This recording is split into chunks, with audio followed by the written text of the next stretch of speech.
Good afternoon, everyone, and welcome to the second qualifier of the League of Legends Infernal series. My name is Sharper, and just like last week, I'm joined by the one and only lovely, awesome caster and host and player, and I don't know, what else are you? Whatever you want me to be. Whatever I want you to be. Well, I don't think I can steal you from your girlfriend, no. But obviously, his name is Syntax, and he'll be joining me for this afternoon of League of Legends action. How are you doing? I'm very good. Very excited to be here. You know, we were here last week on Sunday. Had the first qualifier. Was a lot of fun, and looking forward to see what's gonna happen today. We got new teams. We got old teams that were here last week that weren't able to make it. So a lot of storyline here, and hopefully a lot of good League of Legends. Yeah. Before we start with that, though, how about we explain you what we're actually doing here? Obviously, it's the Infernal series, as you can see on the screen behind me. And we mentioned it last week. We had a qualifier. This week, we have another qualifier. And also, 4 teams of today's qualifier will join the other 4 teams from last week. Mm-hmm. And you can see it on your screen now in playoffs. And what will happen in playoffs? Yeah, exactly. So you see on the left side these 2 qualifiers. We're doing the second one this week. Then after that, we're going to have 8 teams remaining in the tournament. Then on the 26th of February, we're going to have the first part of the playoffs, which is going to be the quarterfinals, which is going to... we're sadly going to have to say goodbye to another 4 teams. So we're going to have 4 teams left. And then on the final day, we are going to see the 2 semifinals as well as the grand finale of the Infernal series. Yeah, and the Infernal series obviously only is possible because of the lovely people over at KPMG. We're also at the KPMG studio here, cozy place, I really like it. And because of that, we also want to give you a little bit of insight about the KPMG, what is the KPMG all about, what teams do they have, and what team players do they have. Yep. So last week we had a different topic than today because today's topic is going to be their financial services. Yep. And we'll also have an interview later on, but before that, maybe just a little bit about the financial services. So they have different topics in there, ranging from helping companies, in complex environments. I guess they had a lot of do during the last 2 years. I guess so, yeah. With Corona. But also then, I guess you could say the more known things as insurance topics or tax topics, right? Mm-hmm. And you had the chance to talk to one of their people. Maybe a little bit of foreshadowing here. Yeah, we're gonna see the interview later I had with Mustafa from the financial services, and I was able to talk to him a bit about his job, what he's doing, and also the gamer in him, and how you could compare that to his job as well. So that's definitely gonna be interesting. And so last week was advisory. This week we got the financial services. So you're gonna be able to see all sorts of different sides of the KPMG. Over the next remaining 3 weeks. Yeah, and I think we don't want to take too much away. We have a little video prepared for you, or well, they did a video for you about their own team. So how about we just roll the clip? Financial services offers different services to financial institutions. Client needs also very high service standard in security. Before we go inside our crypt, have a look at this baby. This is top-level security to keep our crypt safe. Check out my bling. Hi KPMG. Hi KPMG, we are financial services. We are financial services, and this is our crypt. The nicest thing that a client has ever told me is that they appreciated to have me as a backbone in difficult discussions. And with this collective enthusiasm, I have absolutely no fears that we can tackle all the different challenges. They usually want more, so that is probably, I think, a very good indicator why we as KPMG stand out. Ladies and gentlemen, welcome to the client zone. You can put your umbrella here, you can throw things away, everything is possible. 3 client needs that are developing currently: Innovation, communication coordination, digitalization, maintaining a good team spirit, and comfy couches. Everybody needs comfy couches. Here we can also work on our laptops, like digital nomads. Having on both sides this struggle through this virtual setup, I think it brought us better together. We managed it successfully, we delivered our audits. I wish you could feel the fabric. This is the good stuff. And now I think it's time for you to leave. Bye. Don't you know?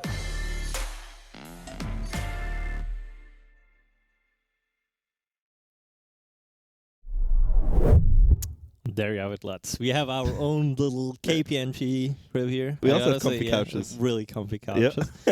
But yeah, there you have a little insight about the financial services team. Obviously, we have more of that later.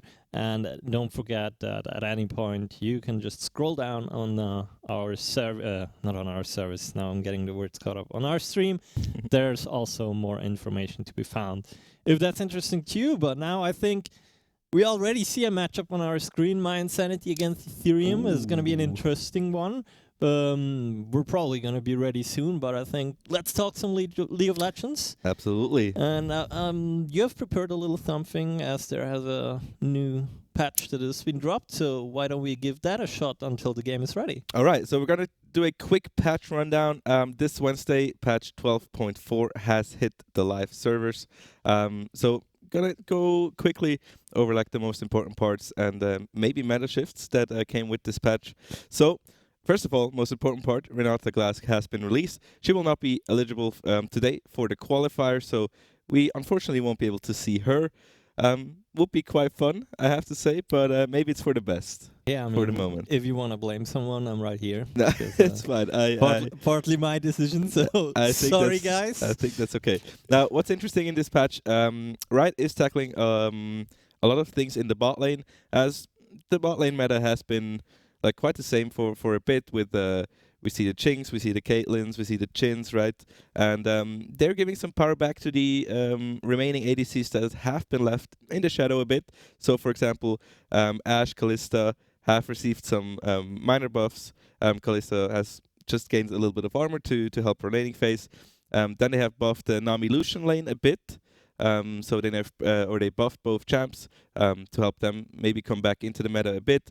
And then there's also Xayah, who has gotten a little bit more power into her crit build because her lethality build overtook mostly lately all the other builds that she has. And then like the biggest part of the patch was probably Seri, because they pretty much nerfed every single spell and ability in her kit. Isn't that to be expected, though, for a new champion? Let's be real. When didn't it happen? Yeah, it's the same every time, right? Yeah. But they have taken away a lot of power and a lot of cooldowns from her whole kit in general. Because she has been very strong in the first few weeks. We didn't see her last week, though, right? Unfortunately, not. So maybe today. Yeah. Maybe not with the nerfs now. So yeah, we'll see. We'll see how that goes. We'll see how she stays in the meta. And then there's also, of course, a very highly talked about topic, which is the Enchanter top meta with the support item. So Riot did nerf the support item a bit. For one, bounties. Or for one, in that regard, the bounties or the objective bounties are less likely to spawn if there are one or two or more support items on the team. Yeah. And the other thing is you get faster CS penalty. So if you take the support item onto a solo lane, you really won't get any gold in the early stages of the game. So they're really trying to tackle it. They said they're still looking at it, how it develops over with this patch. And maybe there'll be more changes coming. If Janna decides to stay in the top lane, we'll see. We'll see how that goes.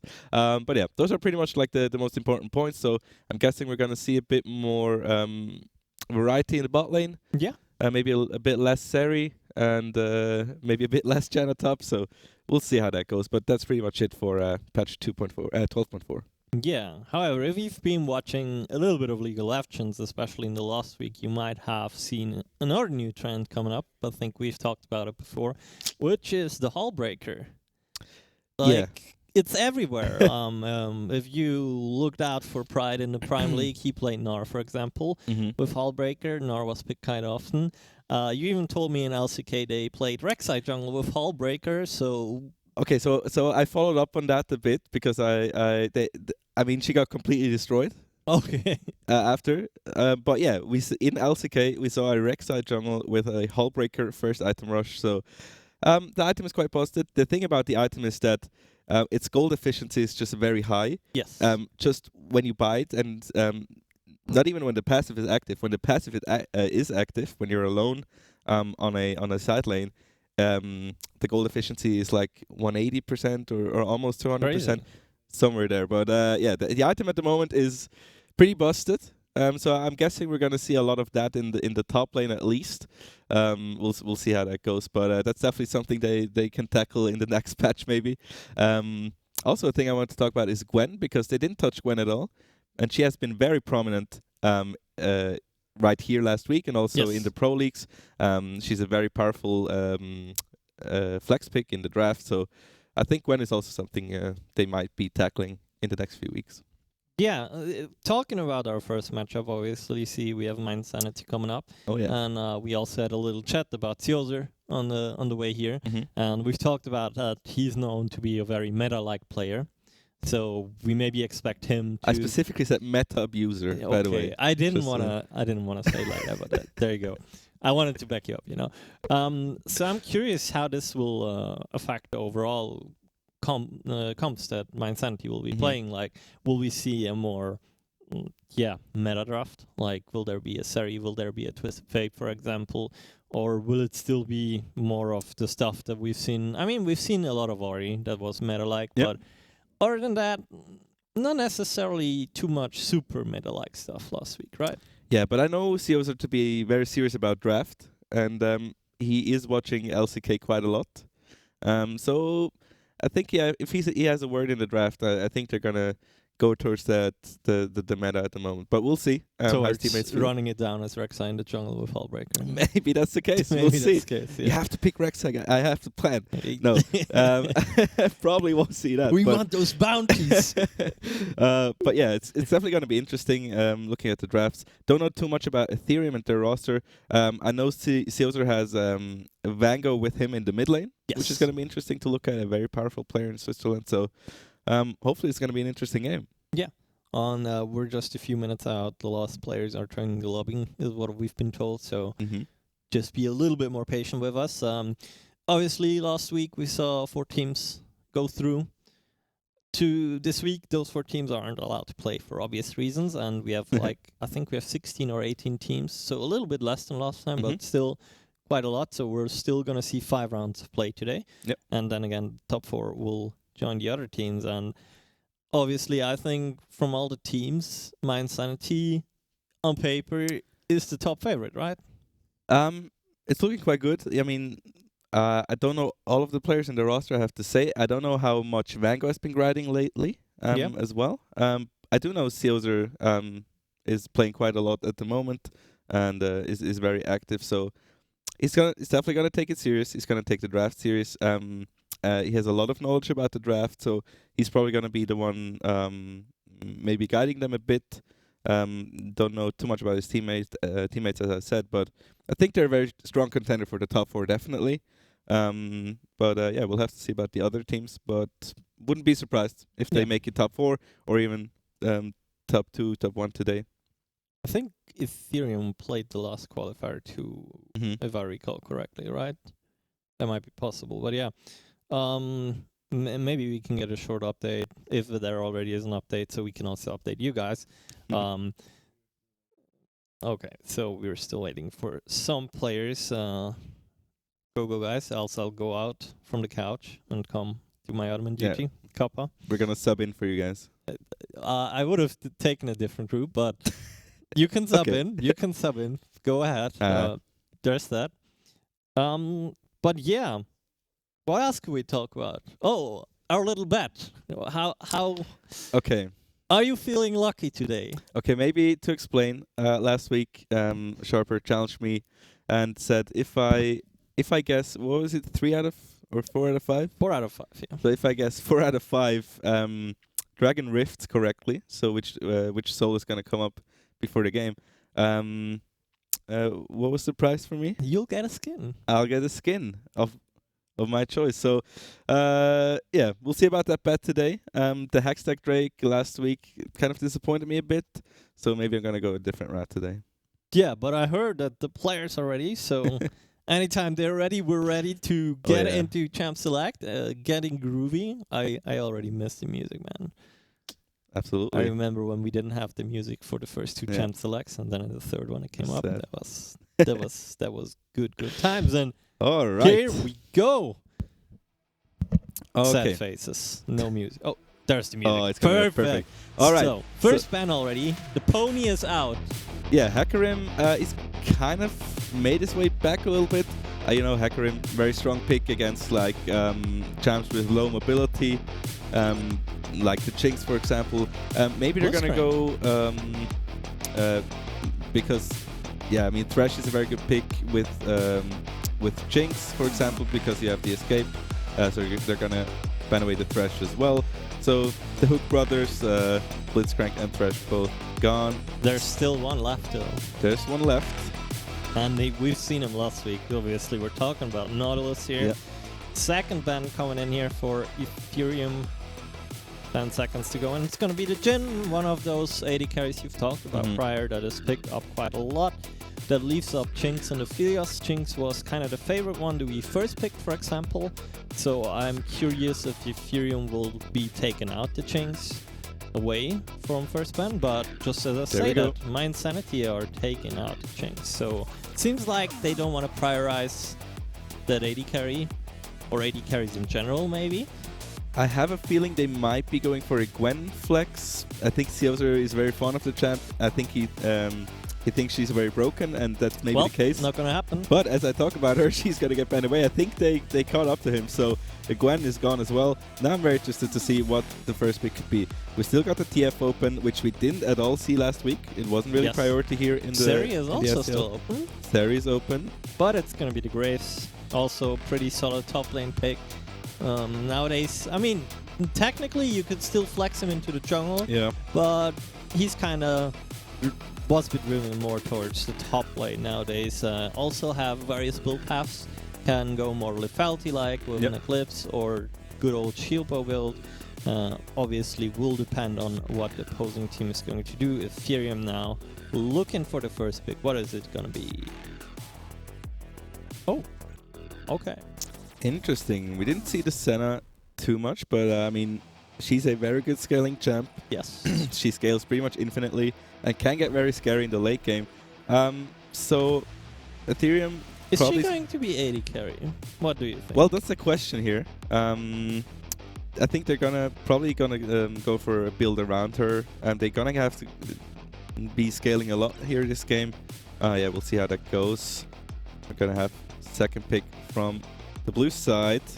So technically, so far, 2 possible flex picks for Ethereum. Set obviously can be played in different lanes as well. At the same time, this certainly isn't a flex pick, as we're seeing Caitlyn Nox, and that I'm pretty sure that this is the bot lane already. Like, long range, a lot of poke, and you can play it kind of 2 different ways. Either you're poking and freezing the lane, or you're just permanently pushing, which, if Senna is on the bot lane as 80 carry, is quite a good option, because Senna kind of has a hard time to handle a push, right?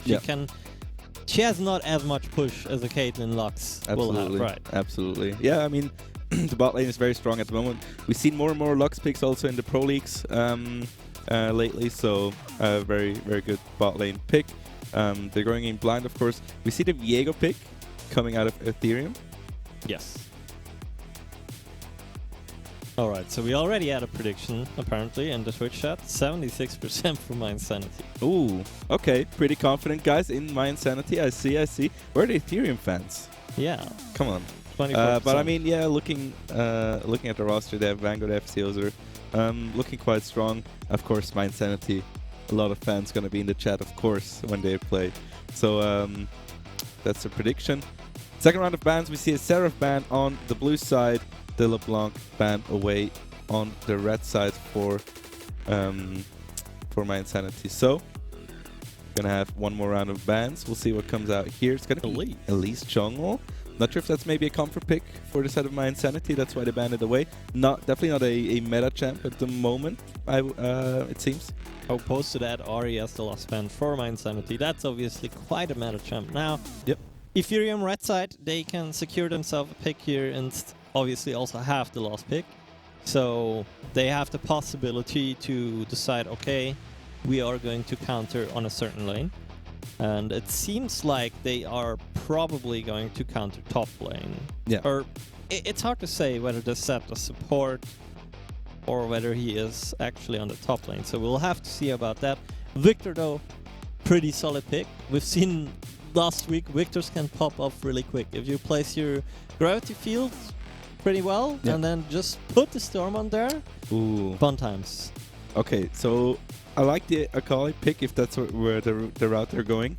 Yeah, they're gonna pick the Akali into the Victor. I think it's pretty safe as long as you don't get stunned by the W. You're pretty safe. And honestly, if you get stunned by the W as an Akali with like 3 dashes, that's your own fault. Yeah.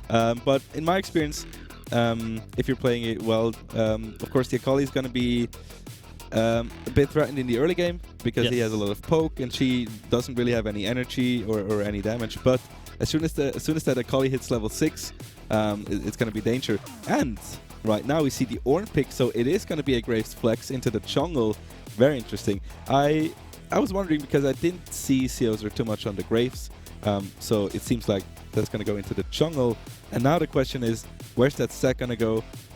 Is he going to answer the top? Or are they gonna flex support?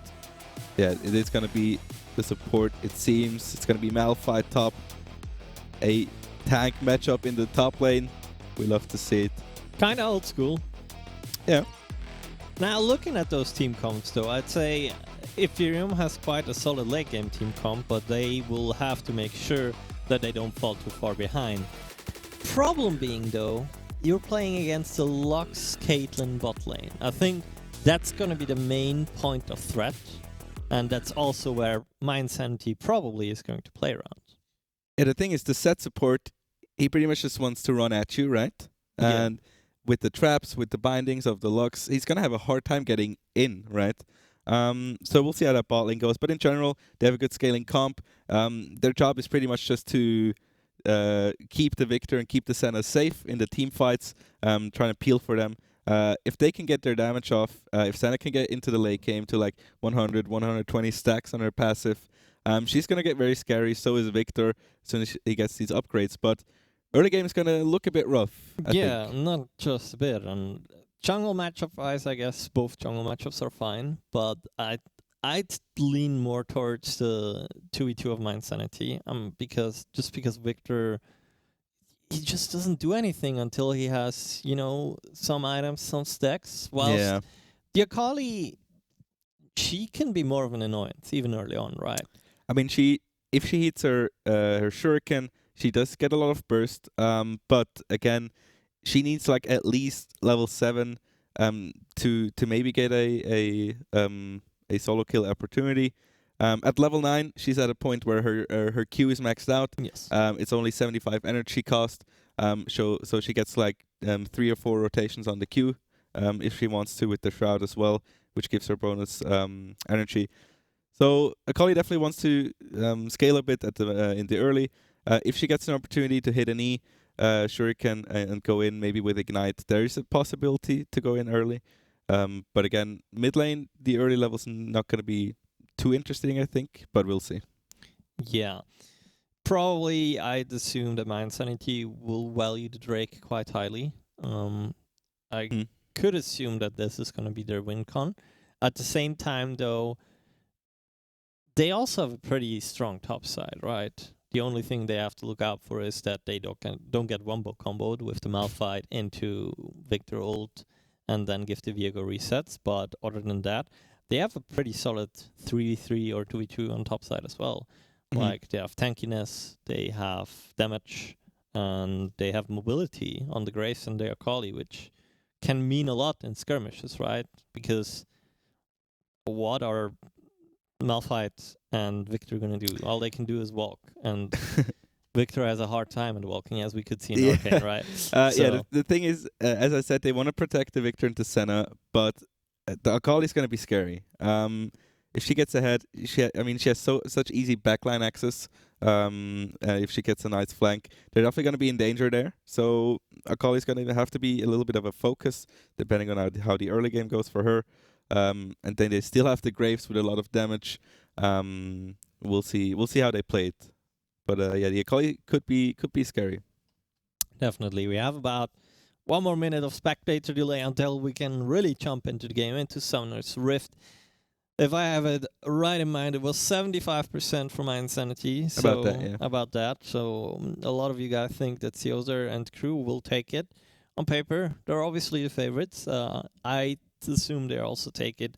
And also just from the team comp wise, like, I feel like they're going to snowball at some point. Like, if they get one good fight around bot lane or around the Drake, and you give the Caitlyn or the Akali a kill or two, I think that's going to be the breaking point already. Yeah. So early game, they don't want to go for too many skirmishes.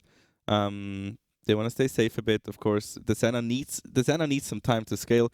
Victor, I mean, if he gets like 1 or 2 upgrades on his passive and maybe 1 or 2 items, like at 15, 20 minutes, he's in the game mostly. Yeah. And then from there he gets even stronger.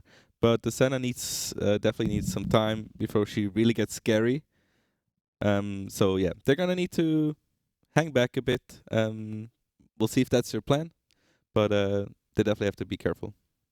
By the way, what happened to John Lennon?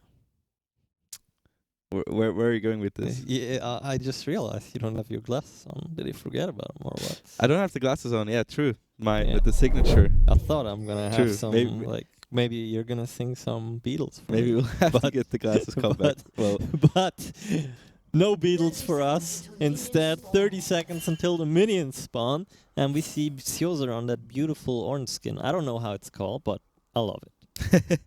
yeah, wonderful. And we see the Pentakill Viego as well. Wonderful stuff, guys. You're looking great on the Rift.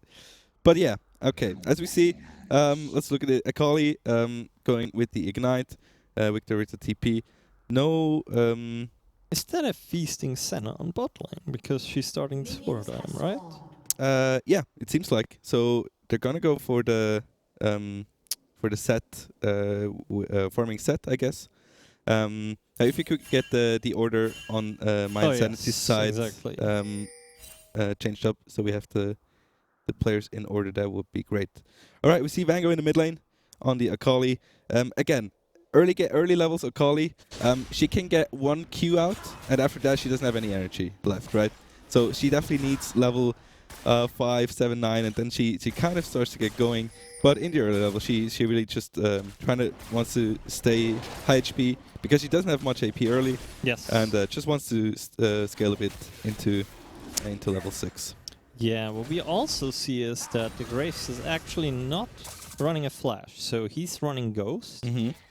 And I can kind of see why he's doing that, because, well, at the same time though, a flash against the Malphite would be nice. But other than that, I mean, the enemy team comp, you can just run after them, and if you're faster, then that's enough, right? They don't have a whole lot of dashes and whatnot, whilst in comparison, the Graves obviously does have a dash. So, yeah, maybe he's just looking to run down the enemy team. As for now, we see bot lane here from my insanity. They're doing exactly what I've been saying. They're just gonna relentlessly push in. Yeah. And yeah, the Senna set lane, they can't really do anything. And I honestly gotta say, I think it's even worse that they're doing the feasting Senna, because how is the set ever gonna farm? How is the second? Yeah, that's my point. I mean, look, they got the first wave on their tower without Ethereum getting 1 minion. So they just can push, wherever they want. Meanwhile, in the mid lane, as we expected, there's going to be some poke, but they're not really trying to go too ham early. Just trying to farm up. So far, it's very equal on that side. But yeah, bot lane for Ethereum is, I have to say, it's going to be very scary for them. Definitely. Other lanes are going quite okay so far. Svango here hitting level 3, going in. Yeah, Seozer seems to be having a great time as he gets the knock-up. Did his passive just, did he interrupt the passive? Did Seozer want to build something? I'm not sure. I'm not sure. Oh, we're going to see a skirmish in the bot river going for the first crab. Let's see what's going to happen there. There we go. Okay. And the support is even coming in. Yeah. Flash out from the Victor, right? Yeah, Victor flashed. and that's the thing, because bot lane has just no prio at all on the side of Ethereum, so that crab is going to be easily contested for the blue side. Viego going to finish his full clear and then probably going into a reset. Bot crab still up. Maybe that's where the Graves is heading next. We'll have to see. But yeah, in the bot lane so far, My Insanity still trying to push in, still trying to provoke Set with the Q. Oh, gets the stun in, tries to follow up, but the Ignite comes out. The shield is down, but the binding lands from the Lux. Looking very good. Keep on going though. The Caitlyn doesn't have anything up. Viego flashed forward, barely doesn't get her. And oh no, he gets taken out in return. First blood here for the side of My Insanity. What a disaster. This could have been really good on Van Gogh. Okay, what exactly is it looking to do here? I mean, level 5 is a bit scary. Okay, so they're setting up the dive here. Yeah, they're definitely going to try to dive. The wave is quite a time away, right? Oh, Instead, flash forward from the Senna. Oh, right. So, good play by them. Set might be in trouble, though. Realizes that at the same time, Van Gogh takes out Atrax, and that's a double kill. I mean, yeah, good on them that they got the kill, but again, there's a Akali waiting for you in the back who's going to double kill you. Viego coming in just to hold the wave, but yeah. First of all, good move by Van Gogh. Did lose a bit in the mid lane, of course. The Victor able to push in, maybe get a plate. It's still early though, so he's going to have a tough time getting those plates. Caitlyn moving mid lane right now just to catch another wave, and probably going back down afterwards. But yeah, they did get the kill on the Senna, which is good. But they didn't quite expect the dive, or they couldn't really do anything about that. Yes, Yoser at the same time, he backed now. He has himself a tier +2 rubber crystals, so he's gonna, be tanking up quite a bit. We'll probably build the, how was it called? Fimbulwinter. Fimbulwinter, close enough. Now, Van Gogh level 5 against the level 6 of the Victor, but the Victor did not back yet. So Victor has to be a little bit careful, because Van Gogh already backed, has himself Sork Boots and an Amtone, so he has kinda already, a little item spike here. He's looking for the bottom river roam again.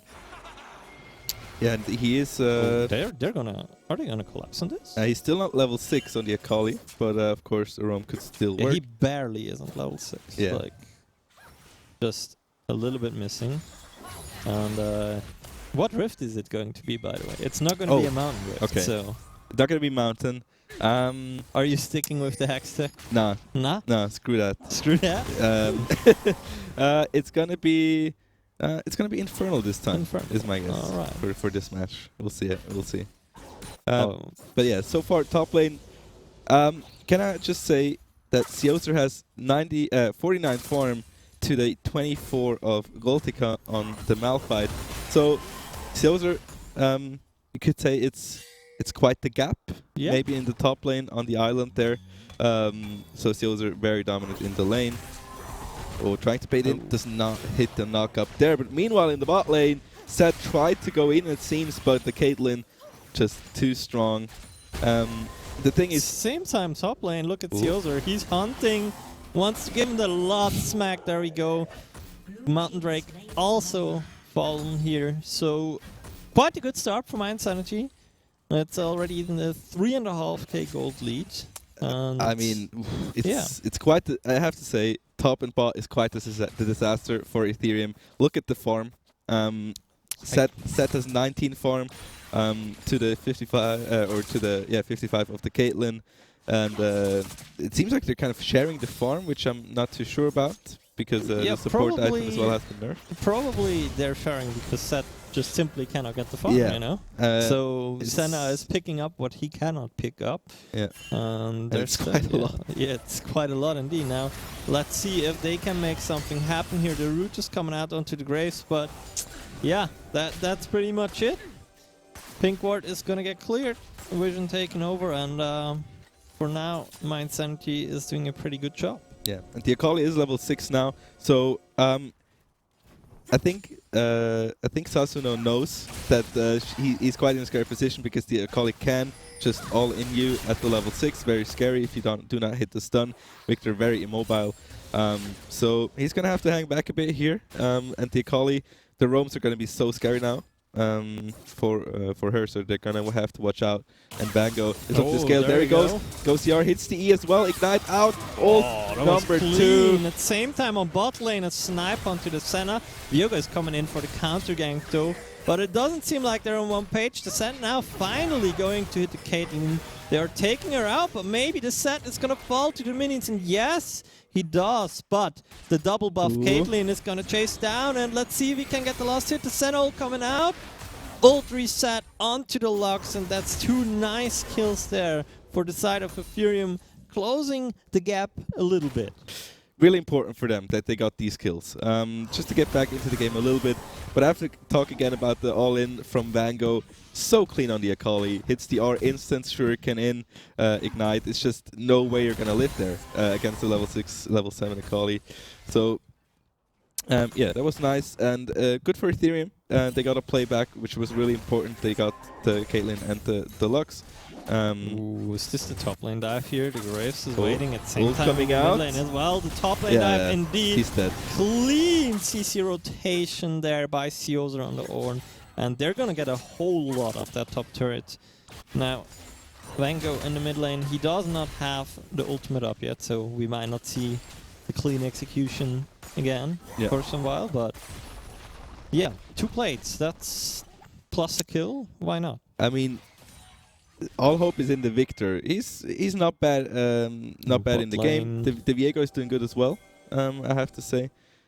But again, it's looking very scary. The Akali is 3-0 right now, heading towards that Hextech rocket belt, and she's gonna be very, very strong after that. And she has ult up again, so the all-in imminent, but we'll have to see. Gonna have to push, maybe going for a roam here. Yeah, game has slowed down a bit. Next Drake is gonna start come up in 1.5 minutes, but whilst that's not up, Mind Sanity is looking out for that Herald. Have been spotted though. The Viego coming in into his shroud is getting smoke screened immediately, but Graves, he has to be a little bit careful. This is a bit weird. I'm not sure which timing is better for the teams. We might see a fight actually break out. The Malphite is running out at the same time. Vango going in. 1-for-1 trade so far. The Grace for the Malphite I wanted to say, but Victor has fallen as well. And let's see if Viego can actually get out. There's the Shuriken. Gets the Q damage on him, and I think that's also a dead Viego. Yeah. There we go.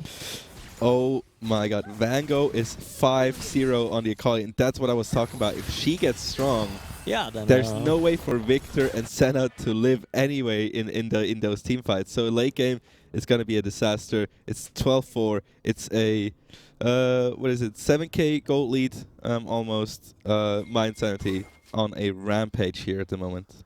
Yeah, and the bot lane actually nearly has the turret taken out already. Siozer is also working towards that goal, so looking pretty grim for Ethereum so far. The Drake is also be coming up in 10 seconds, and there was actually a kill on bot lane, a 1-for-1 trade. But the Lux takes out the second one, so 2 kills. And yeah, you can see the turret is pretty much dead. Graves now working on that Infernal Drake, by the way, so it's not going to be an Infernal Soul. That's I hope it's going to be a Hextech Soul, just, you know, because. Okay, let's talk about the obvious here. The draft, the set flex, it was a nice idea, but it just, there's no way it's going to work out with the Senna. They want to scale, but they're playing against Caitlyn Lux. They're playing against a Fed Akali. It's just not going to work out. Look at the farm. They are missing so much gold on the side of Ethereum. So coming back into this game, even if the Victor and the Viego are in not that of a bad place, but there's going to be a lot to do for Ethereum here. Yeah, they are looking for a time window here to take out the Herald though. And if there was a time window, then I have to admit they have hit it now, but it's going to be close. 2k left on the Herald. Let's see who can get it.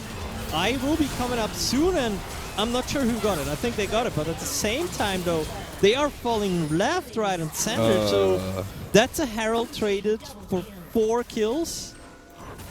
I mean, it's never good. The thing is, it's never going to be worth, because when are they going to have to push on any lane to get a good Herald play, right? They can use it maybe for Drake, but that Herald is going to be so hard to even execute. Goltica is able just to barely get away on that Malphite. But again, yeah, there's just so much priority for My Insanity on all the lanes.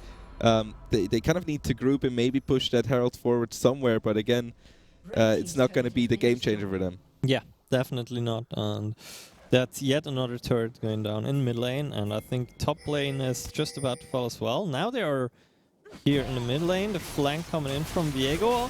The Caitlyn not expecting that, but the Senna has already fallen. Yet though, that's 2 kills for the side of Ethereum, so I guess a good little thing, but we also have to mention they are on bounties already. Yep.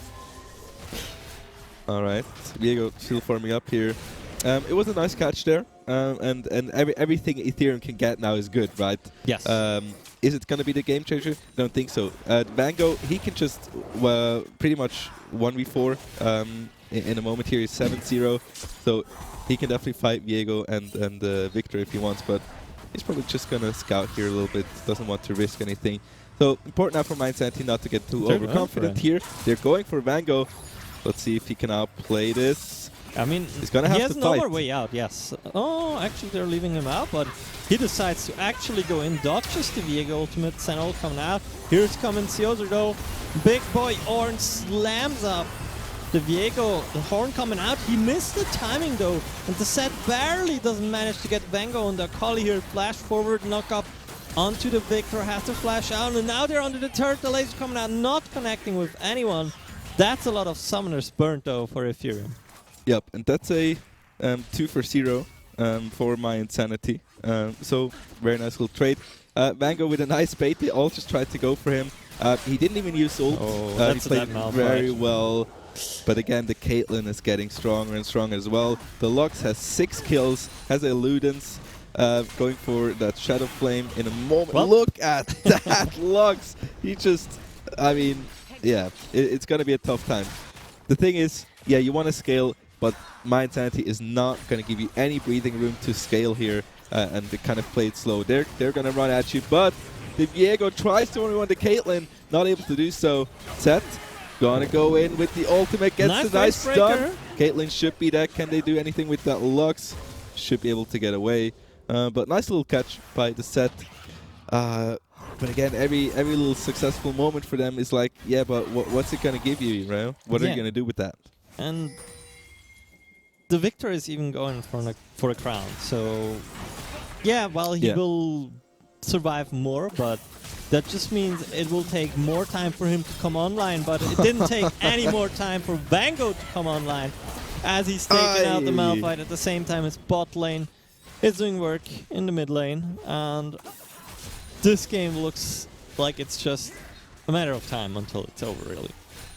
Yeah, there's no other way to say it. You have so much poke damage from the Lux, you have the Akali, and the thing is, you're playing a Malphite into a fed Akali, into a fed Lux. It's just not the best setup for you, and the Viego is in a very bad spot. TP coming in though, they're gonna be alone. Set, nice little, doesn't get the stun though. Malphite little coming in, the Haymaker. They're gonna remove the Lux at least. Victor's in the backline as well, does have the crown up still. Trying to fight around it, but the Graves is doing damage here. Going in. The W from the Victor comes out and will zone them out a bit, but they do get 2 kills in return for Spellbonks, so... Man, there was just no damage from the Victor Q. Yeah, I know. Like, it was just like throwing a paper plane or something at Vango there. Now, they are looking for a pick onto Arctoso here, but Arctoso is being backed up by Ornhorn. Double knock up. He nearly managed to get a double kill, but is taken out in the end. A 1-for-1 trade, and the 1-for-1 trade surely favors Ethereum at this point. Yeah, but does it really? I mean, it does for the moment, yeah. But they're just pushed into their base. If they get any kills, there's no objectives they can really gain. They're gonna have to come back so much to even get anything. They can't really contest the Drakes. They can't contest any turrets. It's just too much of a difference right now for the side of my Insanity. I mean, yeah, at some point everybody's going to be full items, right? Yeah. But I'm not sure if we reach that point. it's not my guess. And Oh, look at the... Oh! They didn't even need the ult. It was just QE. Oh, man. Just QE without the ult, one shots to Senna. And, I mean, that tells you everything about the chances of Ethereum in this match, right? Yeah, and what we don't have to forget, my Insanity also has the Ornn. Yeah. So, starting level 13 or 14, I'm not sure anymore, he will be able to upgrade items. Yep. So, and with how they are ahead, I think that's, I mean, yes, it's just a little bit, but it's a little bit something more that will give them even a bigger edge. And what a clean execution here from Vango. The W saved them, though. Barely not enough damage. Has to go out, and now Vango, he's being chased by 3 people again. I have a little déjà vu, and if we look at the minimap, we can already see that his team is coming. Victor has been taken out, and so did Set. At the same time, Caitlyn doing what Caitlyn does best, you know, hitting turrets. Okay, so me as a... Oh, look at that Malphite ult coming in onto the Caitlyn. So many traps around, they have to watch out. Diego is going to ult her and take over. But the look damage, oh, Spellbox, you're a madman. Look at that. What are they going to do here? Oh, should be able to take him down, though. That was a really clean play there by the Diego, we have to admit. But now they're still in the base. Yeah, they're still in the base. Clean up crew. Vango is coming in. Diego speeding away in his shroud. But it seems like the Graves, he wants more, and there's the snipe. That was like on the outer edge. We have to be definitely honest, on the outer edge of the hitbox. Yeah, I mean, twice now, they kind of saw an Akali alone and tried to run at her. And again, my Insanity is just sieging the base right now. Victor W will stun the Ornn, though. Looking like a good fight, but Vango's coming in, ulted in. Oh, the Senna is dead, still has ult too. Victor should be dead as well. Vango is on a rampage with the double kill. Call of the Forge God is coming in, but nothing he can do. Do get the knock up on the Malphite, but Set is dead as well. And look at Vango and Underworld. They are just sieging like no one could. Seozer maybe going to be in danger here. But he's so tanky. Look at him, the Malphite, nothing for him to do there. They're just going to have to hope that they can even clear those minions out.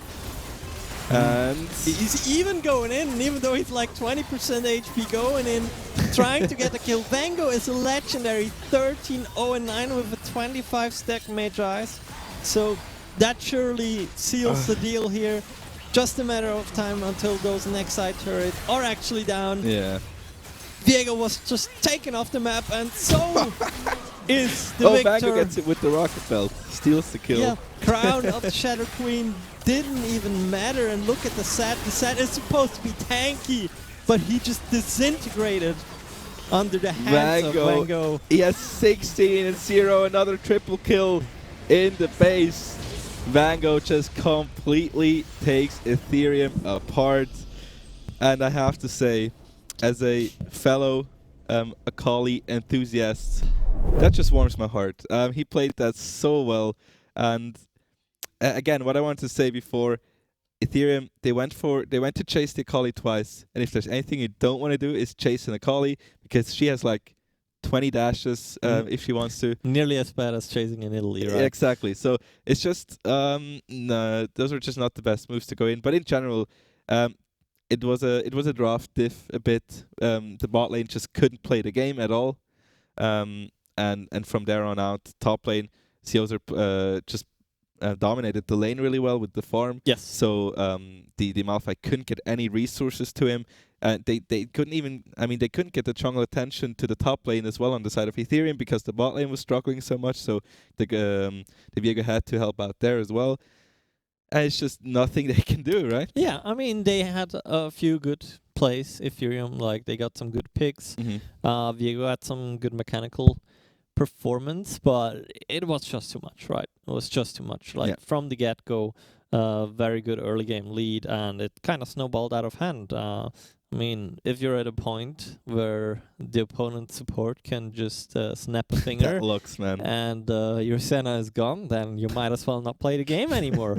But that being said, my Insanity takes the first W in the first round. The favorite, as expected, coming out on top. And I think we will have some time now to go back to the topic of KPMG a little bit. Yeah. Whilst the second round is getting ready for you guys. And we've talked about it before. You had an interview with one of the guys at the financial services team. If I'm recalling correctly, his name is Mustafa. Yep. Before we jump into that interview, maybe give us another short, intro to it. All right. So yeah, Mustafa from the financial services, I was able to have a quick talk with him. And he told me he also plays League of Legends, or he used to. He's not as active anymore. Yes. But he told me that he's an Orianna enthusiast, so he played a lot of mid lane, Orianna, control mages. That's the stuff that he likes. And he also works at KPMG. And he's going to tell us a little bit about the comparison in that, and a bit more about himself and his work there. So yeah, let's just hear from Mustafa himself. Hello everyone, I'm here with Mustafa from Financial Services and Insurance. We're here to talk a little bit about you and your job here at KPMG. And to start us off, maybe take a few words to introduce yourself. Sure. So my name is Mustafa, and I started with KPMG around 1.5 years ago, directly after graduating from the university. And since then, I'm loving it. Wonderful. What exactly is your job at KPMG, and what do you do in your team? So I'm part of the financial services team, to be specific, the insurance cluster, where I support mainly insurance companies in Switzerland and across Europe in the implementation of new tariffs, for example, or calculations of reserve. And this is very close to my background as a mathematician, where I have the privilege to apply my quantitative skills that I acquired during my studies on the daily job. Wonderful. So in your team, you obviously work with different people. What kind of different backgrounds and skills do you have in your team? Is there like a wide variety of different people? Yes, so our team is very science-driven, let's put it this way. Okay. So mostly mathematicians and physicians and computer science, etc. But depending on the project, we often also work with other backgrounds, which maybe makes it similar to League of Legends, because you basically have to work with different teams to achieve your goals. All right, yeah, that's a good segue. So, of course, at the Swiss Esports League, we're all about gaming and esports. So maybe tell us a little bit about the gamer in you and what kind of experiences you have made in gaming. My experiences are mostly around games that are similar to League of Legends, where you have to work with others to achieve goals and to win. And I used to play League of Legends some years ago. All right. In mid lane. And my favorite role was in mid lane because I was able to go to other lanes as fast as possible. Yeah. It was in the middle of the map, and that's how I was able to support other players as my role. So it's a very influential role, right? You can be everywhere, right? If Exactly. you play it right, you are everywhere at the same time. Is there any specific champion you like to play back then? Mostly mages, like Orianna, for example. All right. I like that. So, talking about KPMG and your colleagues in your team, do you guys do any activities outside of work? Are there any team events you guys do? Maybe talk a little bit about that. Yes, we actually have on a regular basis team drinks, for example, or events where we go to taste some wine or to theater, etc. And it's at least once a month. Okay, wonderful. So, talking about gaming and KPMG, are there any or similarities between that, maybe with League of Legends or other games that you can maybe compare to your job as well? Yes, so maybe one of the most important things is in the job and in League of Legends is that it's very hard to do everything alone. You always have to work with others, depend on the quality of work of other people and trust other people. Yeah. And that's really important in the job, and I think also important in League of Legends. Absolutely. So, all right, to finish off, is there anything you'd like to tell the people about KPMG or about your job and the people here? Anything you want to say? Yeah, sure. So KPMG is basically a very open-minded community In a similar way to League of Legends, everybody wants to involved in the game. Our game is basically the business. And only together we basically can move forward to the next step.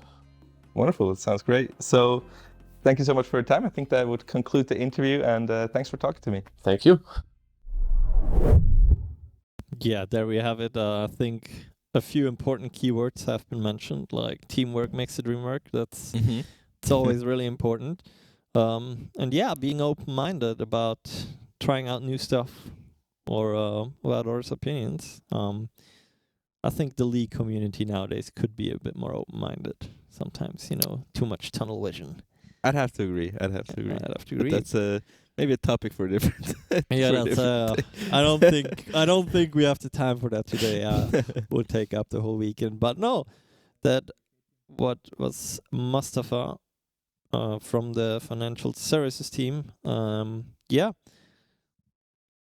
I think this time around, the financial services team isn't as big, or on paper doesn't sound as big as the advisory team last time, right? They had the team even divided up into 4 different teams and into 2 parts. So it's a little bit smaller, but yeah. And I think chat said something about they want to shop at KPMG. If you do want to shop at the KPMG, we've got you covered. You can go down in the Twitch panels below and find all information about that. And who knows, maybe Mustafa will be your teammate at KPMG soon. Yeah, and if you're not interested yet, then join back the next 2 weeks, because we're going to see even more from different teams of KPMG. So maybe you'll have a little bit more interest in that. But yeah, financial services, very interesting.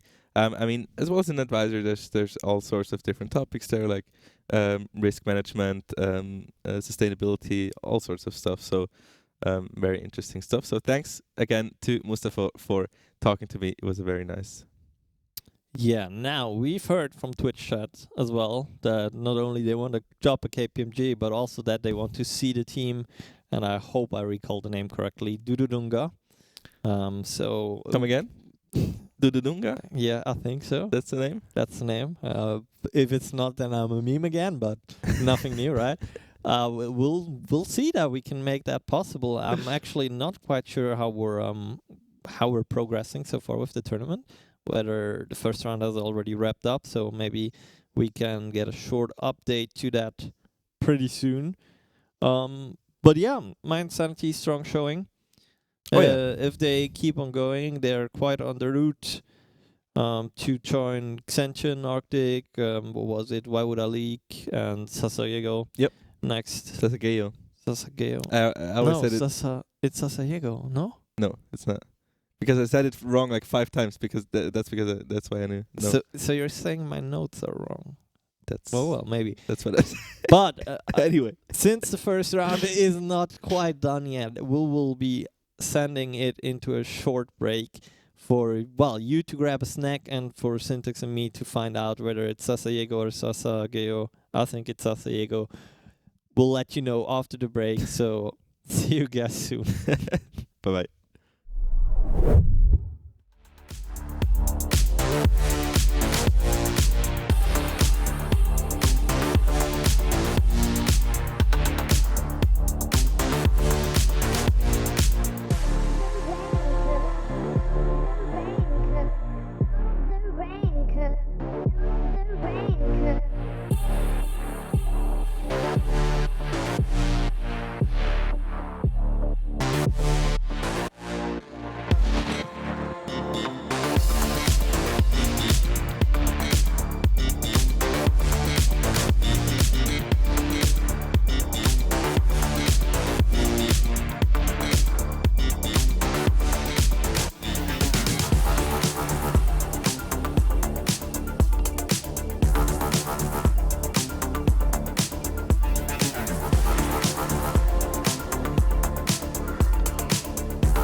Welcome back, everyone. We are here in the KPMG studios live with the Infernal Series Qualifier 2. We've just had first round. Apparently, two of the teams decided to, start it off with a 50-minute game banger. So there's that. Maybe we'll be lucky enough to get one of those games today on the couch too. We'll see. We'll see. As for now, though, we're getting ready for the second round, and your wish is our command. We're gonna get Dududunga live on stream, and they're gonna go off against Kellogg's. So LC Kellogg's. LC Kellogg's. LC Kellogg's. Oh, Do you get it? LC Kellogg's. Okay. Too slow. Yeah. In the meanwhile, in the past we also looked up why you guys like Dududunga so much. So now we know it's a TFT advert, kinda Korean TFT. Oh advert. yeah, we saw. So it's TFT Korean Korean TFT players against Korean I guess. Kellogg's e-testers. I don't know how you call that, but yeah, the game apparently is ready, and so are we. So I don't know if our production is ready. Let's just jump into Champ Select and see what those teams actually have in store for us, pick-wise. Whether it's gonna be like, I don't know what TFT, what is in the new TFT set. Ash is in the new TFT set, for example. Nor is also newly in the Silco. They can't pick that. They can't pick that. But that's interesting, right? About these teams we don't know yet. When we watch My Insanity, I mean, we know Sealser. Yeah. He can play the tanks. He's bad at the carries. But here we have no clue what's gonna come to us, right? So that's the beauty of qualifiers, isn't it? Like exactly. But I mean, we also had that last week, and then we saw Broken Barrel, which I didn't know before, like just pop off on the Lee, but also on the Sensao. So there's that. Looking forward to more popping off. Apparently, we're not as ready as I thought we would be, so bear with us for another minute or two until we're actually getting into Champ Select. Now, one game through, I think both of these teams actually won their game. So, winner, chicken dinner. Only one of them can get the second win here. I have no clue why people want to see Dududunga. Maybe it's because of the name, or maybe because of the roster. I hope because of both. Maybe we'll find out. Maybe they're gonna show us some secret strat from the future. Maybe they will play the bar top. Ooh, that's interesting call. But yeah, it's gonna be interesting, and I'm also very much looking forward to the playoffs starting next week, because then we are gonna see players like Broken Barrel and players we've seen in these qualifiers return, and we've seen them before. We know what they can do, and then we can see them go up against each other. So it's gonna be very, very interesting. But yeah, Dududunga, LCK Lux, I guess is how you pronounce it. Yeah, I guess. We'll pronounce it LCK Lux. But actually, now I want to eat some Kellogg's Frosty Flakes again. I didn't have Kellogg's Frosty Flakes in I don't know. Do we get money for this, or no? I don't. I'm just saying, we need to get some money out of this. They are the reason I'm gonna buy Kellogg's when I get home today, and I think, that's cool. You've no? said it 5 times. That should be a few hundred francs. That should be. You can make a clip and add Kellogg's Switzerland if there even is Kellogg's Switzerland. Obviously, would be glad. We'd love to have you as sponsor. I'd even eat a bowl on stream. Look at this guy. Yeah, totally. Absolute sellout. Anyway. No.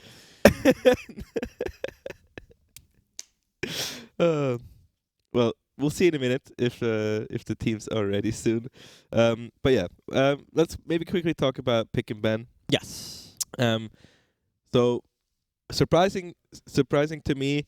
As I think we are going into Pick and Ban in just a second here. Perfect. There we go. We haven't seen any TFs yet in the qualifiers, I think, which is a high priority pick, but it's not really a solo queue pick, right? So a lot of these players might not really be too proficient at him. Still, Jinx is still very much priority in these Pick and Bans. I'm looking a little bit more for more Gwens, because in my opinion, she's a very strong pick. She was banned though last Oh, week, she was so banned. True. There's true. that. Sinzao, Poppy taken out. Sinzao is quite understandable. Poppy raising my eyebrow at that ban, but maybe one of the guys on Dududunga is a Poppy prodigy. Poppy proficient. Yeah, maybe. And the Soraka ban as well. So some weird bans go. Well, Fizz. weird in quotation marks. It seems like they are just target banning the hell out of each other right now. And there's no stopping. So let's see what the third ban is going to be. That's more a meta ban. So Sinzao and the Lee Sin both off the board. So no flashy, dashy plays from those two. And Jinx as the last ban. Seems like we're not going to get to see Jinx today. Yeah, I mean, the Sinzao, Lee Sin, Jinx, all pretty normal bans. When we look at the Fizz, that's probably maybe a one-trick champ or maybe just a comfort pick for the side of the Dudunga. The Soraka, I mean, we're in a phase where we're just slightly moving towards more enchanters. People still like to play the engage supports, but enchanters are really strong at the moment. As we see, a Corki first pick from the side of the Dudunga. Still, Corki has been nerfed a bit. We talked about it last week, but still a very, very good late game carry with a lot of damage. So Yeah. good first pick. We've seen the package in action by Zero, I believe, for Yep, a Zero. lot of damage. So don't underestimate that pick. And finally, my AD carry art is lining up. We are going to see a Philios. Nice. And let me tell you, it's either going to flop or top. But he's getting the thrash on top of it. So Beautiful. I would already love to play that game if I was the AD carry for LC Kellogg's. So let's see what the answer is for Dududunga, and that's a pretty fast answer in the Chin and the Alright. Leona. So I think that's going to be a really interesting bot lane matchup. Kinda skill heavy on the two supports because Thrash obviously on paper can interrupt Leona's Zenith Blade with his Flay. But we'll have to see how that will play out. Last 10 seconds ticking down for the third pick for LC Kellogg's. Yeah, so now LC Kellogg's can either... there's the Gwen flex. Okay, I love it. They can either counter pick mid here or they are going to go for a flex, which is going to be the Gwen. So now looking at the bans coming in for LC Kellogg's, they can pretty much heavily target jungle or top if they want to, because with the Gwen jungle top flex, they can ban out what they think is good here in top and jungle, and then see where they go from there. But they're taking their time. Keep in mind, there are already 2 jungle bans here from the side of Dudunga. Okay, So yeah. the jungle pool is already narrowed down quite a bit. Seems like they're not going for the jungle bans, but instead for the top lane bans with the Shan taken off the board. In return from Dudunga, we see a Cassiopeia ban. Interesting. She hasn't been in the meta for too much, but still, I mean, if you're good at her, if you're proficient at the champ, she can be a huge nuisance. So why not? We haven't looked at the OPGGs of all these players, so we don't know what's behind it. But yeah, so one more round of bans for both sides. Shyvana ban in the jungle. Very interesting choice. Yeah, Shyvana lately also has seen some top play again in my solo queue games, but obviously she's more at home in the jungle with the AP variant still. Yeah. Really annoying to play against because if you just get one shot from 200 meters away by a big fireball, that's not so fun. And now Victor has been taken off the board, so we not only see jungle bans here, we also see some mid lane bans. And now the question is, which lane does LC Kellogg's want to last pick? And it seems like this is going to be a jungle Viego Gwen top, so they have mid lane last pick. Yeah, very interesting. So now they can, of course, counter pick top or jungle. They're gonna have to do both either way right now. So let's see what their answer is going to be into that Gwen, into that Viego.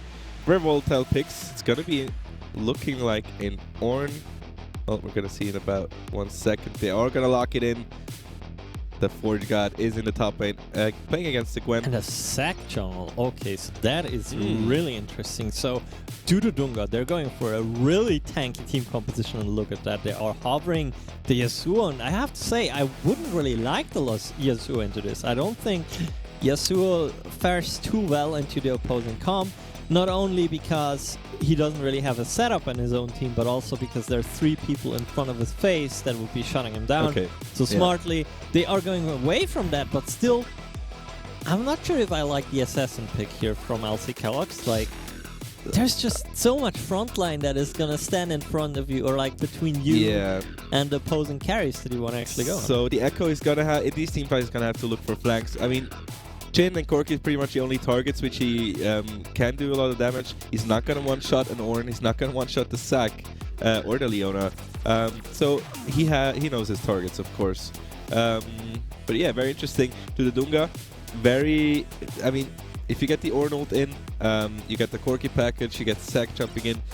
There's a lot of CC, there's a lot of team fight power there in that matchup. And if they can like let the Jin go in the back line and do his damage, could work out. I'm glad they didn't pick the Yasuo on the other side, because the thing is, if you don't have any setup for him, it's just so hard to get into the team fights as a Yasuo.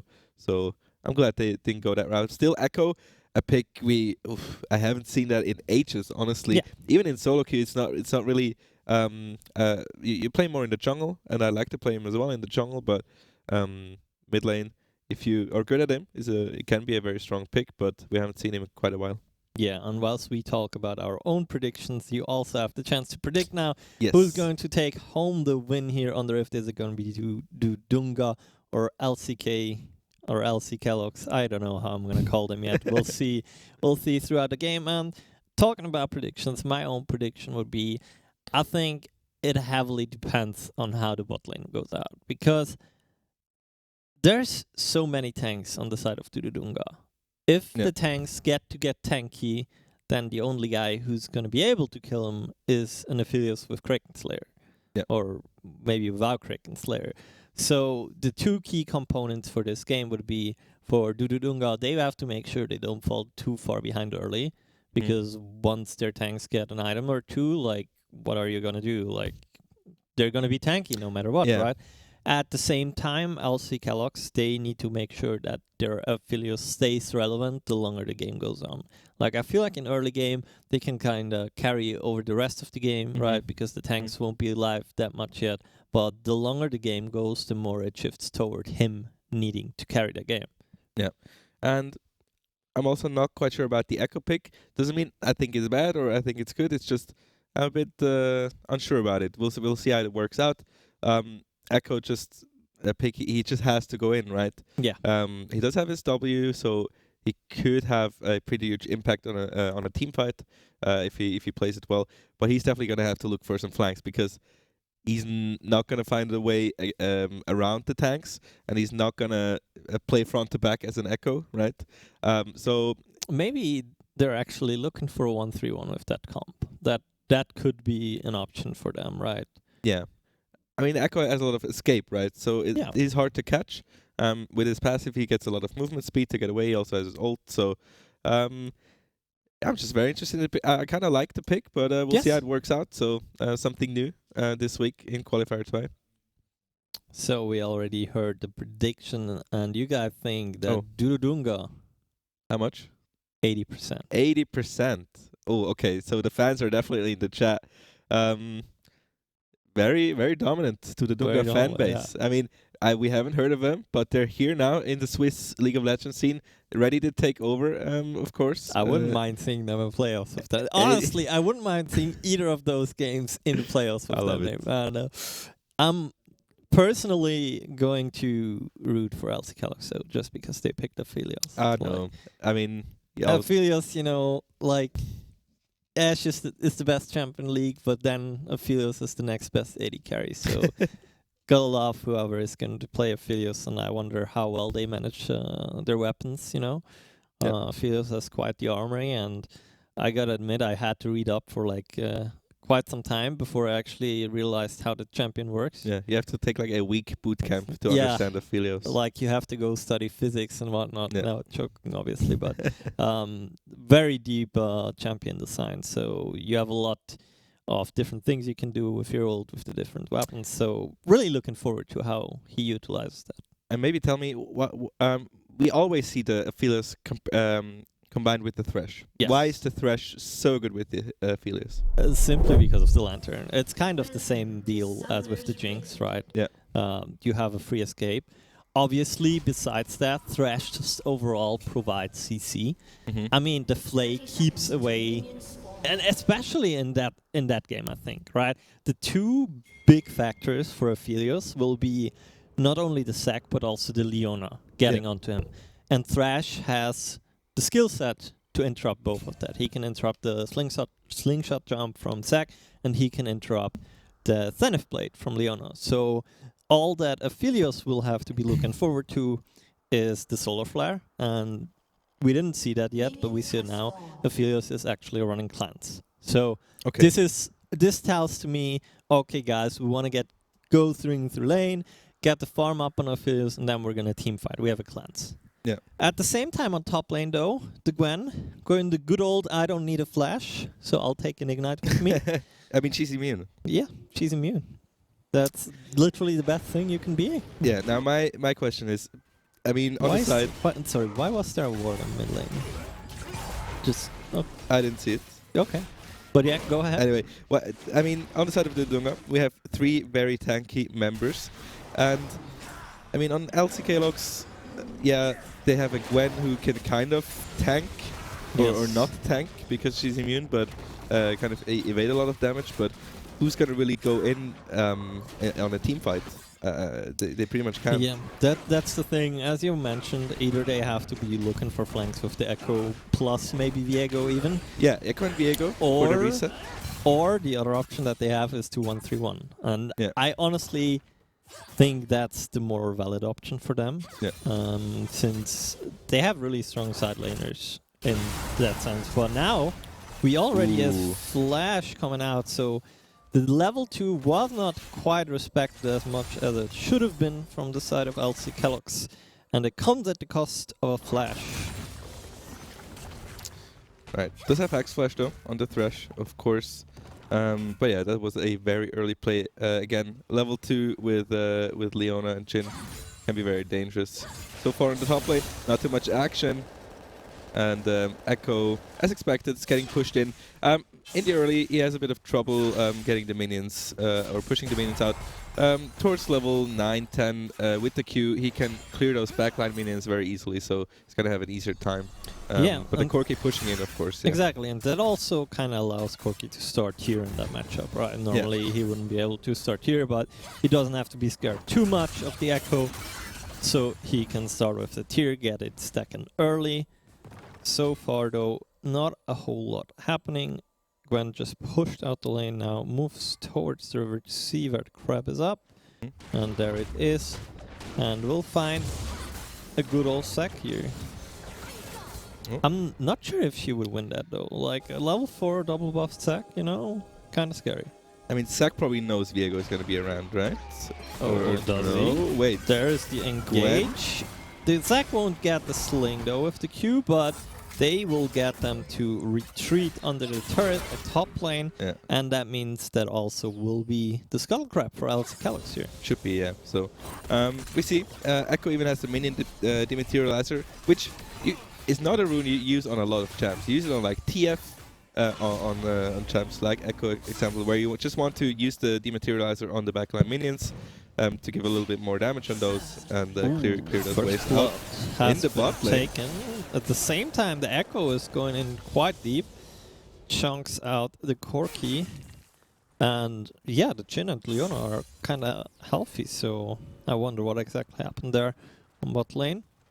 Yeah, Philo's still alive. The farm is pretty even on both sides. So we'll have to see. First Dragon will be up in just a bit. Yeah, the Corki has been going back, TP'd onto the lane again.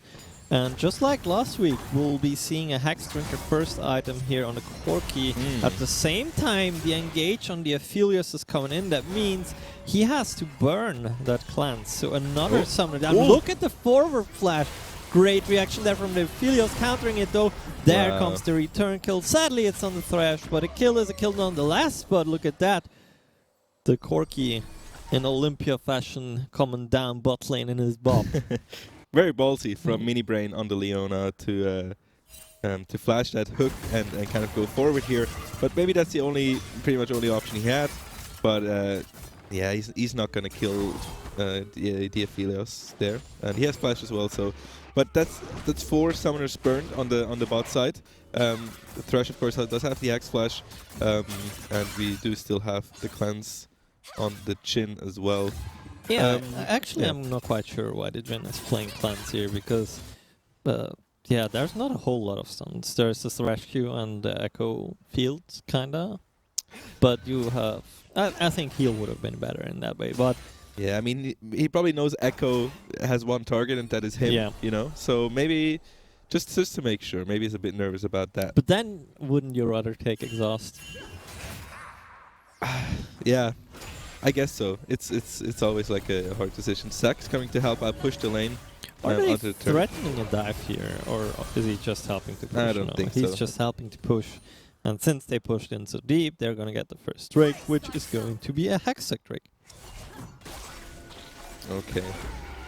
Still have to guess the rift for this time. You gotta be 4 and 4 now, because every time. So it's not Hextech. Are you just gonna stick to the Infernal today? Should I? I don't know. You tell me. Okay, I think I'm gonna go. Okay, I'm gonna go for Infernal. I have trust this time around. It's a Cloud Drake next trick, so okay. Already I'm still in the game. Still in the game. Still in the game. Meanwhile, there's some trades happening in the top lane. So far, it's very equal there on the island. Oh, ult's coming out by the Gwen. Does not hit the second one. Third misses, and it's Millark's just easily sidestepped. It's like, I'm not even bothered by you. Ooh, but Ring Edge coming in here. Millark tries to do the same again. The Call of the Forge God as well, but look at that. The Gwen is immune. Takes the kill. At the same time, bot lane engage coming out. Just a little bit of poke as the Graviton weapon and the Infernal weapon, if I recall correctly the name, are the weapons of choice for now. Are they aware of the sack or not? Oh, he's going. Coming in, gets the double knock up. The root is coming in on the Aphelios. Aphelios is falling, but look at that. The Thresh is trying to take the Leona with him to the grave, and he will be doing so. And that's 2 kills for both the Thresh and the Leona here. A big questionable, because obviously they saw him there in the bush, right? No, there's a pink ward. So was a pink ward from Dudadunga. Okay, my bad. Okay, yeah, then... yeah, it's very ballsy play. He was kind of half HP himself, but the engage was great. Leona follow-up worked out wonderfully.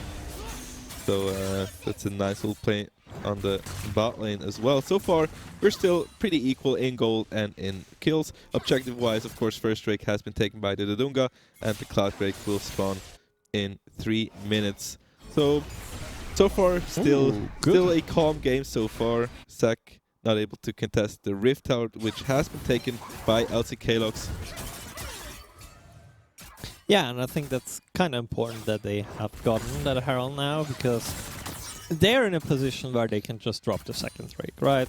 It's a Cloud Drake. Yeah. Give your Echo and give your Aphelios some more time to get into the game, because right now, especially the Aphelios, is not having the best of times.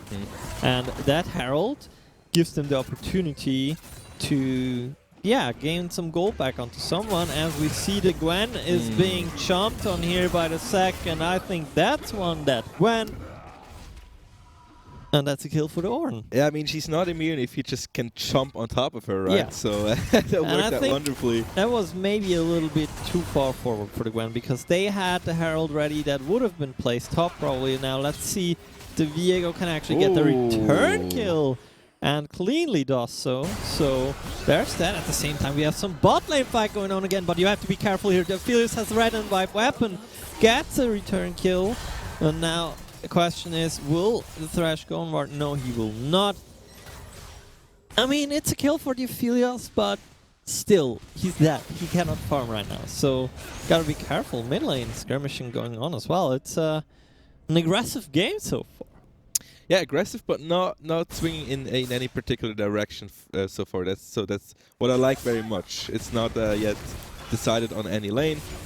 They're playing it very clean, and so far it's looking still good on both sides. And I'm wondering where or which lane that the Viego is gonna try to open up here with that Herald.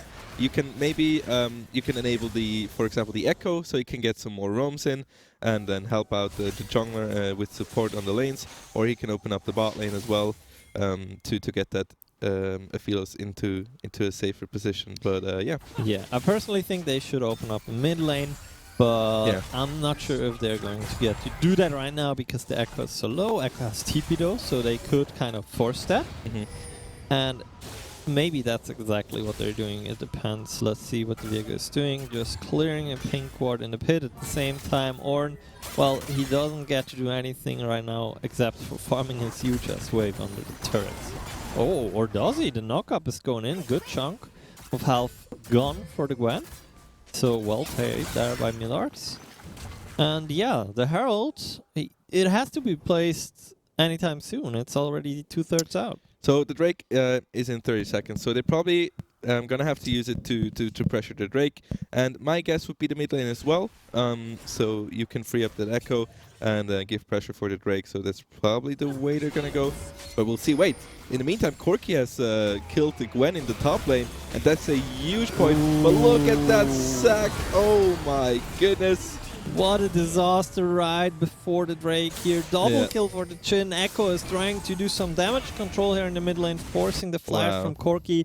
But yeah, that's 2 more kills for the Chin, who's already 4-0 now. Corki getting though 303rd, has to be careful for Shadow here of Echo, but gets out easily. And yeah, that's another Drake. Obviously it's just the Cloud Drake for the side of Dududungav. Yeah. The soul is going to be a mountain soul to your sadness. And yeah. Oh man. I have to say, this is really good for Dududungav. Because their tanks are pretty good in the game. Yeah. And if they get to stack 2 more drakes, 2 more mountain drakes, that's a lot of tankiness. I mean, they have so much impact. The thing is, Corki, we didn't see it, I think, but I think he used the package for the Gwen on the top lane. Yeah. Meanwhile, the sack was just bonking everyone into each other. The curtains open for the Chin, but does have to evade that Q from the Aphelios. But again, they didn't even have Corki package in that fight, and the sack is just has so much impact right now, and LCK-Log's not really sure how to handle that. Yeah, obviously the Jhin with a Gale Force already, and yeah. I'm pretty sure the Jhin has around 1.3k gold in his bags as well, because he had the Gale Force before those 2 kills. So yeah, they're set. But look at that top lane. The Gwen and the Viego are camping in a brush. The Ornn is trying to run for his safety, but only the only real thing he can do here is maybe TP out. But actually, he blast coned out. Yeah, well. Yeah, I mean, you don't want to waste the TP in that position if you're not sure you're going to get away. The Echo is on the way as well. But yeah, a bit unfortunate. We'll lose a lot here in the top lane. The CS difference has expanded quite a bit in the top lane for the Gwen. But then again, Ornn is like a champ. He can always have impact, even if he's a bit behind. So that's not too bad. Of course, Gwen is such an oppressive champ in the lane. It's probably something he expected, playing weak side here. Yeah, the Jhin is the scary part here, really. Yeah, the Jhin is 1k gold ahead. At the same time, the Gwen is kind of making up for the difference in the top lane. Yeah. And yeah, 5.8k gold is an AD carry. 14 minutes in. That's a lot of money to have. Would have put a smile on my face. What items does he even have by now? So he surely must have bought. Yeah, there we go. Swifties plus the longsword. What is the cloth armor for? So what has come into the meta lately is the Death Stance, but I'm not sure if that's an item that Jhin wants to go. You used to build that long ago on AD carries. Like that was when Aphelios was the 200 years Aphelios. You would build Death Stance, but they nerfed the hell out of it. So maybe because there's so much resources on him, he wants to go for a GA. Early GA? Maybe, yeah. I'm not sure. He just maybe wants to get we'll early see. cloth armor. We'll see, yeah. Yeah, mid lane here. Good evasion from the Corki. Valkyrie in a way, but look at the Echo Nice little play with the chrono shift there. Doesn't have that as a resource for the next minute or two. But you see right there, the Echo is like, he needs so much work to do damage, Yes. right?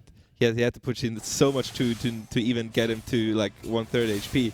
So he needs time to scale into the game and really do a lot of damage here. He does have the rocket belt, but he needs like 1 or 2 more items to really hurt them in those team fights. Yeah, and for the time being, the Philios is being left alone on the bot lane to catch those waves. Thresh roaming around on the map together with the Viego, who, by the way, grabbed himself the second Herald. We didn't even notice that.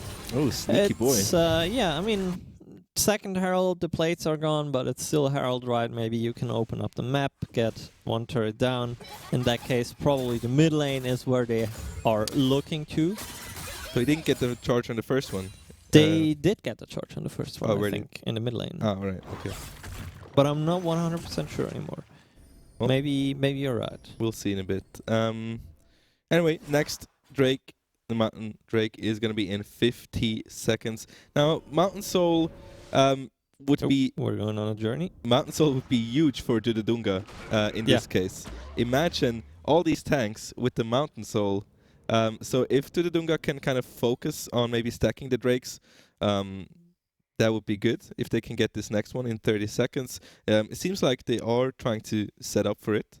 Yes. As look at that nice pink board in the brush. Yeah, it's beautiful. love it. At the same time, though, the Aphelios finally got the Kraken Slayer, so there's that. Will do some damage to the tanks, but I mean, the Zac already has the Sunfire Aegis, so that's a lot of tankiness in just one item, you know? Yeah. Oh, the package is ready. Same time, mid lane is getting pushed, and I wouldn't be surprised if they just drop the Herald here on the next wave. Yeah. Now, the question is, do you just play for the mid lane turret as LC Calyx here and drop the Drake? Or do you contest it really? So I think LC Calyx do not want to drop the Drake here against their team comp. They did get the turret, first turret of the game. Oh no, actually second, because bot lane turret already fell. But again, they do not want to take this turret. The team fight coming in, Zax jumping in. The Gwen already dead by the Jhin. So much damage coming out of the Corki though. Look at him all the way in there. It's a triple kill for the Corki, and it could be a quadra, but the Viego flashes away in the end, or the Echo flashes away, and will be able to get away just barely. But the Corki already doing so much. Look at this guy, Jhin and Corki. Everything is evolving around them now, because they have so much damage, so much money in their pockets after this fight, and they even got the Drake. Yeah, and I feel like LC Calyx, they were just caught off guard there. They were walking into the river, were trying to get a good control over the dragon, and suddenly they were being collapsed on. The Philios just blew up, and even the Gwen blew up. The Gwen got completely destroyed. Your player that is most ahead, or was most ahead, if that player gets blown up, well, then what are you left with? Yeah, and we just saw the Zac has so much, he does so much work in those team fights. It just comes out of nowhere. They do not expect him, they do not respect him, and it just wins the team fight.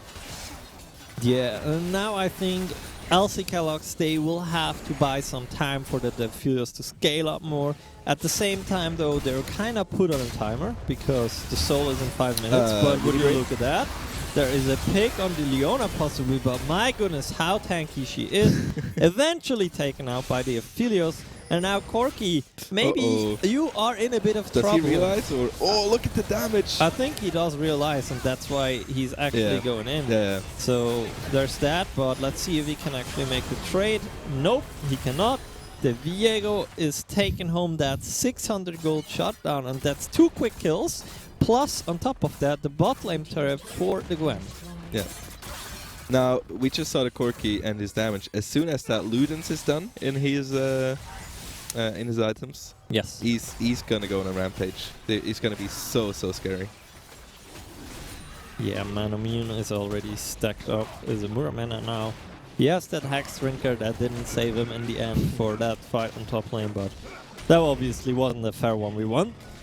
And yeah, the game is still pretty even, only 500 gold apart. Yep. 2 turrets apiece. But obviously, the 3 Drakes for Dududunga, they are the real story of this game. And we're only 3 minutes away for the Dragon Soul as Corki is chilling down bot lane.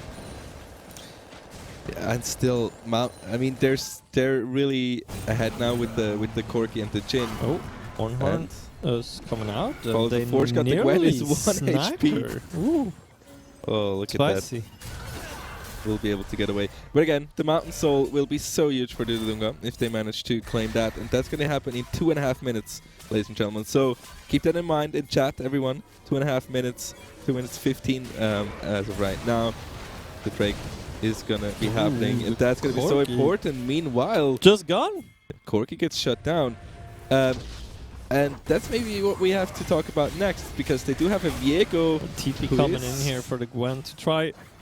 Excuse me, and support Viego. Viego's getting out 3-man stun from the Echo here, but I feel like they don't have the resources. Finally, though, Aphelios aggressively flashing forward. The ultimate gets soaked up by the Leona. First kill coming in for him, and if you get that kill, please, please give it to the Aphelios. He barely needs that goal. There we go. Yeah. Double kill for Aphelios. 1 minute 30 to go for the Drake, and now would be a good time for them to play some wards. Behind the Drake in the jungle, then reset, buy whatever you can buy, and then come back to the Drake. Okay, there's pretty much no reason for Dududunga to get caught this hard there and to lose all their teammates. But good for LCK Lux, of course. Now, because they have to remember, there's a Viego in the game. Yes. Right? New champ. Very overloaded kit. No. But if he gets to take over a Corki or a Jhin in a team fight, he can do such impact because he takes over the items as well, right? So just focus one of these fat members with the Echo, trying to burst them down, give it to Viego, and then that's maybe their chance. Yeah, and we see that slowly but surely 2 items across the board are coming in for all the players. The Jhin has bought himself the Collector. At the same time, Viego has Divine Sunder and the Blade of Drinking. Aphelios doesn't manage to get the second item done, but most importantly, he has a Lost Whisper already. So he has some armor penetration besides the lethality from his kit. Now, it is important for LCK Lux that they get into the river first. They establish a good position for them, because otherwise they're going to be caught with their pants down just like they did last time. Yeah. And right now, it just seems like they are not in the position they should be, with Drake coming up in 10 seconds. Well, look at the brush here. They're trying to control the entrance. The Drake will be spawning. And is LCK Lux just going to give that? I mean, they can't. But it seems like the Viego's not going. They're giving it. That's Mountain Soul for Dududunga with all the tanks. That could just be the demise of LCK Lux here. Yeah, instead, LCK Lux, they are going over to the Baron, but no way you not can sure do if that. that's the call here. But maybe they are baiting them into a good position. So fight-wise, there is that. But there's no TP in Echo. Keep in mind, this is a 5v4, and the Aphelios taken down, shot down, coming in here. And I think now it's just a cleanup crew duty from Dududunga. And once they're done killing off the rest of LCK Lux, they are going to snack themselves a Baron. And this is going to skyrocket their lead for sure. Yeah, I mean, giving up the soul, plus giving up the Baron now. I think it's just a bad macro call. They had to do that earlier, but it's hard after they lost that team fight or that skirmish. They just had no control over the river, so they just couldn't really contest without losing. And Echo is just here pushing down the bot lane. Viego trying to sneak around here, but he's gonna get pushed away by the Leona, and that Baron should be taken by the Dududunga. Corki still trying to go for the Echo, but not gonna do so. But yeah, Baron Dasher goes to Dududunga, and the advantage just grows and grows. Gold is not that different right now, but let's be honest, that's kind of misleading, right? How much value is on those 4 Drakes, and how much value is in the Baron right now, right? They also get bonus stats from that. But obviously, now it's on Dududunga to kind of do something with that value they have been given, especially the Baron. I think they will need to knock down those tier 2 turrets now, so that they can start working on the base of LCK Lux. But let's see how well they are actually doing that. Yeah, so now the Gwen is pushing in the bot lane. and they're just trying to gain control and gain a little bit of priority on these lanes. But Corki is very strong here. Yeah, the Gwen really has to be careful.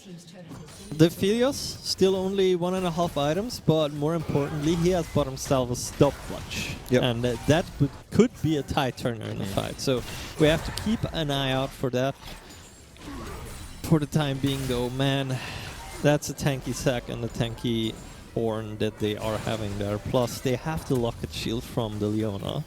So that's a lot of health to go through. Yeah, okay, so let's see here. The Viego is in quite a good spot here, but again, he needs to, in this team fight, he needs to get a reset. Yes. He needs to work together with the Echo, and Echo is not that strong right now. As the Gwen is going in onto the Corki ult's coming out, is she gonna flash? She doesn't have any flash. I forgot. She didn't even take it. Yeah, but nonetheless, I think that was a pretty good play. Relieve some pressure off the map. The mid lane turn gets taken on the last. Oh my goodness! That just shouldn't happen. Aphelios has no right to be there, and he gets punished with it. I mean, yeah. He didn't even get the stopwatch. The fourth shot was hella. He could have stopwatched actually, in theory, but he just got fourth shotted. Yeah. And now I think that's that when Zek just jumping in for good measure. And due to Dunga, they are knocking down tier 2 turrets just as I asked them to do so, because we see it on the top lane, the Ornn just about to be at the top tier 2 turret as well, and now the gold lead is growing. Yeah. Now, I mean, for LTKlux, okay, maybe take down, try to go take down the here by Corki, okay. Zach has to jump out there. Rooted Echo there will get away. So no real danger. Ornn is still mashing in the top turret on the tier 2, and they're just trying to get some space here. But again, for LCKlux, okay, yeah, you can get a Viego reset, you can maybe take down the Corki Origin, but again, the other one is still there, and then you still have 3 tanks to go through. How are you gonna go through all these HP bars without dying yourself with the damage that Corki and Jhin bring to the team? So. It's snowballing further and further right now for Dudadunga. Yeah, 5k gold lead, but as we said, a lot of the value is in the Drakes, and a lot of value is also in the Ornn upgrades. Keep that in mind. That is also a thing. Bounties are here on the tier 2 turrets for LCKlux, but I don't think they will get there anytime soon. There is another upgrade from the Ornn. Yep. The Luden's Echo becomes the Luden's Tempest. Wasn't Luden's Tempest the old name? I don't know. Maybe anyway, tell us. I read a fun fact by our good friend Don Rigoni in the chat. Okay. And he told us that the Ornn items, in average, are worth around 1.1k gold bonus. So I never really thought about that. I always thought like, okay, Ornn items, it's a little bit of more damage maybe on the items, but it's actually quite huge. Yeah, 1.1k gold per item, so that's like full infinity edge for the team by now. Yeah. We have seen the inhibitor getting knocked down. At the same time, finally, some more gold going into the pockets for LCKlux as they managed to get a turret here. And now the 1-3 Thron it's kind of working out. It's even forcing the teleport. But keep in mind, the most important objective for this match that's probably going to end the whole match is coming up in 20 seconds. Ooh. And that surely isn't a good time to be caught off guard 15 seconds until the Elder Drake is up. So this is the perfect opportunity for LCKlux. Yeah, with Corki being down, that's so huge. But Gwen is still pushing here, and I'm not sure if the Zek can handle her. And she can die here. She can die here. Yeah, if she dies here and her team gets the Elder Drake, that's perfect. She even takes out the inhibitor. There we go. Team is onto the Elder Drake. Once they have the Elder Drake, they can reset, can buy up, and then they will just look for a fight at the Baron. That's really good by Kasiko, just baiting everyone to him. That's a free Elder. That's like the win con. That's pretty much the only way, where they can burn through those HP bars, and that's really huge. So well played and well come back by LCKlux. I think what they should be doing now is they should be sending the Gwen bot lane instead of the Echo, because the Gwen doesn't have Elder Drake, right? So she should be actually split pushing, trying to play for the objective, whilst the Echo is either split pushing mid or just sticking with the team and looking for a good counter engage, a good trap, whilst the Dududunga is trying to come in for the Baron. Yeah. But obviously, first of all, they will have to set up the Baron, and they're not anywhere close to that yet. Okay, Luden's Tempest is the new name apparently, so you got your items right. Or Yeah, is it? Or is my it? bad, Well, is it my the bad. new name? Is it the new name for the upgraded item, or is it the new name? But what, So what was called before the item rework? I know. I thought it's Luden's Echo. Oh yeah, No? yeah, exactly. Okay. So- Yeah, but Tempest is the new. Yeah, I don't know. Anyway, Twitch chat knows better, so Twitch let's chat, just let them. Someone will surely add us Yeah. on Twitter. Like, We're gonna get your items right, Oh my costers. god, I'm sorry guys. Anyway, right now, of course, Baron is up right now, and looking like Dudunga is trying to gain vision control here. That's probably going to be the next item. Look at the bot lane here. The Echo is right behind the Gwen here, following up on the Ornn. They're just trying to siege the base But here. even if the Echo wasn't here, that inhibitor would Yeah. fall. And, Oh, yeah. And I think the problem for Dududunga here is no matter what play they are making, it's a bad play on paper. Yeah. Right?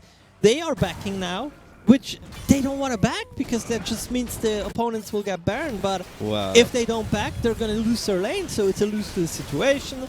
And LC Kellogg's, they're doing a really good job Ooh. at playing to their advantages right now. Need to be careful though, as The the Elder's still up. Curtains call is coming in, and the fourth shot hits the Jhin. What a disaster for the side of LC Kellogg's. But it seems like they are keep on going. That is not the real Leona, that's the Diego as a Leona.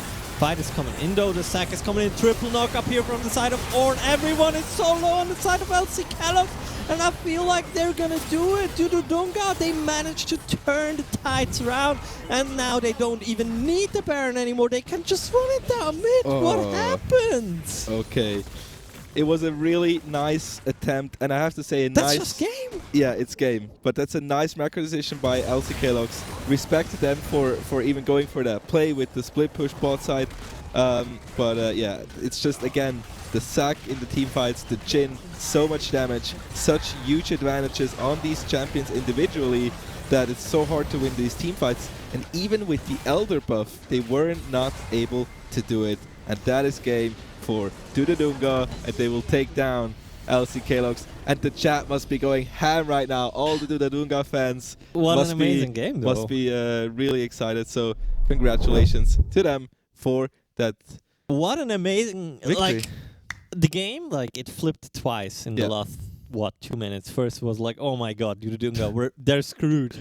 Twitch chat already find a new team to be favored for, and then suddenly it was like, oh no, Dududunga, they're not screwed. They're just, they're one step ahead. They knew that the counter throw, or well, the counterplay would be coming, and in the end, they come out victorious, which means they are 2-0 for today. So looking good.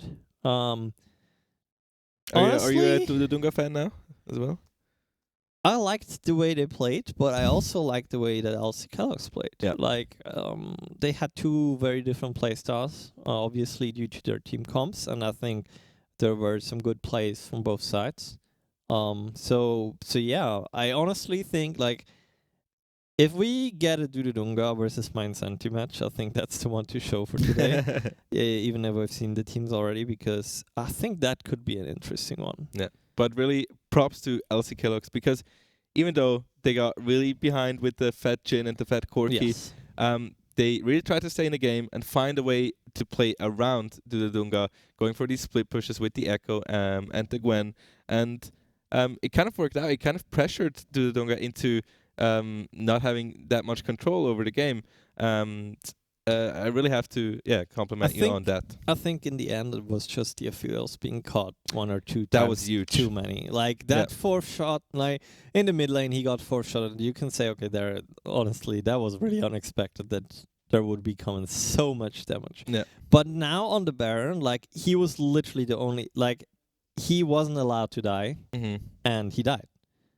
And obviously now you can ask yourself the question, is it his mistake or is it kind of a team effort mistake? Because should they be lining up? Or, I mean, obviously he would have had the option to go behind the Baron for the fourth shot, for example. Yeah. Or he would have just had the option, or the team would have had the option to kind of, block the shot. So it was a hectical position there. I can see how it can happen. We'll have to see the replay, but we're only humans after all, it's not worth blaming anyone here. No, but it's definitely definitely a huge change up there in that team fight, that they did not have an AD carry. So they did not have the damage.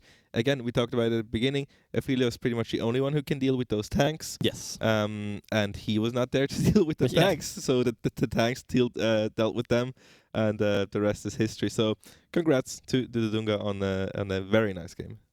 Yeah, now I would ask our production to give us a short update. There we go. 2 more matches have to be finished, so I'd say if we can, we'll have a short break before the 3rd round. I'll need some water. I think you'll need some water as well. What an amazing round. I hope chat liked it, and let's see what the round 3 has to offer, whether Dududunga will face off against my insanity, or what else is in store for us today. I love it so far, and with that being said, I think... What? I'm confused. Oh, I see what you're doing. It's not falling down. It's all good. Okay. All good. But yeah, with that being said, I say we will send you into a short break and ourselves too. So stick around. I'll go read up on my item names.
There we are back live from the KPMG studio. I'm Sharper, I'm joined by Syntax. We just had an amazing game of League of Legends and there is more to come. Three rounds to be specific. Yep. So we've got you covered for the afternoon and right now we have quite a special matchup, I'd say. You can say that. You can see it right down at the bottom. It's gonna be a derby between Arctic Lunar and Arctic Omen, two academy teams of Arctic Gaming. We saw the matchup. We said, okay, we have to see this. Obviously, it's an internal matchup. Should be fun to see, hopefully. But yeah, very interesting. Two Arctic Gaming teams going up against each other. I mean, for them, it's kind of unfortunate because one of them is gonna take out the other one, right? But still, very interesting. Is there actually a possibility to draw in League of Legends? The draw? Yeah. How would that work? I mean, if both Nexi are open and you bring it down at the exact same millisecond, would that be a draw? I'm pretty sure Riot Games probably got that unlocked, so that probably should not happen. Would be interesting to see. We would have to ask. Do you know Vanderil? Yeah. He's a YouTuber who's like exploiting all the bugs. So he'll probably know. We'll have to ask him. Yeah. We'll have to ask him. But yeah, that would be the only option for one of those teams not taking the L here in this matchup. Obviously, yeah, Arctic is insane. We like Arctic as well, chat. Yeah. Don't worry. Arctic, obviously, they already are in playoffs. So this would be kind of the second team making it to playoffs if they manage to get one of those teams. So they're both 2-0, or no, they're in the middle pack. They're in the middle pack. Yeah, so 1-1. Pretty much one of the teams is kind of eliminated after this game for today, and the other team still has a shot. Now, I'm actually curious whether those teams practiced against one another for this. This would be funny to know. I don't know, but I'm sure there's some internal scrims and stuff. I mean, that's why you have the academy, right? I would guess that's the point. So it's funny because they probably also know what to expect and what to ban. So pick and ban is going to be interesting here because it's probably not the first time they matched up. But what I know is that for us, it's already going to be a pain in the butt to cast. Oh, why you have to be like this? I mean, yeah. Do we just call him Lunar and Omen? I guess we'll find out along the way. We just say Arctic all the time. Yeah, so you just guys don't Arctic. know what we're talking about. But isn't that also like heaven for us? You pretty much can do a mistake because it's right nonetheless if you say you can Arctic, just go right? brain AFK and just say Arctic no matter what. Okay. Arctic, yeah. Well, I guess that is good. That's good, yeah. Okay. Not a pain in the butt. See? Just, a change of point of view. But yeah, obviously we're trying to get the game ready. I'm not sure how far along the way we are. Until then, Gwen has been played quite a lot today already. Yep. Or banned and played. She Banned was and played played, yeah. and banned. She looked pretty good in lane, but afterwards, I mean, she did her job together with Deco, right? She was split pushing, but kind of fell short. I wonder if we see more of her, or whether the teams, the more we go in the qualifier, are actually tending more towards the tanks that we're apparently seeing with the Ornn, with the Malphite, and in the jungle, for example, the Zac. I mean, we saw in the last game that the comp of LCKLox was lacking in kind of frontline and peel, because you have the carries in the Aphelios, and then you have the Echo trying to jump in, you have the Gwen trying to go forward, you have the Viego trying to go in, and you kind of leave Aphelios and Thresh there on their own kind of a little bit. So against all these tanks and then against all these engage that Dunda brought to the table, it was kind of unplayable in the end. So that's something you have to think about in the draft. How is your team fighting gonna be? Can you handle all that engage? And yeah, the tanks have proven to be very or worth a lot here. Yeah, it's obviously always good if you don't have just a singular win condition in your team. Yep. And that's kind of what it felt like in the last game. I mean, obviously, you have the 2 win conditions. The one is the 1-3-1 that they kind of play to most in the end. And the second one is Aphelios doing Aphelios things. But I feel like that win condition kind of got cancelled out pretty early in the game with how far he fell behind. Obviously, he had 2 items. You still do damage, but compared to what the Jin did with his 4 shots, that was nothing. So let's keep that in mind when we see the upcoming champ selects, whether teams actually can draft a bit more of a versatile comp where they don't put all their money on one horse, so to speak, and have multiple options to play out the game. Yeah, and talking about the mid lane, what have we seen so far? So we've seen the Corki, the Victor, Akali, and the Echo. And the Echo. But we've seen a lot of mid bans, right? We've seen Yep. in the first game, I think, the Ahri ban. Now in the second game, Victor was taken out. We didn't see the Twisted Fate yet. Also didn't see something like a Zoe, for example. Nor the Ahri that was pretty prominent in the last qualifier. Yeah, luckily played it, that I'm sure, and it worked out really well. Yes. So it's, I would say it's a ban-worthy champ, depending on your comp. So Ahri is very strong in the moment after the mini rework she received. But yeah, very interesting mid lane meta at the moment. It's kind of still forming, and players are kind of still seeing what works out in this new patch and in this new meta at the moment. But there's a lot more variety. So definitely, the days of I don't know, the days of Orianna Victor 24/7. I mean, kind of Orianna is cool. Let's be honest. I mean, there's still. I mean, these control matchups in the mid lane are still very prominent, also in pro play. But there's a lot of other routes you can go, which we're kind of missing, like last season, I think. Yeah, I mean, variety give it and variety take it. The variety is now gone on bot lane, kinda. But that's the normal ping pong of League of Legends, I'd say, right? The normal meta shifts, that's kind of normal, and then you have to either wait until a new patch hits or until people actually get creative and find something new, even if it's kind of game-breaking sometimes, looking at you, Jenna, top lane. But yeah, that's kind of just the nature of the game. What we didn't see that often, I think last week we saw Rise, if I recall, or did we not? Was it in... I think we did see him once. So that is always a pick that can come through. What we didn't see yet was the Kassadin. Yeah, I haven't seen any. Yeah, true. And that they used to like back in... Now I'm sounding like back in my day, back in my days, everything was better. Pepperidge Farm remembers, no. Back when I played, that was always something that you had to be scared of. Like, ooh, do we ban the Kassadin? Do we leave it open? And if we leave it open, what's our answer? And the answer was always often like, yeah, well, your answer doesn't work.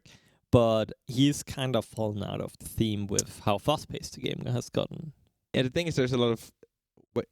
when you're playing Kassadin, you want to go for scaling. Yes. And I think there's a lot of safer options with the Victor, with the Corki in the mid lane, that Kassadin is kind of maybe too coin flip, because he has to kind of really get far into the game, and then he still has to go in, right, to do damage. And with the Victor, with the Corki, you can kind of play a bit safer and get out your damage more. So I guess that's why Kassadin isn't as prominent, because there's just safer and better options at the moment. Yeah, obviously you don't have to jump in as a Rise or as a Victor or whatnot and still be able to deal lots of damage. Just a short update, there seems to be some issues with the lobby, so we are recreating that at the moment. We're trying to get us into Champ Select as fast as possible, obviously. And we want to see what Arctic has in store for us. This is a whole Arctic game, and I hope the whole Arctic crew is actually watching as well, rooting for the game. Yeah. If not, this is the time to get everyone from Arctic in. Yeah. Man, like, Arctic has always had a whole lot of teams in League. Yeah, they've always been very Yeah. very prominent in League, and that's what kind of is needed, right? These academy teams, because you need to gain some experience, right? And that's a perfect environment. I think Arctic is doing a great job in that. And when you gain like multiple of these academy teams, you can practice against each other and together. And yeah, we're kind of seeing a private insight into Arctic Gaming scrims right now. In the Infernal Series qualifier number 2, but yeah, draft I think is going to be very interesting as these teams know each other pretty well, or that's what I'm guessing. Yeah, that they know each other pretty well. So we'll see if they're gonna target each other a whole lot here. And yeah, I'm not sure about the level of play that these teams are at. Yes. We of course saw that the Arctic Gaming main team has already made it through to the playoffs, and we will see them next week. And maybe we're gonna see an Arctic main versus Arctic Academy matchup in the playoffs. Will be fun. Would be a possibility. So yeah, let's see if that happens. But yeah, it's gonna be an interesting one. In the jungle though, talking about draft, we haven't seen too much priority on the Jarvins, on the Sinjaos. We saw a lot of Viego. Surprisingly, Viego for me is always kind of a coin flip, because you have to get a lot of setup for him, right, to get that first takedown. So you don't have a like secured win condition for these team fights, because Viego has to get a reset, otherwise he's kind of useless, right? Yeah, in some sense, but I think he's also just good to play around objectives, right? He provides a threat without doing anything, just by being in a shroud, for That's example, a good point, right? yeah. He also brings some CC, and he has some evasiveness. I can't tell the word, but he's evasive. That's what I'm trying to say, Twitch chat. And yeah, so you have to deal with a slippery jungler that can be pretty annoying to deal with. Some kind of like, I don't know, for example, a Lee Sin can also be annoying to deal with, right? I mean, a Lee Sin isn't going to deal a huge amount of damage in the late game, but he provides a kick, and he provides just being an annoyance. He is also really good at stealing dragons or other objectives, so I think Viego kind of falls in that, in that part. Plus, he can get going. That's also a thing, right? He can snowball really out. So, whilst we're waiting for the game between Arctic to get started, let's take a step back from League until there, and throw it back to KPMG and the studios here. As you know, we're able to do this thanks to KPMG. We are also able to be in that lovely little studio here. Really cozy. I like it. I live here, actually. You live here? Oh, okay. So you're sleeping on the couch, huh? Yeah. Okay. I have my blankets and stuff right over there. Cool. Oh, okay. Yeah. So see, I didn't even know that, guys. But yeah, jokes. All right. At least I hope jokes aside. Really big shout out to KPMG for being able to do this. And if you want to know more about KPMG, we're kind of providing you with some information about their different teams. Over the course of this series today, we have the financial services teams. Last week, we had the advisory team, and we have still 2 more teams to come with some interviews, so you will get some insights. And if that sounds interesting to you, you can obviously find out more about KPMG. We have some links in the description / in the Twitch panels below. Now, I think we're getting closer and closer to the game. So maybe we're cutting the edges back to League of Legends now. Okay. And cutting edges is kind of a good word, because Seri would also be cutting edges, kind of, if she was played, but she wasn't played yet. No, not a lot of... I mean, now she has been nerfed, so the chance to play Broken Seri was kind of last week, right? But yeah, we are into pick and ban right now. Now, just before we see anything, without knowing anything about the teams, give me a prediction. Who's going to win draft? I mean, I'm all for Lunar, simply because you're an Omen main. Okay, we're going back to Valorant here. Yes. Okay, yeah, then I'll go with Omen. And they banned Soraka, so they're like, I already like them. Obviously, on the other side, Omen, they have picked 2 jungle bans, and my goodness, we're flying through pick and ban. Caitlyn, taken out, we've seen her to great effect. Diana is a respectable ban. So much jungle. I think you've talked about it last week that the Diana Yasuo comp is quite a good comp. Yeah, it's kind of course, it's a good combo with the Diana Yasuo, so it's good to ban away if you know Yasuo is available. But still, Diana is also good on her on herself. Yasuo not so much without any setup.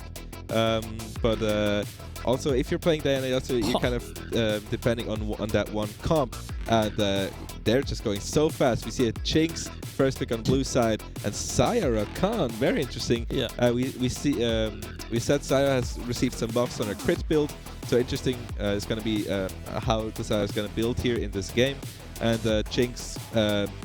A very easy pickup for first pick, right? Yeah, the teams are trying to make up for the lost time we had, and the Kindred. Okay. Wow. So you don't know that about me, but if I jungle, I often jungle Kindred. Oh, so really? I love this champ. Not only does Kindred have an amazing champion design in general, but I feel like she has a very unique playstyle. The Jenna is probably not going top, by the way. That's probably the support, but who knows? Kindred, though, the mechanic around her marks brings kind of a new game to the game itself, right? So you're playing League of Legends, but at the same time, you gotta play that mini game with Kindred, where it becomes a mind game. Is the Kindred actually trying to go for the mark or not? Yeah. And it's always a question about how many resources do you as a team with the Kindred want to invest into that, but also as the opposing team, how many resources do you want to invest into that? Yeah. So looking forward to see that. On the opposing side, though, you're Jarvan, the first one. Yeah, I like it very much with the Rakan and the Jarvan. A lot of engage here already. So far looking good. Now we're into second pick and ban phase, rather. And they are going for the Gnar, so targeting the top lane here. And we'll see what answer comes out of Omen. But so far, comp of Lunar seems very, very linear. Seems like they know what their plan is. On the side of Omen, I'll have to wait for these last two picks. Yeah, I think the top laner is really crucial here, right? Yeah. The top lane will kind of decide the pace of the game and what kind of game they're playing. Because they essentially have 280 carries now with the Kindred. But you can also try to set the Kindred up that she's always in between her solo laners. So they have the option to either go a 1-3-1 comp here, or they will be going for more something like a Coster mid laner, Victor, Orianna, and then get some classic top lane tank, whether it's an Ornn that we had before. Well, we're not gonna have the Ornn because Ornn just got banned out, or something like a Malphite or something along these lines. So that's kind of what I'm seeing. I have the Chase on top of my head, but I don't think the Chase would kind of fit in there. So I mean, they'd have to play at range all the time, right? Yes. So Seraph also taken away. Let's see what the last ban is going to be on the side of Arctic Omen. It is going to be the Gangplank. Interesting pick. Champ we haven't really seen so far in the qualifier, but of course if you manage to play him well, he can be a high impact champion. Corki pick for the mid lane. A champ we saw countless of times now in the first qualifier as well as this week, and has proven to be still a very, very strong pick. Now, what's the answer gonna be on that? They're probably, I mean, they're gonna have to blind top, which gives Lunar the advantage there. There's the Ori. Ori, very nice. Okay, so I like the Ori pick here. You can kind of stay on distance of the Corki, right? Should be a rather safe lane for both participants or for both mid laners. And now, what's the top matchup gonna be? Okay, that is kind of surprising. I don't know how exactly the Kale suits this team comp, but this leans more towards a 1-3-1, I would expect, right? I mean, how can they disengage? You have a lot of... You don't. You simply don't, but you have a lot of invulnerability on this team for once. Yeah. But I feel like eventually they will have to play kind of 1-3-1-ish, or a 1-4 with the Ori.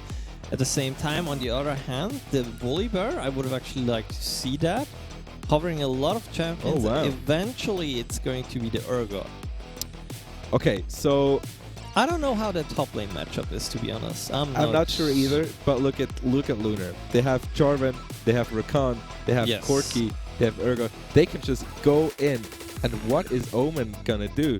Yeah, they have the Kayle ult, yeah, they have the Kindred ult, but that's gonna run out at some point. They have a lot of damage, but can they bring it out? Not quite sure if it's gonna work out in those. I mean, they can't just 1-3-1 all game, right? So they have to at some point go to fight the Drake, fight the Baron, and not sure if that's gonna go well for them. Well, our dear Arctic fans, now is your chance to vote for your favorite team. Oh yeah. Is it going to be Arctic Omen or Arctic Lunar who will take home the W and, well, keep their chances of life of qualifying for the playoffs? You have about 2 minutes to vote for this now, and we have about 2.5 minutes to bridge over to the game, so we'll just do that. Kayle is a champ that you kind of see every year, but just like once or so. And either it just gets completely demolished, or she's completely demolishing the opposing team. Right? There's kind of no in between in this. I like the champ. I like the player as well. In top and in mid, but the thing is with Kayle, you have to go scaling. You do not want to skirmish early. You do not want to fight. You do not want to get behind. As soon as you get behind, it's kind of over, right? So, and that's kind of a problem, I think, because Kindred. They have to be really careful because Kindred kind of forces you to fight early sometimes. Yeah. Sometimes you got to do it, and don't forget to vote for which team will win, guys. You have the time in chat now. Yeah. Who's the more popular Arctic team? Yeah, we're gonna get we're gonna get some juicy inside information here. Yeah. Who are the good guys? But yeah, Kindred kind of will force those fights, right? Because eventually you want some stacks, unless you get like stacks from each gank. Okay, fair enough. But so that probably means that the Kindred might play more around the Ahri and maybe also the bot lane. But then again, how much prior? What was it? Jenna? Oh, it was the Zyra Khan against the Jenna Jinx. So I honestly think the J4 can back them up more early than the Kindred can the other way around. So this set, I feel like the Charming team comp is gonna do better. All right, so we just got the info from the poll.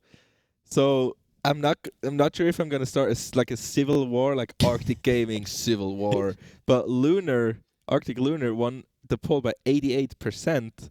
That's a lot of percent. Which kind of says a lot here. Yeah. Arctic Gaming. Where's the 50-50 support? We support all our players. No, obviously there's a favorite child in there. So what about the other one, guys? Yeah. What's happening there? Poor Omen. That's Omen. I'm rooting for you. I'm your biggest fan right now. I make up the other the other percentage that you're missing. So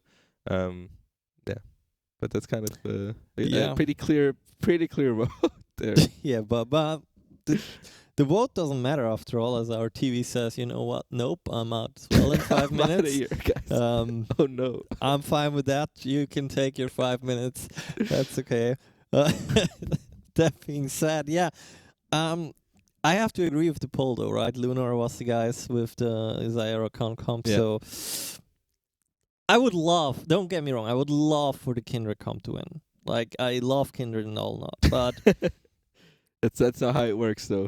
That's not how it works. Sadly, just because you love something doesn't mean it doesn't mean you get it. So that being said, we're about 1 minute away from the game. Yep. We didn't see a level 1 yet, and I don't think we'll see a level 1 in this game either. I mean, in the Kayle, you just like to stay in base in level 1, right? So you don't really want to do anything. But yeah, I mean, Kayle, she's a very prominent solo queue pick. Not really in pro play too much because she just takes so much time and she doesn't want to help you. She's kind of like a new Cassidy, right? Yeah, I mean, and that's why it's nice. I like to play in solo queue because I just can ignore all my teammates.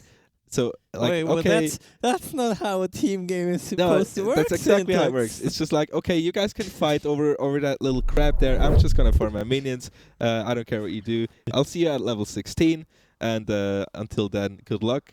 But yeah, we'll see. Until then, good luck. Ooh.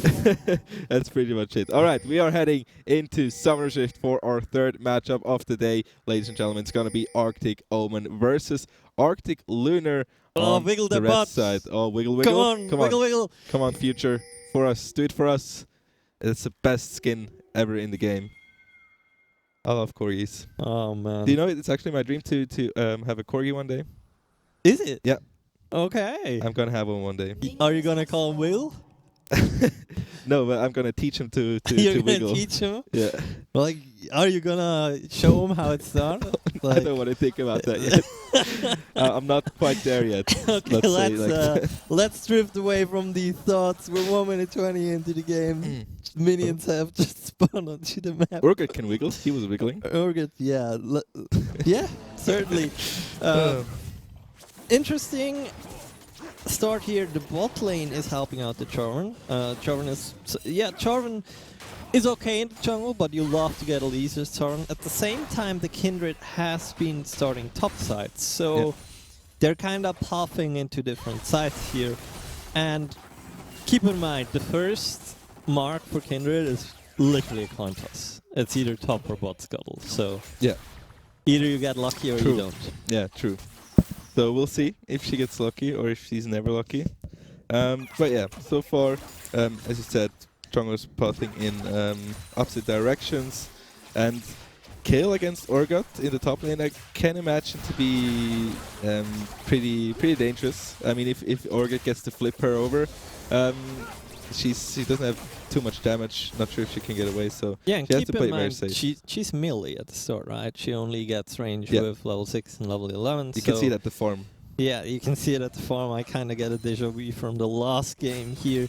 One question that is open to ask still is as well, what kind of Saya are we going to see? Is it going to be the lethality Saya, or is it going to be more an old school crit Saya? I mean, yeah, the patch is pretty new, and the buffs are pretty new to the crit build, so not sure if they have experience on it yet. I didn't see it yet, how well it works, but I guess we'll see in about 10 minutes. Probably it's a crit Saya, since she's playing lethal tempo. I think lethality Saya makes sense. Was with Summonary, or was it Summonary? Yeah, maybe it was Summonary, so we'll see. The Kayle, in the meanwhile, actually only down 4 CS. Gets the Q onto her, though. Has to flash the flip here, so good flash, good reaction, respecting the damage that could have come out there from the Urgot. And for now, things are slowing down a bit. And yeah, guess what? The Kindred didn't get the 50-50. Oh man. I mean, that's just part of the game with that champ, right? What can you do?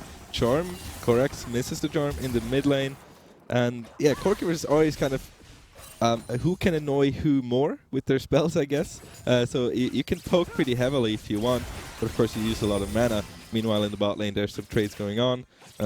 Nothing too dangerous, and health bars. All players still look pretty healthy.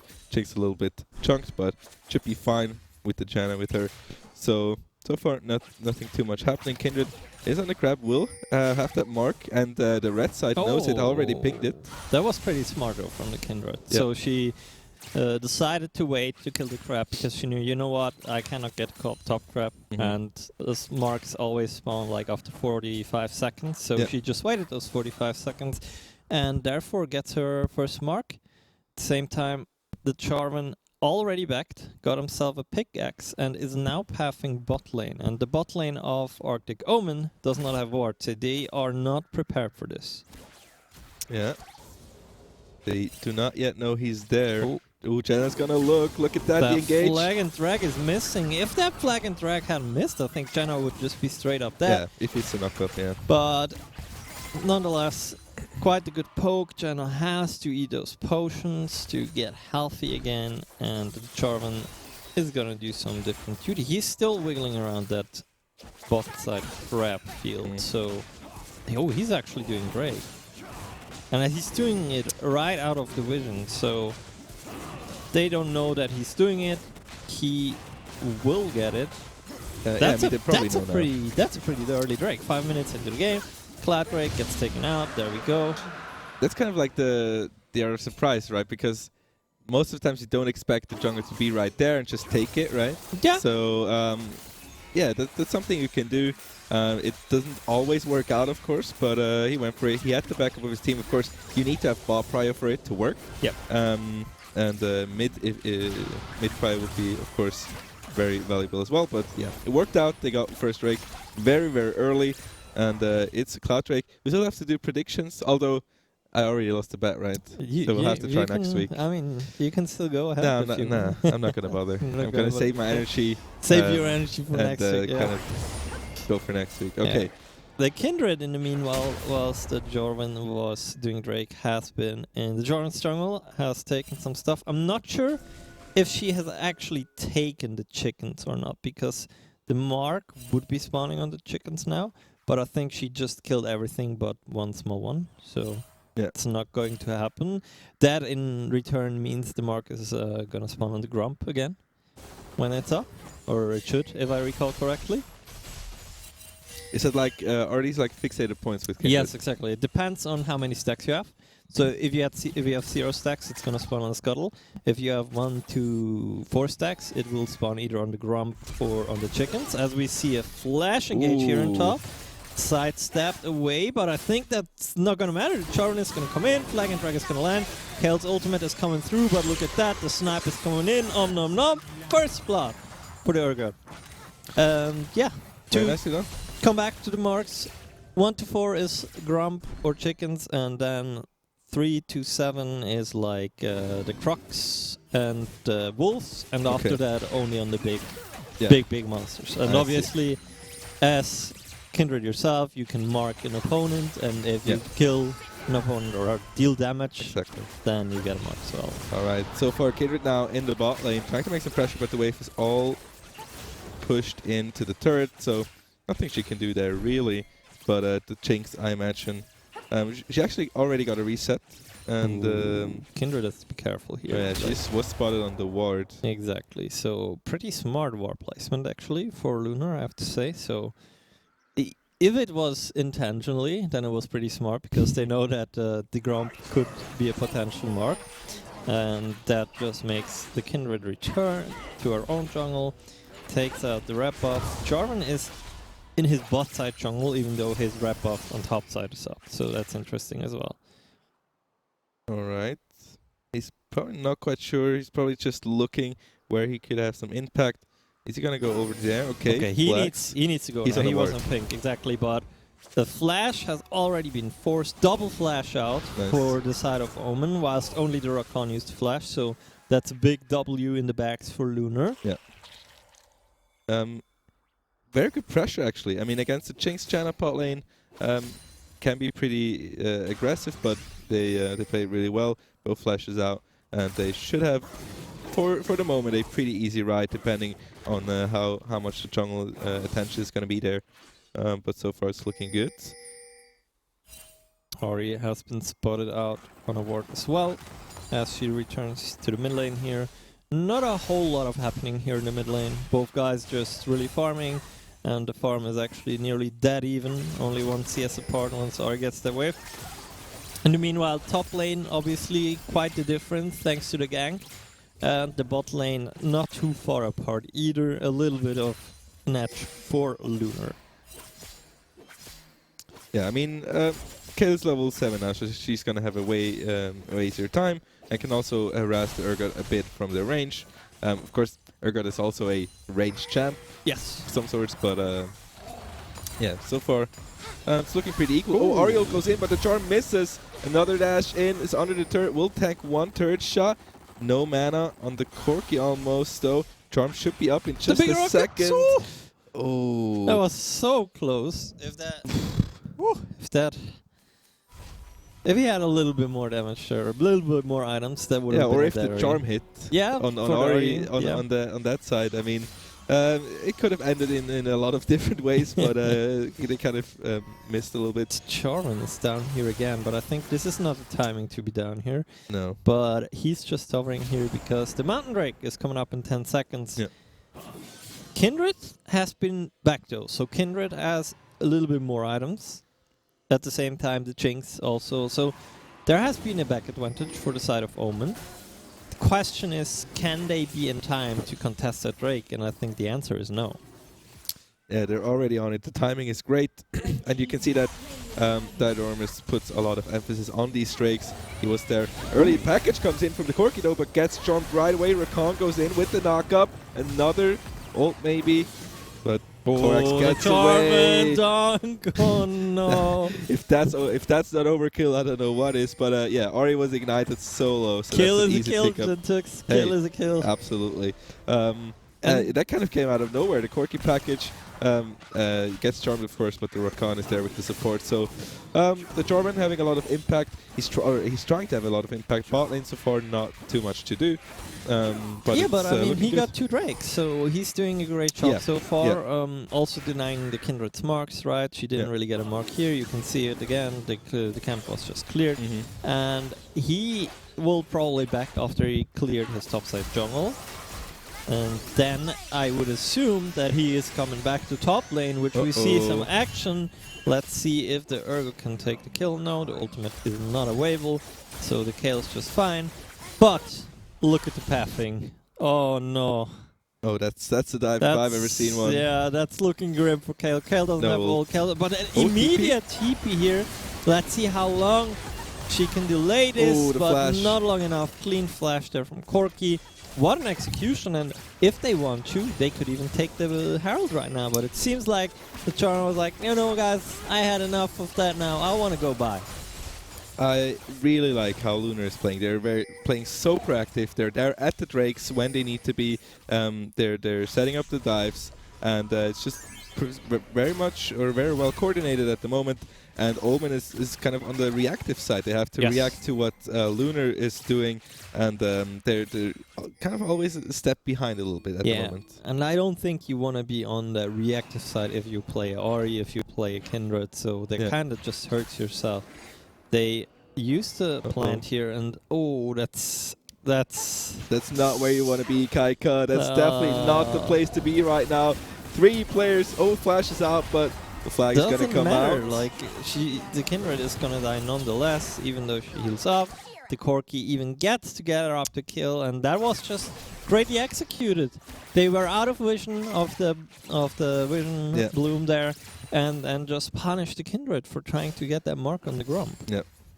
And that's kind of the thing as Kindred, right? Like, do I go for the mark? Is it too dangerous? And yeah, they set up the vision pretty well. She didn't know she was on vision, and yeah, what are you gonna do against 3 people jumping at you? And that's the thing.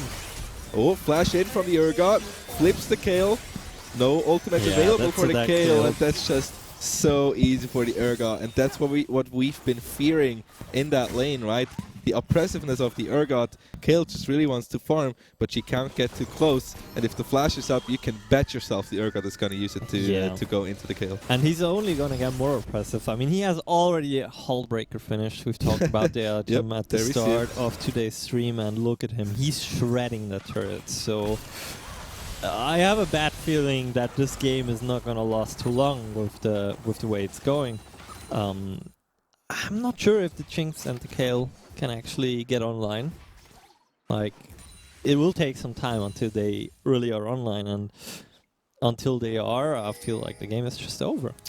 Yeah, that's the thing. The Charmin just has more impact than the Kindred right now.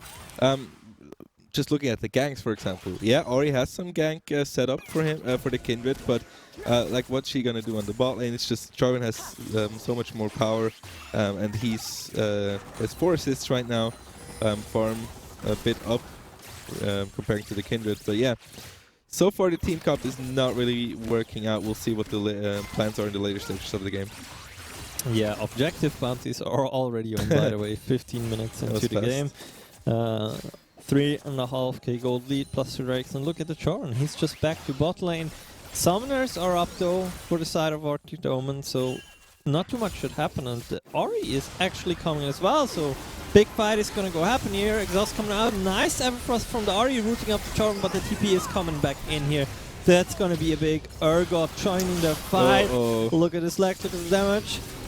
Oh, the Charm going back in, but he's so low, and look at them, they're caught in they're trapped with Alkov, but the damage is so huge in the Urgot. The Urgot doesn't have ult anymore, so no snipes available for him. The Jinx, she's gonna get excited. There we go. Can she charm? Oh, she nearly managed to get the Charm, and that's 3 kills for the side of Arctic Omen. Plus, they will get the Drake on top of that. So they're denying, like, they're buying themselves so much more time now, because they are not put on the clock after this Drake.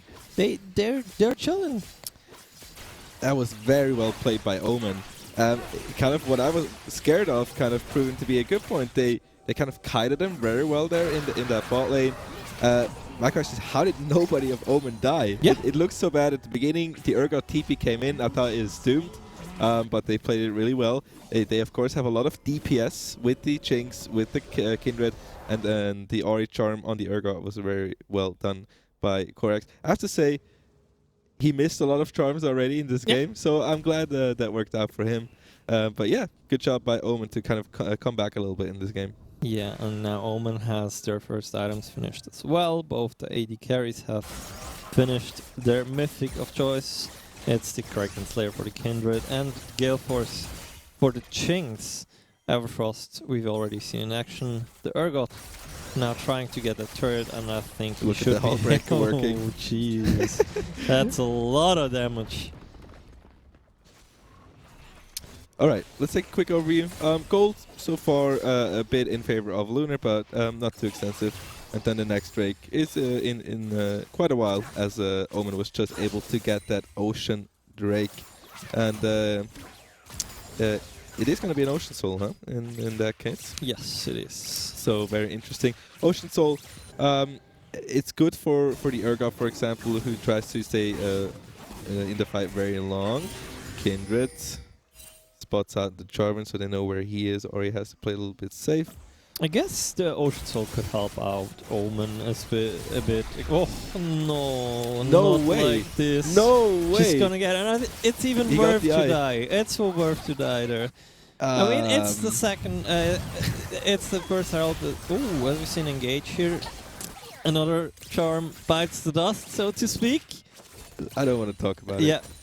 But yeah, the Ocean Soul on paper also not too shabby for Omen, right? They play against poking Corki. Yeah, true. So that can help as well with that. Absolutely. But yeah, the game for now has slowed down a bit as we see the Kindred trying to set up again. Dear Jinx, please, thank you.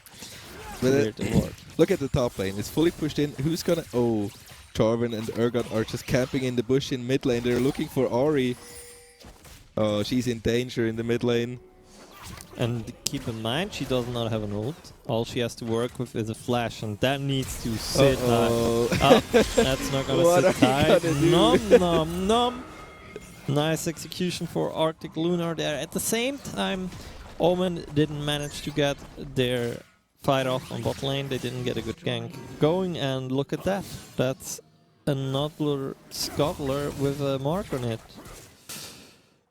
Yeah, and Kayle, remember, she still has the Eye of the Herald. Could push in the top wave, but decides not to do so.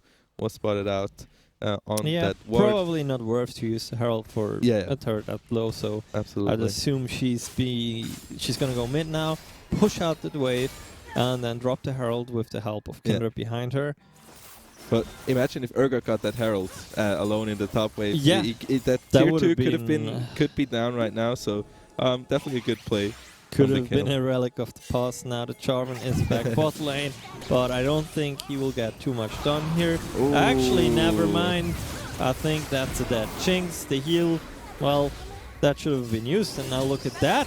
The Kayle is coming in, but smartly enough, she's trying to kite it into Ultimate. The ultimate has already been used. Now the Urgot is joining the fight. Kayle. And look at that, the Kayle damage already stacking up, but I don't think it matters as she's taken out.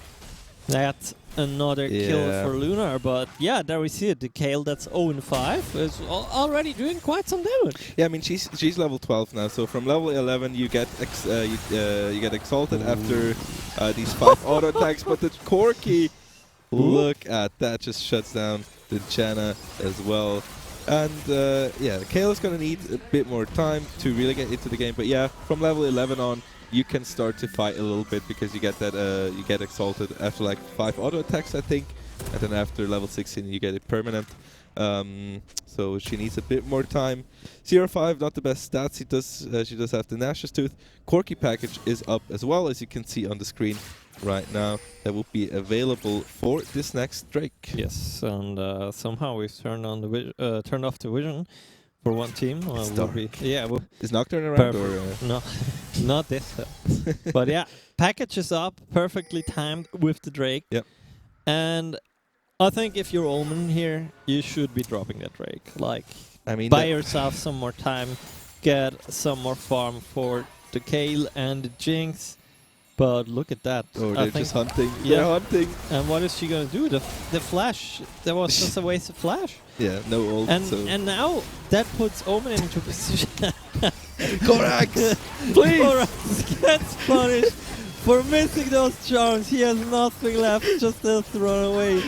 And yeah, I think that kind of sums it up.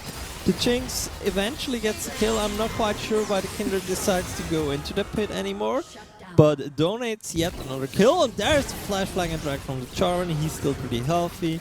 And go there. The Jenna Monsoon will disengage. But yeah, what can we say? I know what I can say. Questionable choice of actions there for Arctic Omen. They should have surely relaxed a little bit more. Now they have put themselves into even a worse position than they were in already.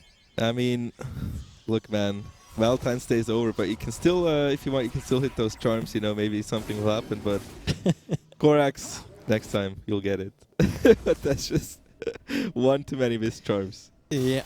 Anyway, yeah, that's the third Drake going over for 2 Arctic Lunar. So a lot of control on the map. The Charvin is doing a lot of work. 0-0, but 9 assists, so he's definitely helping his laners out.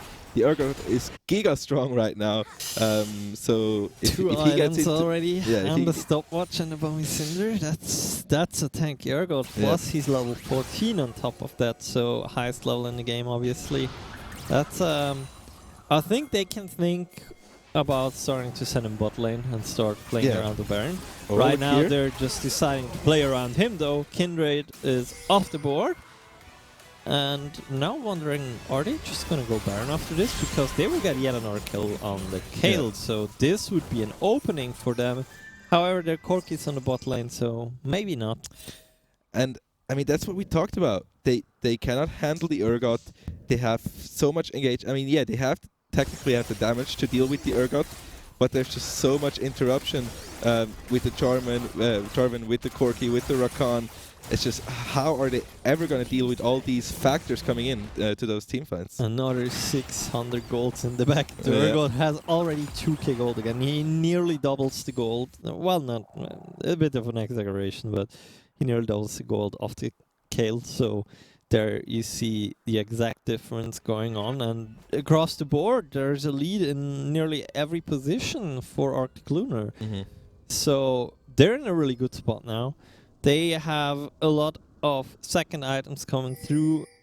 Urgot now just finished his legendary, mythic, excuse me. So he's going to be an even bigger annoyance. And I think in 2 minutes and 15 seconds, we'll kind of know if the game is over or not. Because I don't see how Arctic Omen is going to win this game if they don't get that Ocean Drake. Yikes! Another flash. I mean, it's just, as soon as the Urgot has flash up, he's just going in for the kill, making her life miserable. 0-8. Still good farm though on the Kale at least. Yeah, because definitely. I mean that's the one thing you can do on the Kale is farm well, and he definitely did that. But still, it's just so hard to go up against his team as they are starting up the Baron on the side of Arctic Lunar. Will pretty much not be contested, or he's going down bot side. Kindred will have a look here, see what she can do. They know that it's going on now though, but the Kindred has been spotted out. Great ult by her. Now they just need to wait until the Kindred is dead, and that's exactly what they are doing. That should be an easy Baron, but the Rakan is kind of out of position. I think Rakan is dead. A good kill here for the Jinx. They also got the mid lane turret, by the way. So a little bit of gold in the pockets for Arctic Omen, but I think it just won't matter anymore. I think they're just too deep down in the pit already. Yeah, look at the gold difference. It's really showing now, almost 10k between these two teams. And yeah, the Cork is starting to do damage. The Urgot is just giga strong. Jarvan has so much impact. It's really hard to go all up against all these factors. So yeah, they have bounties, but what can they really do? Next objective is going to be up in 30 seconds. Not sure if Cork has the package up in base for that. I think he used it for the last one, so it shouldn't quite be up yet. He just but backed, so maybe. But yeah, how do you contest the Drake if you're Arctic Omen Oh, at he this has point? it. He has the package. I don't think you contest this, do you? No. Like, I mean, you all you can do here is pray for your Jinx to hit the miracle rocket, right? That's pretty much it. You definitely need a miracle. Throw the Hail Mary, but it seems like they don't even do that. Instead, they will just opt to get the top turret. There we go. Ocean Soul over to the side of Lunar. And I think the train is just unstoppable at this point. You just don't have anything to counteract all these champions that are so bad. I mean, it's just the Urgot alone. What are you gonna do against him with like a Corki standing behind him? It's just I don't see it. Look Robert. at it. He's even really bigger now because of the Crossfire Gauntlet. Yeah. So no fun zone down here on the bot lane except for the Urgot himself. And I don't think he should have used that package that way, but they will maybe get the kill. The Monsoon barely manages to save the Kindred. I think it would have been smarter if they used the package here down the mid lane, but in the end it doesn't really matter, as they still manage to get that inhibitor at the same time. Urgot is relentlessly pushing down the bot lane, and that inhibitor will fall as well. And yeah, now the question is, are they just going to try to finish it here? Or are they going to say, you know what, we're going to reset one more time and then get her up top lane? But nope, seems like they're going to end it here. Flash blown for the Jinx, and I don't see them losing a team fight here, so they can, if they want, they can definitely force it. And it would be a statement here. Charm hit it though. It's in the Urgot though, who's really big, so there's that. The Kale trying to do something, but it's just a little too late here. Yeah, look at the Kindred trying to do some work, but they're just gonna hit the Nexus. Nothing they can do. It's an 18-5. It's a pretty much a stomp for the side of Arctic Lunar. They played it really, really well all across the board. And Urgot just giga strong. The Kale pick is just very coin flip. In my eyes, you know, depending on the matchup, and it's just it didn't work out here, but yeah, still very interesting to watch. Yeah, I think the game was, and I don't want to say it was lost in draft, because the game is never really lost in draft, right? But picking up a Kindred so early in the draft, and then not really picking a comp that can play around the Kindred. Why play Kindred? Again, Right. they're nothing to disengage, and Lunar had everything to engage, right? So it's just it doesn't work a bit out. Questionable choice of team comp and execution as well, but huge props to the Charmin though.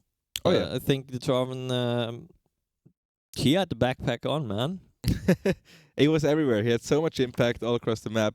Objective-wise, he was there at the Drakes every time to contest. There was one team fight where they kind of lost one Drake right in the end, but that didn't really matter in the end. So really well done. It was definitely a difference in team comp, absolutely. It was definitely the 88%, or how much was I it? mean, Something look, like that. as I'm the #1 supporter of Omen, I have to say, guys, I'm still proud of you. We're gonna look at the draft next time. It's gonna go better. And Lunar, I mean, lucky. Okay. No, but of course, it was a nice match. Pretty clear, and the team comp made a huge difference as well. But they executed it very well, also. So yeah, props to Arctic Lunar. Yeah. So 3 rounds down, 2 more rounds to go. 2 more games. 2 more games, and I gotta say, the games today have been really exciting. I mean, last week was cool as well, but it feels like last week was kind of warm up for what has happened today. Yeah, I think so too. I mean, last week, of course, we had some stomps with kind of of course, beginner players that wanted to be in the or take part in the qualifier against like very experienced players, which is obviously gonna be a stomp, and they expected it as well. Shout out to Neox at this point. Shout out to Neox. You're doing great, buddy.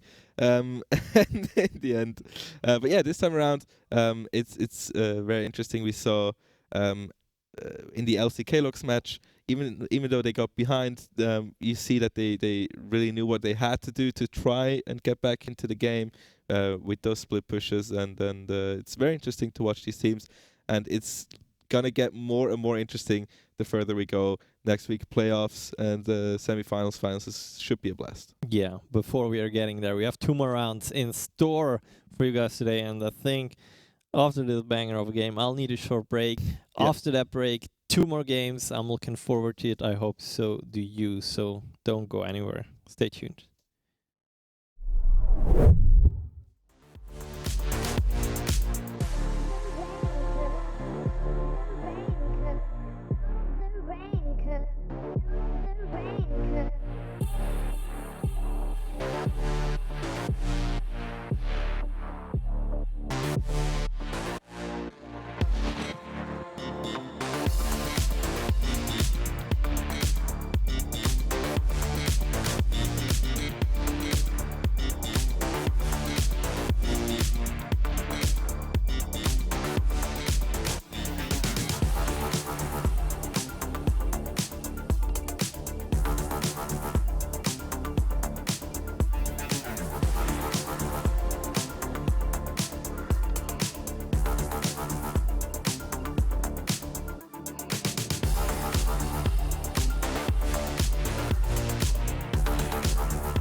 Welcome back, everyone. We are still live and going strong here at the second qualifier of the Infernal series. I'm joined by Syntax, the man himself, and we've got the match we wanted. We've got the match chat probably wanted, but I'm fine with either. There you see it. We got Mind Sanity going up against Dududunga. Dududunga. I sort of like it. It rolls off the lips, right? It's wonderful. Rolls off the tongue. Now, I'm quite curious how this one will go, because only one of the teams can have Warren, right? So that's the first thing. Yeah, so both teams are 3-0 right now. The only teams that are 3-0, by the only teams, yeah, undefeated. So there's going to be one undefeated team left after this. Mind Sanity, I think clearly the favorites, but we'll have a poll afterwards and we'll see if maybe that goes out otherwise. But we now know of the huge fan base of Dududunga and the huge following that they bring with them wherever they go. So they played their first match on stream against LC Kalox, and that was a pretty good victory. They had, was it then with the Fed Corky and the Fed Chin? Yes. Yeah. So they played it really well, but Mind Sanity, another beast here. Yeah. So they pretty much stomped their first game we saw on stream, and depending on the draft, this could be a very, I don't know, could be a nice battle, or it could be one-sided affair. We're not quite sure, so we'll have to see. Yeah, obviously Mind Sanity, as you mentioned, is another beast to tame. Gonna be tough one to say, because honestly I also don't know the match level. I mean, between LC Kalox and Dududunga, it was kind of even, but we don't really know what the overall level was of that match, right? Yeah. It could have been that, yeah, the match was kind of even and was really exciting, but it could have been that it was an overall lower level match, like maybe platinum level, whilst Mind Sanity is a bit more than that. So we have to wait and see how this will match up. As I mentioned, there is only the possibility of one player being able to play Ornn. We've seen both top players play Ornn. True. Maybe it's going to be taken off the board completely, which will make me sad, because I love Ornn Horn. That's pretty cool old. Yeah, I like that it's coming back. I mean, Ornn was absent for a while, but yeah, he's back in the meta, and he's seen quite a lot of play here. And he's just like he's the picture perfect tank, right? Yeah. And he's a very cool champ. Also nice lore. It's just a very interesting character in himself. But we are in Pick and Pan, the second to last Pick and Pan of today. We're gonna see on stream, and the Gwen gonna be taken off the board right away. I like it. Leona as well, pretty solid to start off here in round number 1. Yeah, fast first bounce. Now the second rotation seems to be taking a little bit longer. Some discussion going on probably. But yeah, Gwen has really been given a lot of attention in our qualifiers, whether it was as pick or ban. And there we see a Lux ban, which is probably understandable. We've seen what the Lux Caitlyn lane can do, and sadly enough, no Ornn Horn. I'm disappointed, but understandable ban. But interesting that the ban has come from the side of Mind Sanity. I mean, obviously, they probably ban it because they don't want it to be first pick, so respectable choice. And the Lux Caitlyn lane has been taken completely off the board. Yeah, and Fizz taken off the board. So I think that has been banned against... yeah, it has been banned against them twice. before, yeah, so maybe a Fizz OTP there. Yeah. By the way, the names on the top are at the moment still switched up. So of course Mind Sanity is on the right side, Dududunga on the left side. But that's the first pick, Chinks. Nothing too surprising, right? So kind of an expected first pick here, and we'll see what Mind Sanity will answer here. They will counter pick bot lane. I would really like if they pick the Thresh here and don't even allow Dududunga to get the opportunity of a Jhin Thresh, right? And a Thresh is also still okay with a Jhin. Jhin is generally just a pretty good weak side player as well. Yes. So they can pick something more for the top side. And here we go again with the Graves. Okay. We've talked about it before. good flex pick, but we've mentioned as well that Seozer is not so much of a carry player, so statistically speaking, it's probably going into the hands of Arcozo, but we'll have to wait and see. Now, a Poppy hover, it could be realistic though, because I think we've seen a Poppy ban against them, right? We have, yeah. There we go. All right, Poppy and the Corki is back. We've seen Deuce play the Corki before, and he was pretty fat in the end, so it worked out well for him. And we'll see what the last pick here in the first round will be for my Insanity. They could answer...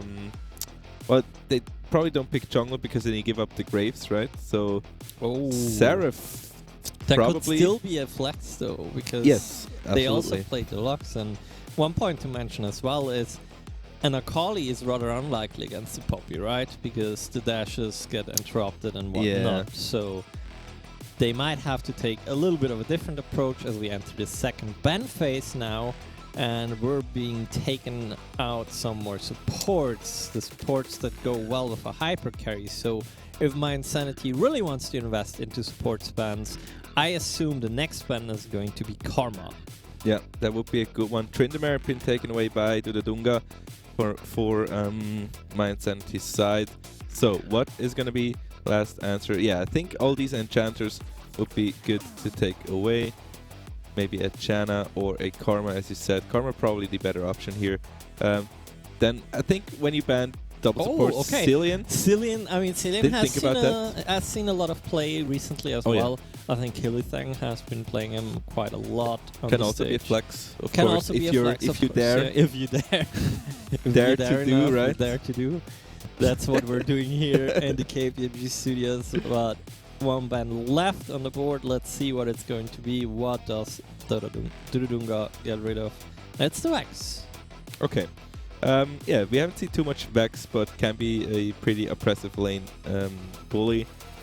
So I still think that Seraph will go support with the Chin. But of course, options are still open now. Mango, what's going to be the first pick here in this second round of pick and bans? And I think they really want to pick top here and let the middle lane be. Okay, now... Interesting. This is interesting because they are giga flexing now. The They're Cartus, flexing on us, yeah. The Cartus could be bot lane, but he could also be jungle. I mean, Chin's going to be bot lane, right? Chin is going to be bot. Yeah, so probably it's not Cartus bot, but that means that Cartus is going to go in the jungle. Which would or be it could be going mid, like really old school Phantom Cartus Lord mid. style. I'm not sure if Vango wants to do that, but we'll see. It's going to be Malphite on the side of Dudadunga going into the top lane, the good old rock. They should really pick another heavy engaged char here, I think. Or the Karma, obviously, that works well. But they have some heavy engage on the side of Dudadunga. And if we look over the side of my Insanity, that's 3.5 squishy targets so far. Yep, absolutely. I mean, Malphite and the Corki together can be very volatile. We'll see. What's going to be the last pick? Should be the mid lane pick, right? Mid lane or support, I guess. Yeah, mid lane or support, but still... It should be the mid lane pick. I don't think they're going to go Seraph in mid, but we'll see. 3 seconds left to the pick. Okay, Ooh.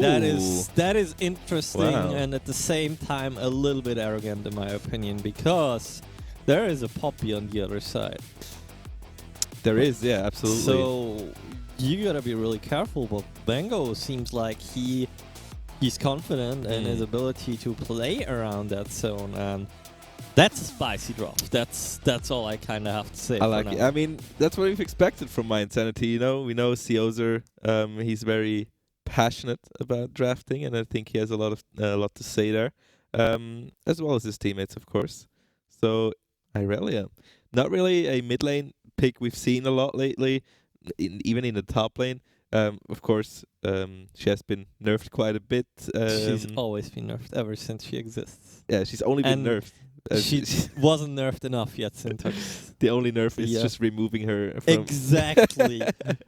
No, but Irelia, hard to execute champ sometimes, especially against the Poppy, but it's still Vango, So yeah, it's gonna be Mind Sanity versus Dududunga, and now is the really important part, right, Sharper? Yeah. Those are the two fan favorite teams, probably. Now, my question to you guys is which fan base is bigger, or in other words, which team is going to win the match? Is it going to be Dududunga, or is it going to be Mind Sanity? You can vote now in the Twitch chat, obviously. Yep. I don't know who my money is on. Like, honestly, for the first time, I'm not sure which draft I like more. I feel like the Mind Sanity draft is full YOLO in some sense.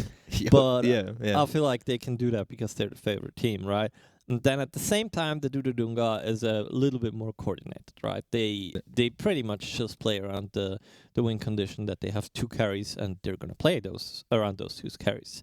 The question is, will they be allowed to do that? Will they get to a point where they can play around those 2 carries, or will the Aurelia wreak havoc before, or will the Cartus? I don't know. I mean, doesn't Cartus just farm, and that's what he does in the jungle, and then he's like, hey guys, I'm level 6, I can gank all over the map. That's a great impression by you, Sharper. Yeah, that's surely how Cartus sounds. Well, yeah, he's of course a pretty heavy power farmer, and I mean, yeah, on the side of the Dunga, you have the Jinx Karma, which can be very scary, you know, towards the late game. Karma supporting your Corki and your Jinx. I'm still a bit confused by the Irelia pick. Yeah, but we'll see. I mean, it's Vango, right? Into the Poppy. I mean, obviously the Poppy will only be a factor once team fighting starts. Yeah.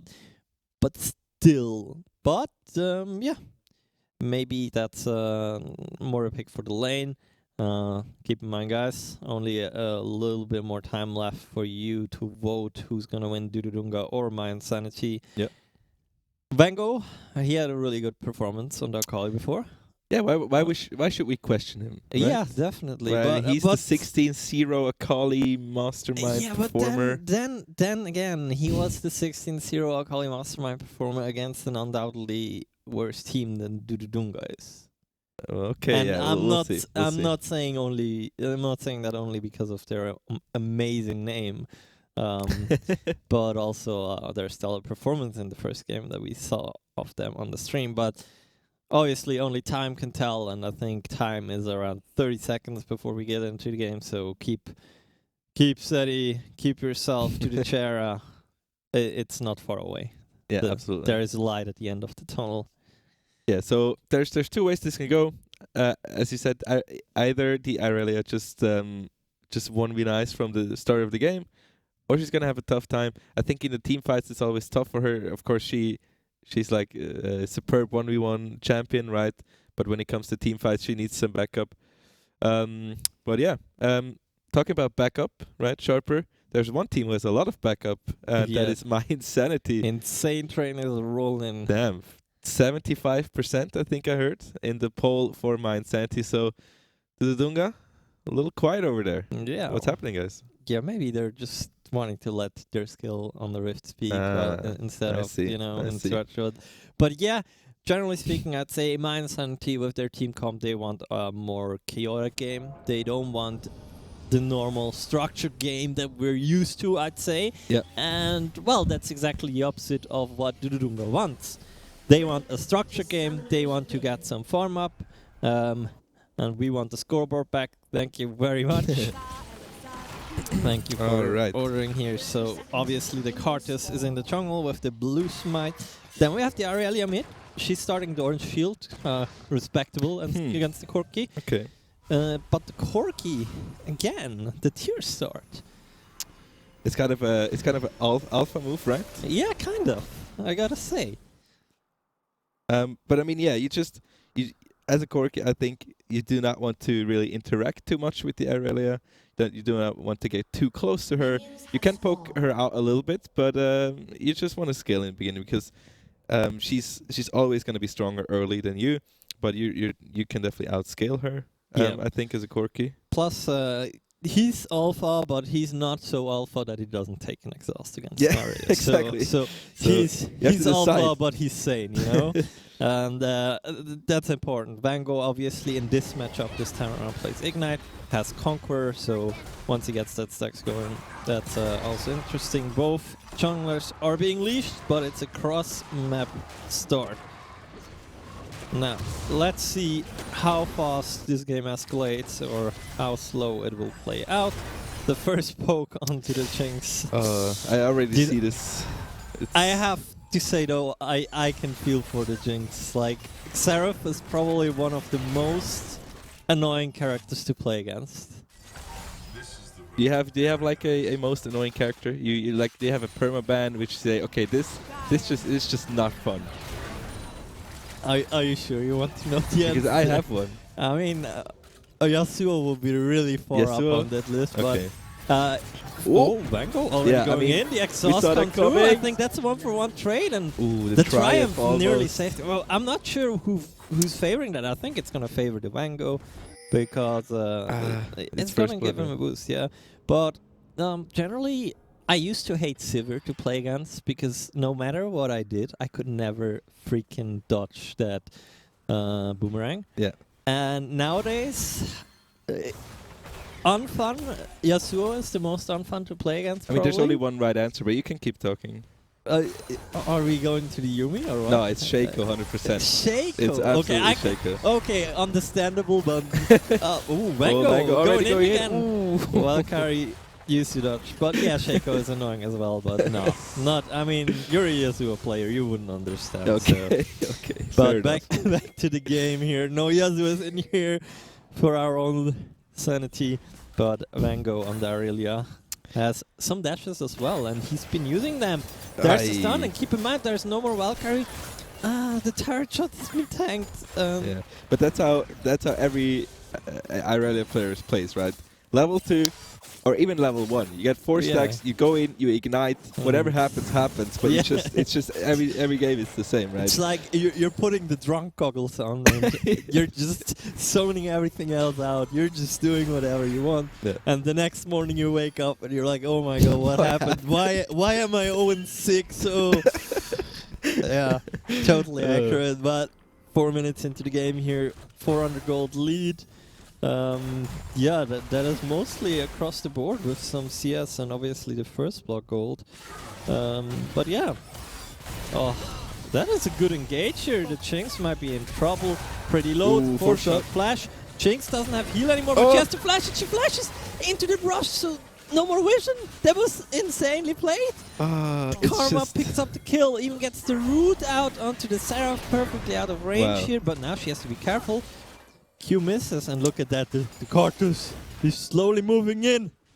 Wall of Death coming in, the slowest hit, there comes the speed. Nice little steps there by the Jinx, gets the first, gets the second, and the Skittles of Death are here. That's huge.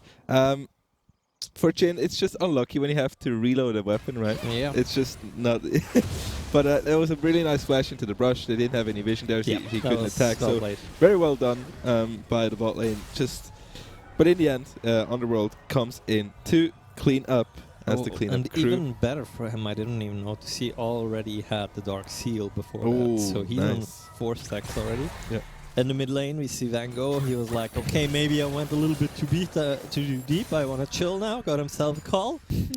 Nice. I mean, Irelia it's so hard to outfarm her. It's like one of the easiest champs to farm, right? Just press Q, right? Just press Q. You of course use a lot of mana if you only farm with the Q.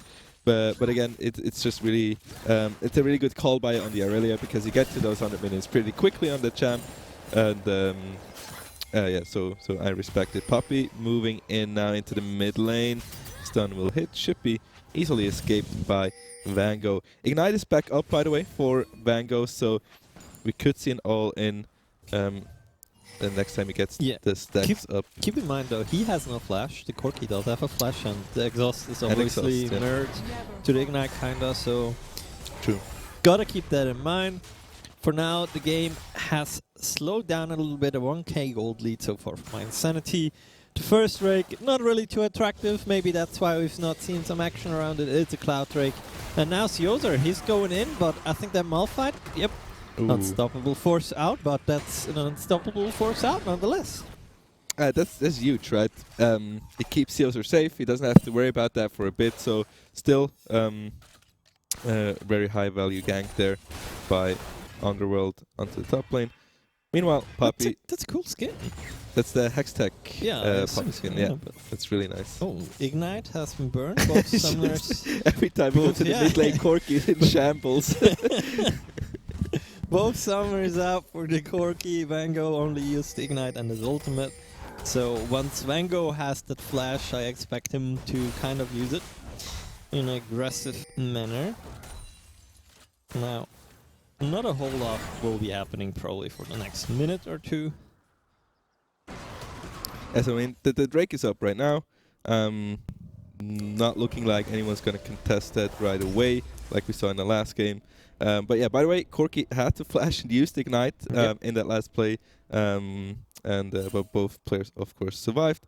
Farm so far overall looking good. Seoser is doing what we're kind of used to from him. He's just dominating the top lane in farm. And on the rest of the map, it's looking pretty equal. The Karthus is far ahead, but that's what we expected. You know, he is a farming jungler. 1.1k gold for him, so a lot of the lead of my Insanity is on him. The rest is probably on Seoser. Mid lane is pretty even. There comes the Curtain's Call. Jinx dodges half of the shot. Now that is a good route, so she has to be careful. Wow. Ignite is ticking, and well, guess what? Karthus is pressing R and gets himself a kill, but not before the Jinx could get killed. Why are you tanking so long? That's not it. That's not it. Oh, and don't forget the Karthus, obviously not playing with Flash, but he's playing Exhaust Smite, kind of the Karthus thing. Because Karthus can apparently not hit their Q, so they need to cheat with Exhaust. Yeah, look at Seoser. He's just dominating the top lane, proccing the waves. There's not much Milorx can do there. But yeah, 2 plates already as well. Just way too greedy by the Karthus there before in the bot lane, pretty obviously. But I think he knows that himself. Seoser's gonna take a base here. It does have the Vampiric Scepter as of right now, and probably should get a little bit more than that on this base. Meanwhile, Aurelia also got herself a plate. By the way, Cloud Drake, first Drake still up. We are slowly but surely cleaning up the vision here and looking to contest the area. But yeah, so far not too, for once, not too much happening in the game. Yep. And kind of slow early game. And I think that's a lot due to the fact that the Poppy has a hard time finding anything, right? Like, yeah, what are you gonna do? You're gonna run at people, and that's kind of it. You're gonna run at people, right? Nonetheless, she has the Predator boots now, so maybe that's gonna help her out a bit. I think they need to start playing around objectives, because that's where the Poppy will be able to shine, with knocking people away with her ult, with... oh, look at that, Vango, he has a flash, so why not use it? Goes in, exhaust on him, doesn't matter. Kill onto him, and at the bot lane, same time, 4th shot will secure a kill, but look at it, the Poppy is here, knocked against the wall, and that should be a kill, sadly enough, to the Poppy, but a kill is a kill in the books, and that's 5 to 6 in kills in favor of my Insanity, and they're a bit more than 2.5k gold in lead here. Yeah, suddenly some action happening. Very clean play by Vango in the mid lane, and there with help from the Karthus, and then of course Poppy finally able to get something going and helping down in the bot lane. And it's a bit of a trade there, but so far no real advantage. Of course, the gold is slowly but surely getting the difference getting bigger for the side of my Insanity, and I'm getting more and more scared of Karthus, because we said he just wants to farm, right? And he has a lot of farm, but he also has 3 kills, so he's gonna be pretty dangerous later on. Now Corki has the package, good way to use it here. I'm not sure about the second Valkyrie in. Secures 2 kills, but traded back for the same amount. Now Karthus, a little bit of chaos here also for our observer. I think the karma has fallen in the end, so 3 for 2 in favor of my Insanity. And I think this is the point where Durudunga, they need to be really careful, because the game was on a nice edge, and now it's starting to slip over on the side of my Insanity, because I have a feeling that Corki cannot lane anymore against that Aurelia now. yeah, Vango playing it really well. He's quite fed now. And we have to say, Underworld on the Karthus already with the Leandries. 5 stacks on the Dark Seal. I did definitely have to shut him down. Look at the shutdowns on the side of my Insanity. Yeah. So much to catch up on for Dunga. And Sioser in the meanwhile is just ripping down on that top turret, and there's pretty much nothing Milorx can do. It's pretty tough to look at for them. But now, fight starting in the bot lane, a little bit of a skirmish maybe.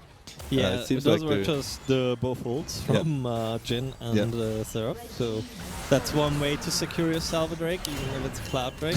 Now next Drake is a bit more interesting as it's the Ocean Drake, so that will leave Mountain, Infernal or Hextech also for this game.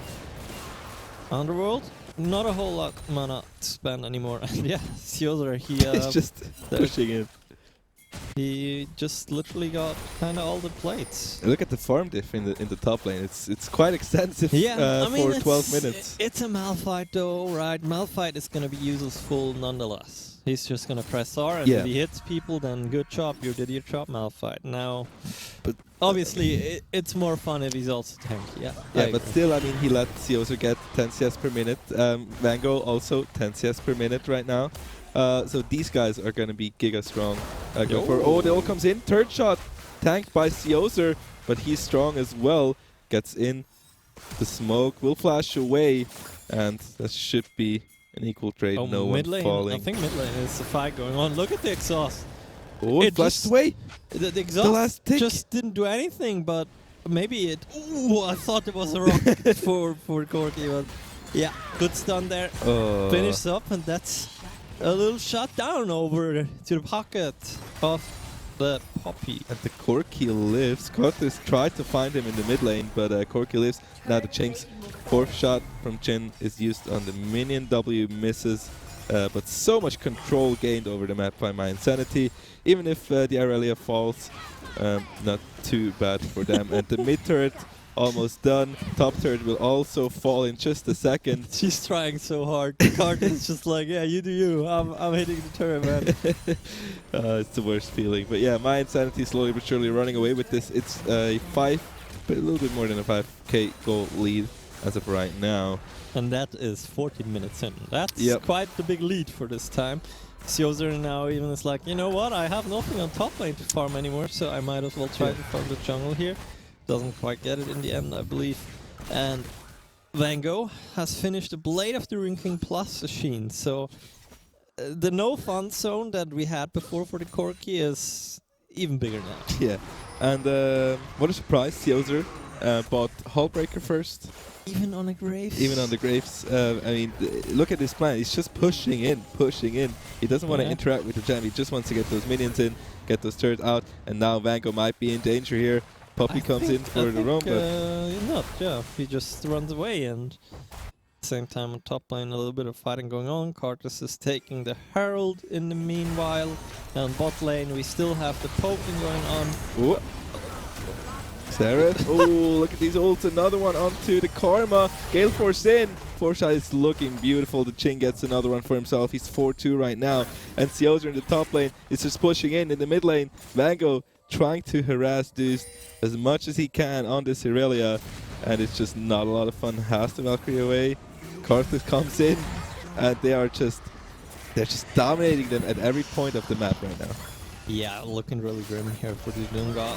Oh, even the snipe onto Syria on the Poppy. And yeah, I feel like my Insanity isn't doing something really special, you know. They're just kind of playing the game and it's working. And they're doing this all across the board and they're getting a lead all across the board. The Malphite has fallen to the Aurelia and, you know, Sioser didn't even give a damn about it. He was just on the turret. Package coming in. Oh my god, he just one-shots Vango with the package. Holy. But hey, Sioser got the turret. Yep, he did. That's the most important part. The thing is, right, Sioser can just push. And the question for the Dunga is how much resources do we want to put into the top lane when our mid and bot are struggling as well. And that just gives Sioser the power to just stand at the tier 2 while the rest of the map is burning as well. So yeah, it's it's looking good for Mindsanity here, definitely. Yeah, next Drake is coming up in 30 seconds, so that's probably the next objective we're gonna look at. The Carter still has the Herald in his backs, so I expect Mindsanity to place that Herald down and then try to force the Drake. But the outer turrets are already all gone, so the Herald would go quite deep onto the tier 2 turret, but still quite a possibility here nonetheless. And man, look at the items for Mindsanity. I mean, Theozer bought himself a Bloodthirster. He's going the Negan Graves build, so he's probably going to go Bloodthirster into Shield Bow for just full lifesteal. It's quite disgusting, you could say, on the Graves. It's something we've seen a lot on this champ, this build. Just full lifesteal. Vango will get the stun, will get away. The dragon goes over to Mindsanity, and it's gonna be a Mountain Soul, which is also very nice for the Graves and the Irelia, for example. Would be nice for the Dudunga as well, but I'm not sure if they're gonna get there. I don't think so. And yeah, I like, what do you even do at this point, this Dudunga? Like, in danger? Is he though?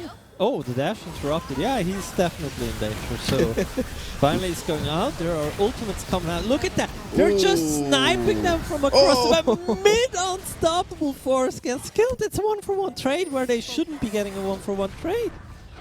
Wow, okay. They're just like, you know what? You can all go to SEALs and we're fine with that. We're coming there. Just, you know, we're taking our space. Nice bait, Sylvan. Nice bait. Yep. Yeah. Herald, still a thing that is quite within the possibilities. Nearly is running out though, so Underworld will have to place that anytime soon.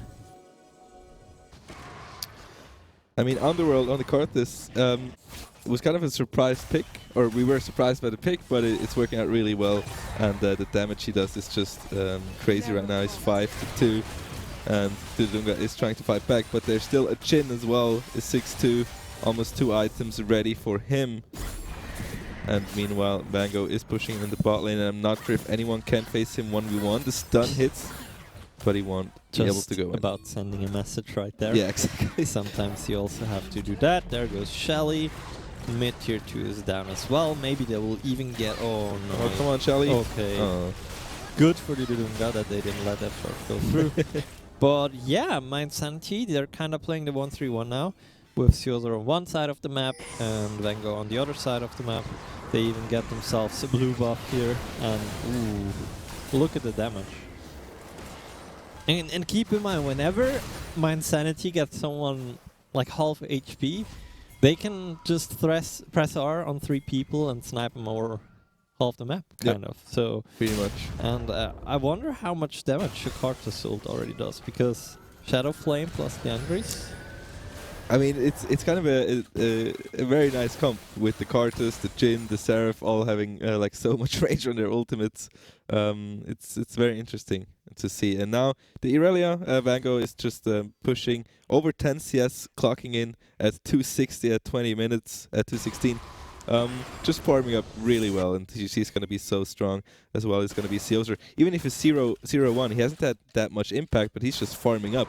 Yeah. If they're ever going to meet him in a team fight, he killed both his turrets. That's impact enough for a top yeah, laner, exactly. no? Absolutely. So, but he's going to do damage as well as soon as he got the next doing item. Baron. They're doing Baron on spawn.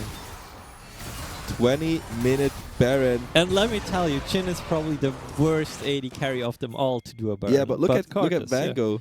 Yeah, they don't know anything about this. Look at the they menu, know nothing. no map, and they will get the Baron, and Dudunga is gonna be like, oh, yeah. They're purple. Do you know that? Why are they purple? Do you know that moment in your games where like the enemy has slain the dragon? They're just oh my god. Goodbye, she's chicks. dead. She's dead. Yeah, Did she's she absolutely flash? dead. She flashed shield in the end. That's what you call tilt syntax. If you've never seen tilt, this is what it looks like. Oh my goodness, it's just absolutely disgusting by Mindsanity here what they are pulling off in this game. Oh, look at the 4-shot kill he for will Stin. die, but well played. And The the puppy is will- also dying, yeah. and look at that. Oh, Pocket package coming in. So that's some good decision making there from Dudunga. They're Yeah. getting 2 return kills. My Insanity may be a little bit too cocky, but look at Seozer. Yeah, look at top and bot. Seozer is doing what Seozer is doing best, just pushing top lane. The minions will seal the deal on the inhibitor. That one's down, and That's I a don't flash. think that this exhaust is gonna matter. Vango is just like, yeah, nice exhaust you got there, bro. Okay, maybe that matters Okay, now. maybe. A bit cocky with the flash Yeah. in. You know, it wasn't necessary, but I see you. I see But you. look I at get it. Seozer. Seozer's like, guys, no worries, I got this. Yeah. I'll just auto attack buildings. So the plan is, guys, you do whatever the F you want, and I'm just gonna push the turret, and we're gonna win. So Yeah. it's pretty much what they're doing right now. You guys have fun. I'm a top laner. I don't need fun. I need win. Yeah, I That's need pretty no fun, only win. That's pretty much it. Now a little status update. 22 minutes into the game. Obviously a 14k gold lead. That is a massive gold lead. You can already see this across the items. The Irelia even has a death stance now, so gonna be hard to kill her. And that's dragon number 3 going over to my Insanity. Next one gonna spawn in 5 minutes would be the Mountain Soul for them. Yeah, and I think you used the correct tense. I think it's a would be. I don't think we're gonna go the way there anymore. Yeah, true. So, we'll see how long my Insanity will take this on. Of course, they do have the Baron buff. And Seozer's just chilling in top lane. Mango's pushing the mid, and they're just taking every space they can. And Tudunga has no space at all to breathe. But look at the Corki. W's in, but the chin. Nice movement by him, dodging the rockets. And he dodged another one. The flash in. Beautiful stuff. And the Karma is in danger as well. So, Karthus. Curtain skull. Oh my god. It's just, what can you do against that? And Weenbot in the mid lane, Vango and Seozer do what they do best. They're just pushing in. And that's 2 people down for the side of Tudunga. About to be 3 by the hands of Vango. And this should be game in just a second here as soon as the turrets are done. Vango ults and takes down the Chinks as well. Milorx has to run into the base, and Vango's just on a rampage together with Seozer, and they're just pushing the Nexus right now. Nothing Milorx can do. They're just gonna Are they gonna try to get him. Oh, Vango! Oh, he does get the kill while Karthus gets the kill. But that's it for my Insanity. A clean-cut victory, which makes them 4-0 in the qualifier. Yeah, and chances are pretty high that they most likely are qualified now. I mean, yeah. And on paper, they probably will only get worse teams now, right? That was the only other team that was unbeaten so far. So I think if you want to bet money on my Insanity making it through, then do it now, because it's nearly guaranteed. But yeah, great performance from them. A little bit of an uncommon team composition. Kind of had to raise my eyebrow, but it worked out. I think it's just individually these guys are so good. You know, Seozer just completely shut down the top lane. Yeah. There's nothing Milorx was able to do on the Malphite against him. It just pushed through. Vango got the first blood. It was just played really aggressive like you do on Irelia, right? And then Karthus. I mean, the first very important moment was that double kill on the bot lane. Yes. From Karthus to clean up. And after that, he was just so powerful. And then again, Tudunga tries to go in, and then there's a Seraph ult, a Karthus ult, and a Chin ult just all opening up, and you're like, oh right, they can do that. I guess we can't play the game, and they couldn't. So this is pretty much how the whole game went. But just great stuff by Seozer and Vango to just split push unrelentlessly. They didn't ARAM unnecessarily. They just went for the turrets and went for the win. Yeah, sometimes that's all you need. Go for the turrets and go for the win. That puts them at a 4-0 scoreline, as mentioned before. Probably they're qualified already. Let's take a short recap. 4 rounds gone. So now the last 5th round that's going to be coming ahead in, I don't know, probably 10-15 minutes. Some games are still finishing. Yep. Gonna be an important one for all the teams that are 3-1 now, and there are probably a lot of them. So every game matters now. Yep, one more round. I guess we're gonna have a quick recap after the break to show you who's at the top right now. My Insanity pretty sure they're through. I think they can be pretty confident in that. But they, of course, still have to play another game. But yeah, this is going to decide everything. This is the second and last and only qualifier left. Last chance to get into the playoffs of the Infernal series.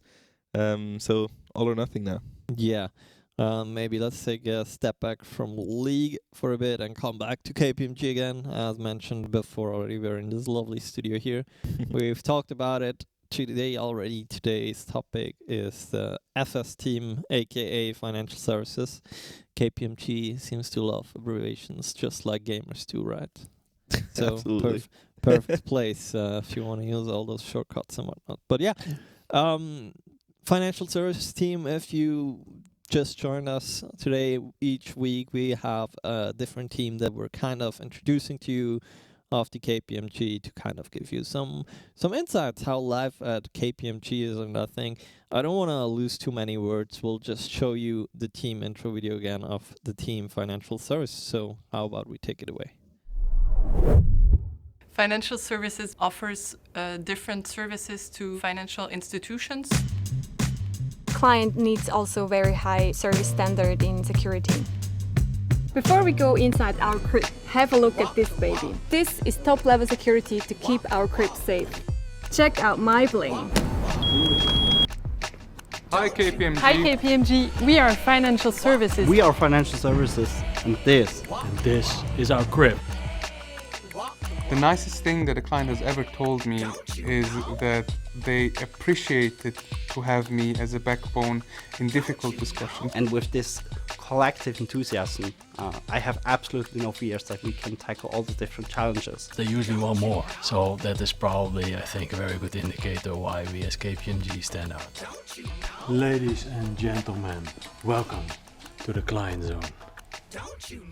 You can put your umbrella here, you can throw things away, everything is possible. 3 client needs that are developing currently: Innovation, communication coordination, digitalization, maintaining a good team spirit, and comfy couches. Everybody needs comfy couches. Here we can also work on our laptops, like digital nomads. Having on both sides this struggle through this virtual setup, I think it brought us better together. We managed it successfully, we delivered our audits. I wish you could feel the fabric. This is the good stuff. Now I think it's time for you to leave. Bye. Don't you know?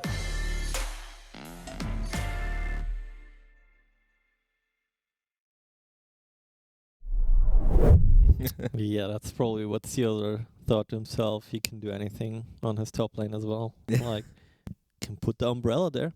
Everything is possible. And, put the Thresh there, namely the Malphite in that game. But yeah, that's the Financial Service team at the KPMG. Obviously, if you want to know more about the KPMG or about what open positions they have, you can find all of that information right below the stream in the Twitch panels. Yeah, like obviously we're only in the second week. This means we have 2 more teams. So far we've seen interviews of 3 people that you got to interview. In the next 2 weeks you're gonna see my 2 interviews. Yeah. A little foreshadowing, I got a really old school gamer there. So all right, looking forward to that. Yeah, really like even old school, like before my time. You know, I'm already old school, but you're acting like you're 80. Yeah, haven't you seen my crotch? I need to walk in. No, just joking aside. But obviously, yeah, Financial Services. Just to give you a picture of what they're doing, like they, especially we've mentioned that topic before now in the Corona situation. That's, for example, one of the complex environments. They're helping firms around, and then there's also stuff like risk management or helping you with regulations, or as we've seen in the current video, digitalization. Like, and I think that's been a topic for especially the last 10, 20 years. Like, a lot of stuff is going digitally nowadays that back in the day wouldn't go digitally, right? Yep, absolutely. So, yeah, there's that. And then obviously the more, common topics like financial services and tax and whatnot. So, yeah, a vast variety of things they do. But just that you have a little insight. And They can also help you design your crib. yeah, apparently. They also have nice comfy couches. Maybe they can Yeah. tell you where to get one. I can't confirm, like, Comfy Couch. I'm not sure if they picked this out, but if they did, then Comfy Couch confirmed. Yeah. And yeah, but I like their sense of humor, like with the videos. These videos are great, like, the last one was really great. Like the pictures back here, they're from the last video. If you didn't see that, go check out what it's actually pretty funny. Yeah, now, 4th round is through. I assume some teams are still playing, which means we're gonna catch another breather for the last time before we then finally return with the 5th round. And we're probably not gonna showcase MYI anymore because, as we mentioned, they're through. Yeah. But we're gonna try to pick one of those 3-1 teams. And just as I hear that, we're gonna not go to a break yet because maybe we're just too fast for everyone. Oh, and, maybe we're already ready. Yeah, maybe we're already ready. So one last round, one last dance, as you would say, and only 4 teams can have a spot. Or in other words, only 3 more teams besides my Insanity can have a spot to join the teams that qualified last week, which were Ascension Esports, Arctic Gaming, Why Would I League, and That's what is it? well, I have it wrong. In my notes it says Sarajevo, but I think it's Sarajevo. There you go. So those are the 4 teams that qualified last week, and 4 teams of today will join them for the playoffs next week. Maybe we can shortly bring up the schedule graphic again to show you how this whole thing works here. So as of today, obviously, we had a qualifier. Yeah. And last week we had a qualifier, and next week and the week after that we'll have playoffs. Yeah, so next week it's just going to be the quarterfinals. Yes. So 4 matches with the 8 remaining teams matching up 1v1. And then out of that quarterfinals, there's, of course, 4 teams remaining who are going to go up against each other in the semis. And out of that, on the same day as well, in 2 weeks, on the same day, is going to be the final between the remaining 2 teams. So should be quite interesting, and looking forward to that as well. So I think, as I heard, we are going to go into a short break, if that's still correct. Yeah, I'm confused now. Like, our producer is playing with us because we see Durudunga against the Squirtle Squad, but apparently that matchup is... They're just teasing us. We're going into a short break. Like, you got to see what it is now, so you have something to look forward to because Durudunga is on stream again. What a dream. What a day to be alive. But more of that all after a short break. Stay tuned.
Welcome back, everyone. The players actually were so eager that they nearly started the ride without us. Can you believe it? Man, what a shame. Look at that. We're already in. Going That's right how into fast it goes. No so time. Okay, you saw the last matchup. game of the day. Last match of the day to decide. Both of these teams have 3 wins and 1 loss. So whoever wins this will definitely be going to the playoffs.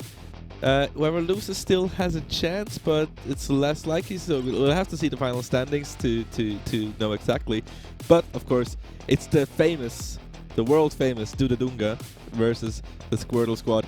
And we know some, or we see some familiar names with Sleety Gecko and Kyozome from Fragbox as well as Calistine. So, definitely not newcomers here. Definitely not. I mean, Kyozome, I think he's already a master level player, so the skill level definitely is here.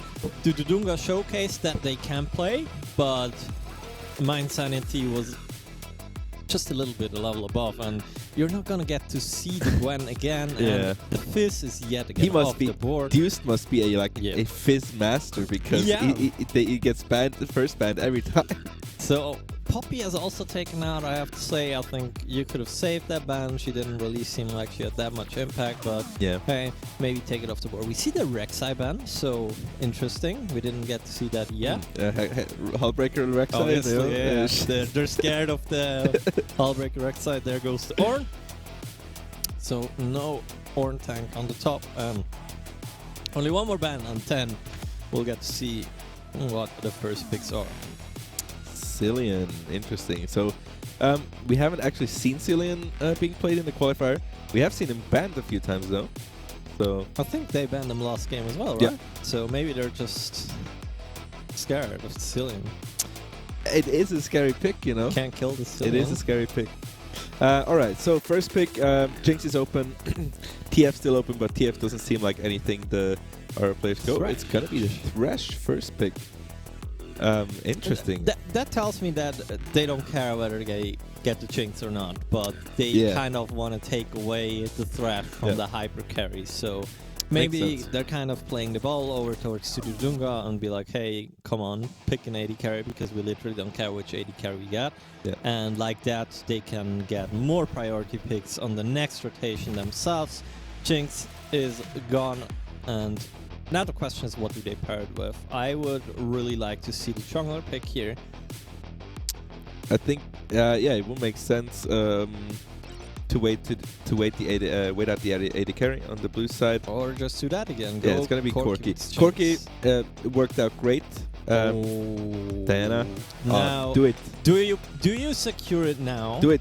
Or do you wait? Do like if you want to play it, you play it now, right? You don't wait for it. You're just screw it. You know, the thing is, Diana can work on her own, so you don't need the Yasuo. Yeah, but if you want to secure it, you're gonna secure it. There's a Jinx and a Corki, right? So so Jinx, Corki are kind of squishy targets for the composition. This is also a way to bait out a ban, to bait out a ban of Tududunga, because they can ban a Yasuo here. So by picking Diana, you can just, just buy a ban from them and say Yasuo, even if you don't want to pick it particularly. So, yeah. They're uncertain whether they want to go for the Leona or the Morgana. Eventually, it's going to be the Leona, so keep in mind, Leona, not the best matchup against the Thresh if the Thresh knows what he's doing. And now, the question, as you have said, will they ban the Yasuo, or will they let that go through and maybe the Squirtle God is actually going to pick it? That's a good question. So, Chase ban. So top lane oriented, of course. It's mid lane still open, of course, for the side of Squirtle Squad, which is interesting. We'll see what kind of ban comes out of the Squirtle Squad here in the fourth round. It's going to be a Shen. So for now, it's going to be top lane oriented bans, and now red side has. There we go. Okay, yeah, it's gonna be the Yasuo ban. It's a nice way to bait out a ban even if you don't intend to pick Yasuo. But now it's gonna be first pick for red side afterwards. So do they blind jungle or top? I think they should blind jungle because. Well, it's a blind jungle, of course, because they have Diana. So they probably answer Diana. Sorry, the question is, can you still play Diana mid nowadays? Then a mid, I'm not quite sure if that's not really something we've seen, so I don't know. I mean, you can do everything if you want it, but I think Durunga is maybe looking for a Lee Sin pick here, but I thought so because of the Rek'Sai event, right? But Rek'Sai is also good against, can technically probably also interrupt the Sec now that I think of it. But we've seen the Sec work before, right? Sec, pretty good. The question is, if I look at the comp again, they need some time to get going. Like, they have two kind of hypercarries, or one and Corki, plus two tanks, so there's that. On the other side, we have a Jhin that is useful pretty early on already. We have Diana, plus now the Irelia is being hovered again, and Tududunga had to deal with that before, just in the last game. Interesting. So, Irelia, they can still decide to flex it, you know. So, very interesting. Of course, Zac answering the I would Diana. actually like to see a Renekton here as a last pick, because... Or a Camille. Because the Renekton would have been Giga Flex, right? Then they could have sent whoever they want to anywhere, pretty much. True. With the Camille... maybe some... Was Camille also picked in mid? I'm not quite sure. I mean, not really. Probably less than the Irelia, but pretty sure that the Camille is top, Irelia is mid. Yeah, absolutely. Now, how do we answer the Camille, though? I mean, into Camille, we'll see. Hey, Mundo. Okay, so I guess in Mundo is just a pick to survive the lane. He has so much sustain, so he's a very tanky, bulky guy. But again, look at the draft. We have Zac, we have Dr. Mundo, Leona, and then we have the two hyper carries. We've seen that before, I think, from Tududunga, was it? With the Zac, and it worked out wonders for them with the draft like this. Yeah, the difference though is Camille can lock someone down. Like literally lock someone down with the Hextech ultimatum. So they gotta be careful. And Camille has also quite an easy time to reach the backline, right? Mm-hmm. With her hookshot grapple. Kind of hard to say. I'd tip the favor into the more aggressive comp because I feel like proactiveness is often rewarded, and I feel like they're the ones going to be proactive. Well, the other team can't be proactive with the scaling Jinx and Corki, right? So it's kind of you have to give it to them. But yeah. What do you guys think? The poll is live for you to vote here in this last game. It is the Skirtle squad going up against the fan favorite Sududunga. Or are they the fan favorites anymore? Last game they weren't, it seems like. And this is for a last shot at qualifying for the playoffs of the Infernal series, excuse me. Winning here doesn't guarantee that you're in, but you need to win to have a chance to be in, right? And yeah, tanky scaling versus flashy assassins. By the way, Mundo was one of the champs that was hit harder in this patch, right? So he got He also got his 80 scaling got nerfed, plus his ultimate is now the same cooldown at all ranks. Yeah. Before it was just like 110, 190, and 90, now it's 110 at all times. So a little nerf for the late game. But yeah, Mundo, since his mini rework, has also seen some more play. Oh yeah, absolutely. So if you guys already decided who's gonna win, you can tell us in the poll. You can vote in the chat. You should see it right there, and you can vote for Dudunga or Squirtle Squad, who you think is going to win this next matchup and the last matchup of today, which is kind of sad. Went over quite quickly today, but after this we are gonna know which 4 teams will be in the qualifier. So yeah, one last ride, Sharper. Yeah, who's it gonna be? Dudunga or the Squirtle Squad? Or okay, let's deliberate from that a bit. Okay. What is your Pokemon starter? What's my Pokemon starter? Yes. Ooh. First gen, of course, to make sense. Charmander. Okay, so he's for Dudunga, as you can see, guys. Yeah, okay, makes sense. Yeah, I guess you decided for me. Yeah, I That's decided. fine. No, like a Pokemon decided for you, not me. But yeah, this prediction. Yeah, I gotta back you up on that prediction. Dudunga? Yeah, okay. I don't like Skirtles. All right. I mean, yeah. I think this time around they will manage to get the scaling going, because they had some first-hand experience right now in the last game. Yeah. So I really have my money on them as a horse. However, chat doesn't have their money on them. Chat is more like a water Pokemon starter. Yeah, 60% for Squirtle Squad. It's a bit of a closer affair this time. You know, not a. So far, it's been mostly stomps in the polls. So this is a bit. So the two of of a us closer are affair. kind of evening things out. Yeah. I see you're still there in the chat, so I let us hear your voices there. But yeah, I'm really interested on how this is gonna go. Because there is a lot of tanks, but of course you have an Irelia, you have a Camille, 2 hyper carries, or two carries who can do a lot or have a lot of impact in these fights. And the question is just, can they peel for the Corki and the Jinx enough in these fights? And with the Camille, who can just jump on top of the Jinx, it could be very dangerous for her. What I would really like to see this game is actually a level 1 invade. I think that could actually work wonders for Skirtle Squad. Like, their level 1 is pretty solid. Yeah. With, Thresh Flay or Thresh Hook, you can start either depending on the situation. And then you have Camille, you have Aurelia, and obviously the Jin, who can also start W. Yeah. But it seems like they're not interested in that. They don't want to risk it.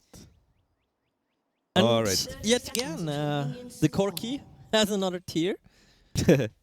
Obviously, he's playing the exhaust again, so this is kind of a rematch for him, so to speak. True, yeah. It's just I bet he didn't wake up and say, "Oh, today I want to play against Irelia twice in this tournament." That must but be. This is the timeline we're in. This is what happened, and Dist will have to work with it. So. All right, Dudunga, Squirtle Squad one last ride on Summoner's Rift for today for the last match of the second qualifier here of the Infernal series here at the Swiss Esports League by Björk.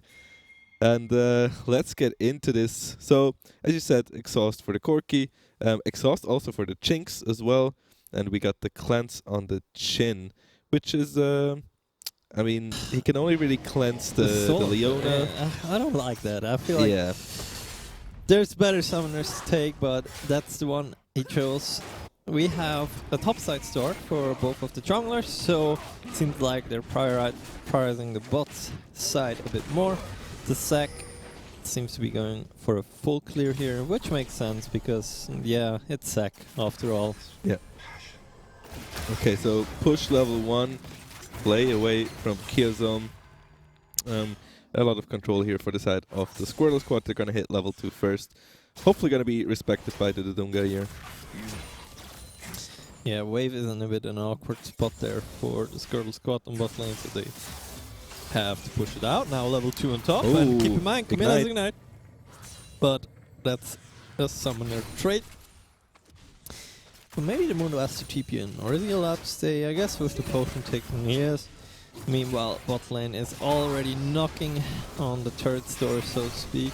And there we have it, the perfect example as to why Thresh is considered a counter for Leona. It's a bit shabby that they still have to use that though. After the Flay did interrupt the Thanet blade. Good, I'd say that's a good trade for the Leona, yeah.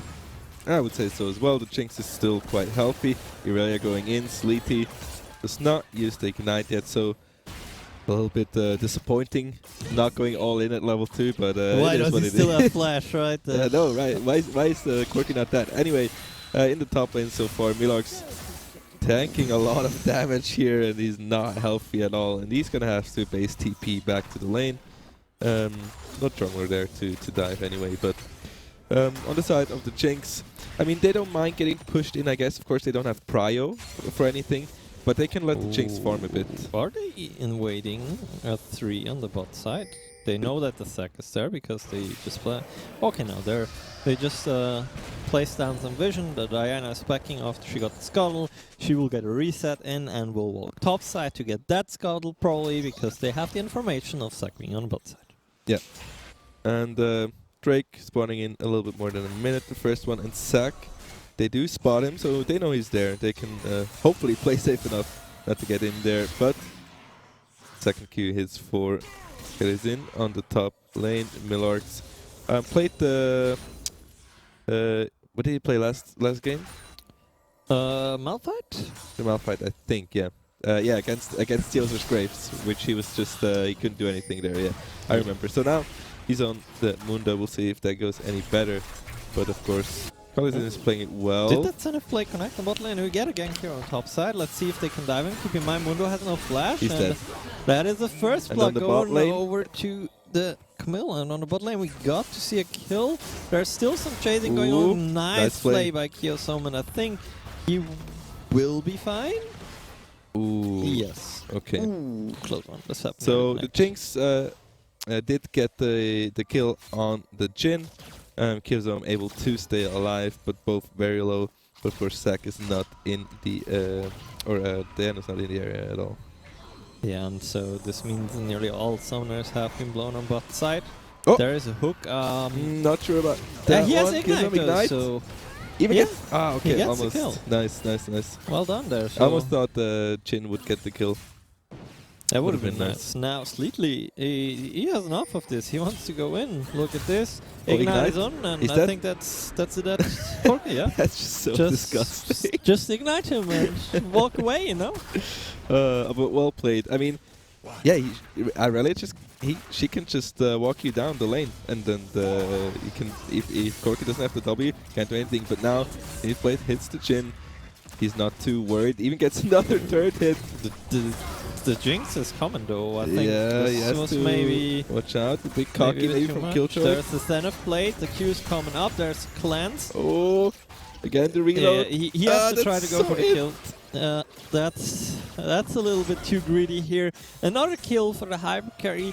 But if we look at the mid lane at the same time, the Irelia has a kill plus a 20 CS lead. Yep.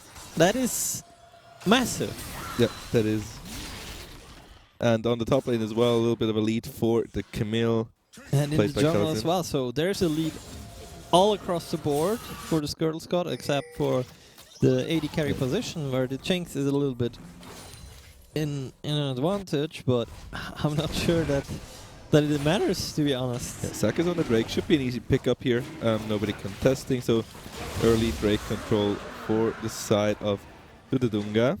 And so far, nothing too much happening. level 6 Ooh, Camille, Hextech Ultimatum coming out. Miller cannot escape one more hit.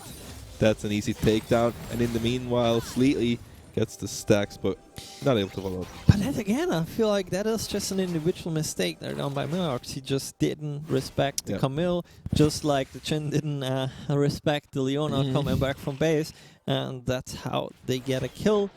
The lead is at 2.5k gold, 7 minutes in. That's quite a big number. Sleeky, in the meanwhile, you know, he can do that. He can be all the way up, miss his stun, and then just dash out like there's nothing. Quite the miss. What? Ooh, interrupts the blast plant. There's no way for Leona to go, and he invites Irelia to the party as well. No stun available. Should be on cooldown. Just a bit. Double stun though now. But she won't be able to live. A bit of an overstep here on the side of Squirtle Squad.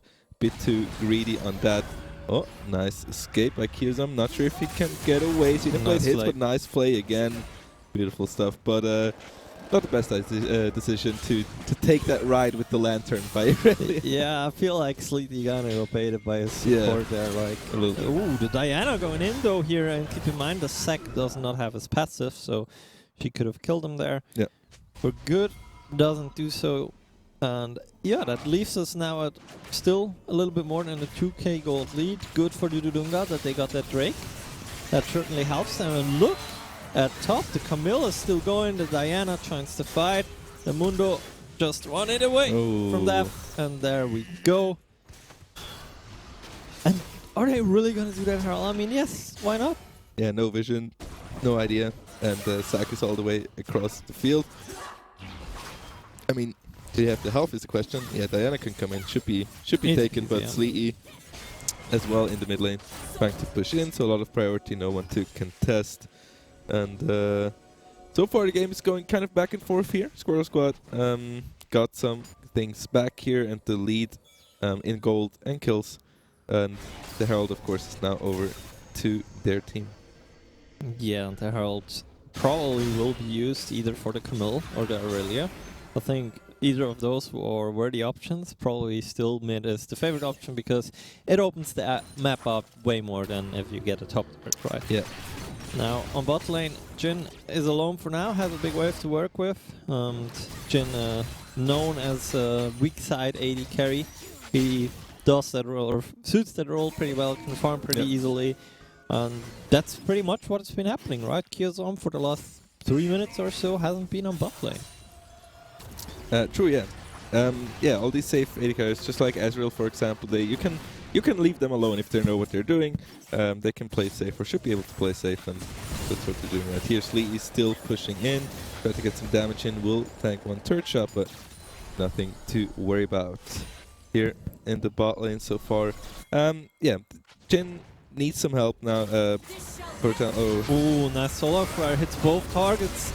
Jin could cleanse out, but oh, what a Sack play! He pulls them together, the hook onto the Sack. Sack is in a little bit of trouble now. Leona takes one more shot, that's one too many. 2 kills. At the same time, Sleepy going in on the mid lane. Exhaust has been procced onto him, but I think he'll be just fine. No, he won't. He's taken out. And overall, that's a 3-for-2 trade in favor of Dudadunga. Very interesting there in the bot lane.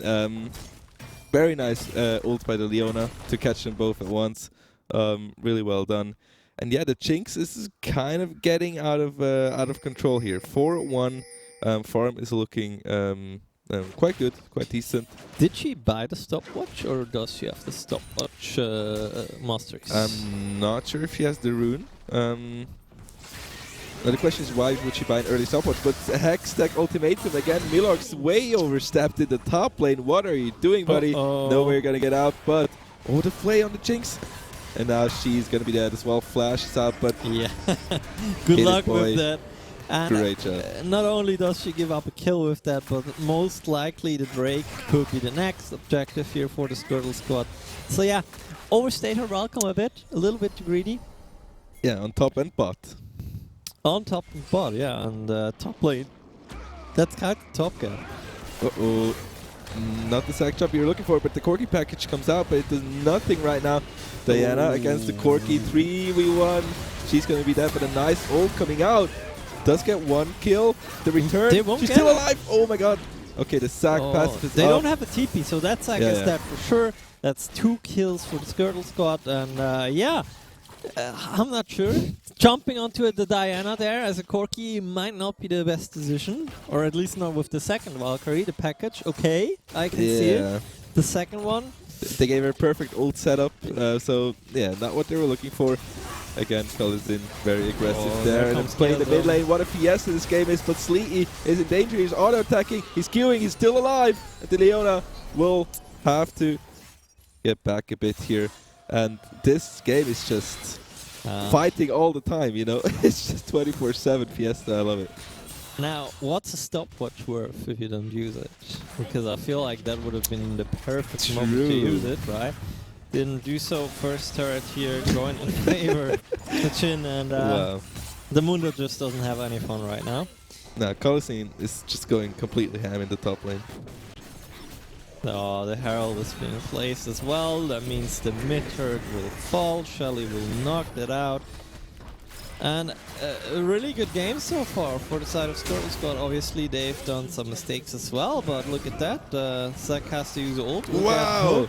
And now the question is, the Flay won't connect, so he should be fine once he has his E up again. Nope, he's not fine. That's another the kill. Lantern, wow, Kyozom is smurfing. He's really smurfing in this game. Amazing stuff by the Thresh here. Yeah. By now the gold lead has gone from 2.5k to nearly 8k. Yep. So that escalated quickly. Plus they get another Drake on the side of Squirtle squad right now, or they should at least. Oh, the rocket steal. Yeah, that was close. Second Drake down, 1 apiece for each team. The soul is going to be Hex Gates. Oh, the Ignite on the Corki. He should be dead, right? Killzone, that's another hood. Give it to Chin. Perfect stuff. And it kind of seems like it's getting out of control. The Jinx was looking good. It was looking good for Dudadunga. But now Colizin is getting really strong. The Killjoy is getting really strong. Killzone is just smurfing. So he's helping out. And Sleety as well. Kind of on all fronts, it's getting worse and worse for the side of Dudadunga. Yeah, first items are coming in here. Jinx has her Kraken Slayer mid lane. The Corki has his Manamune finish, but obviously on the opposing side, we see the Divine Thunderer for the Camille, and look at the Camille. She's at level 11, opposing to the level 9 Hextech ultimate. Look at the damage. He's just dead. He's just dead, just like that. Oh my goodness, he's just so strong right now and with the Tiamat and the Divine. At this point, the game is just over. Unless Skirtle squad feels like throwing, I think the game is over. Yeah, there's really not a lot. The Corki, he's way behind in form. The Jinx is not doing too bad, but still she can solo carry the game against all these champs. And let's not talk about Milorx, because he's way out of the game against Colizin. Now they're trying to get the Camildo, and I'm not sure if they have the damage, to be honest. She's really good CC connection of 1 and CC chain. There's Kyosum though. The hook goes onto a little minion, so bad for Kyosum, as he might be in trouble as well. The Chim on the fray as well here. Look at that. The Zac is looking for more. Gets looted up. The Zac does not have a passive. Here comes Sleety on the Aurelia. Gets the first one. Stun doesn't connect. Kyosum flashes forward with a play. At the same time on the bot lane, Diana is taking out the Corki. My goodness, fights all over the map. What a fiesta, as I said, everywhere fights are going on, and every fight it seems like Squirrel Squad is coming out on top. It's 18-8 on the scoreboard here for Squirrel Squad, as right there is curtains call. Pushing bots, curtains call. 2, 3, 4. All of them just have not hit, quite, but but Sleety is gonna grab that kill, make that 2. The Mundo has to flash away as well. He's still level 9. Level 9 against level 12 mid laner, level 11 top laner. Kyozom is the same level as him. Even the jungler, oh my god, the Diana is level 12. I guess that's why she's getting split puts rights. The split push rights. There we go. Third time's the charm. And yeah, it seems like Squirrel Scott is just running it down from top to mid and maybe potentially bot. No, bot is already dealt with by the Diana. And suddenly we have a 12k gold lead. Yeah, I mean, look at the KDAs from everyone. Collison is completely smurfing it in the top lane, as well as Kyozom and so many kills. But look at that! Ooh, all the damage though. Diana does some damage here, and the Corki falls. I mean, it's just no fun zone anymore. And it's a no fun zone for Dudadunga, definitely. So second Herald, they were able to get that as well. Sleety will be able to pick it up. Will be the one to do so, and they probably can push an inhibitor with that, as the next Drake is spawning in 1 minute 13, and it's a Hextech one, of course. So they should be able to get a nice Herald play with the Drake, or even get an inhib. We'll see how they play it here, as Sleety is pushing. The Jinx Rocket just don't even bother him. There goes the ultimatum. Ooh, he has to dash out though. Maybe went a bit too far forward at the same time on top lane. Poor Mundo is getting bullied again. That is probably a dead Mundo, or is it? Nope, he's dead. Okay. And in mid lane, somehow Dudadunga managed to survive, which kind of blows my mind, to be honest, but good on them. But if I look at all the items, I see 2 items finished for pretty much every player on the Squirtle Scott, and Dudadunga, they are still working on those second items. So, Curtain Skull, let's see, gets 1, gets 2. Oh, the third one is blocked. He walks into range again, okay, crazy. But yeah, they are knocking on the door here of Dudadunga's base. Yeah, the Drake is up in just a second here, as they probably will move for that. They still have the Herald on Sleety. We'll see. He'll use it here in the bot lane, try to push this out while the other ones get the Drake. But they're just gonna bait around here and see if anyone is catchable. Kyozom, a huge threat here against the team of Squirrel Squad, and they are moving down now. They realize they have to. Well, they don't have to contest the Drake. So we'll see what they do here. They'll have to contest the base at least. Herald still in the pocket of Sleety, as he is getting pushed back on the wave here by the Squirrel Squad, and they're slowly but surely moving down. Diana's lurking. They spot her out. The package is coming out. Diana's pushed to the side. Kira is right in the action with the sack. That's a double knockout there for both. And fight's going on. Sleety is doing a lot of damage here. Sleety all alone though by 2, and now Kalazin is in there. Corki is Ignitus out of the fight. Not able to take down Jinx. Just delaying the inevitable 1-for-1 trade so far, which on paper sounds actually pretty good for Dudadunga. But look how many resources they need to actually do something to Kalazin. And it's just doing something to him. It's not even killing him. Instead, they are all getting killed off. They are getting murdered. That's an ace for the Squirtle Scott. Sadly for them, their Herald holder is dead. That's the only guy, so they cannot place that. But still, I think they will take down the bottom inhibitor turret and then back easily off. Watch out though, the Jinx Rocket is up, but yeah, probably Kyozom is fine, right? But again, Kalazin is just, he can do whatever he wants. Look at the Diana though. Oh my goodness, just one shots the Jinx, not a fun life. And they still have Kalazin in there. But we're gonna have to move out now. Nice lantern to get him to safety. But how are they gonna handle this team? Kalazin is just too fed right now. They can't. They just there's simply nothing can't. they can do. It's just a matter of time before this game is over, I think. If they want to do something, they have to go for the Hail Mary play. But I gotta be honest with you, I don't know how their Hail Mary play looks like here. Yeah, the Herald, by the way, is still in the pocket of Sleety, so he has to place it now, pretty much. He just placed it, right? Either he placed it or... Did he place it? Yeah, okay. There we go. Thank God. Thank God yeah. he placed it. Okay, so that's gonna make his way. Charlie's gonna make her way down the top lane. Sleety, by the way, all alone. 3 people in the vicinity. Will they engage Are 3 on people him? enough for him, though? That's the real question here. For Sleety, it might be. Not for Collison, maybe. But yeah, the Herald is moving down. They are going to slaughter Shelly, sadly. And Diana is looking for a play here. Look how scared they have to be. Diana's just one shot down. Collison is so huge. The sack is dead as well. Sleety going in. Diana with the ultimate. Just 1v3. And it's just a complete disaster. Everyone on the team of Squirtle Squad they can just walk it down. No worries. Yeah, nothing. 22 minutes in, that's already it. They are gonna seal the deal here. Wow. Going through top lane. On bot lane we already have super minions knocking in the first Nexi turret.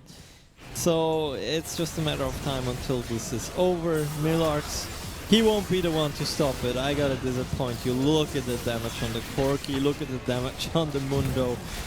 And yeah, 22 minutes in, the Squirtle Squad manages to close out the game, securing themselves a 4-1 scoreline, I would assume.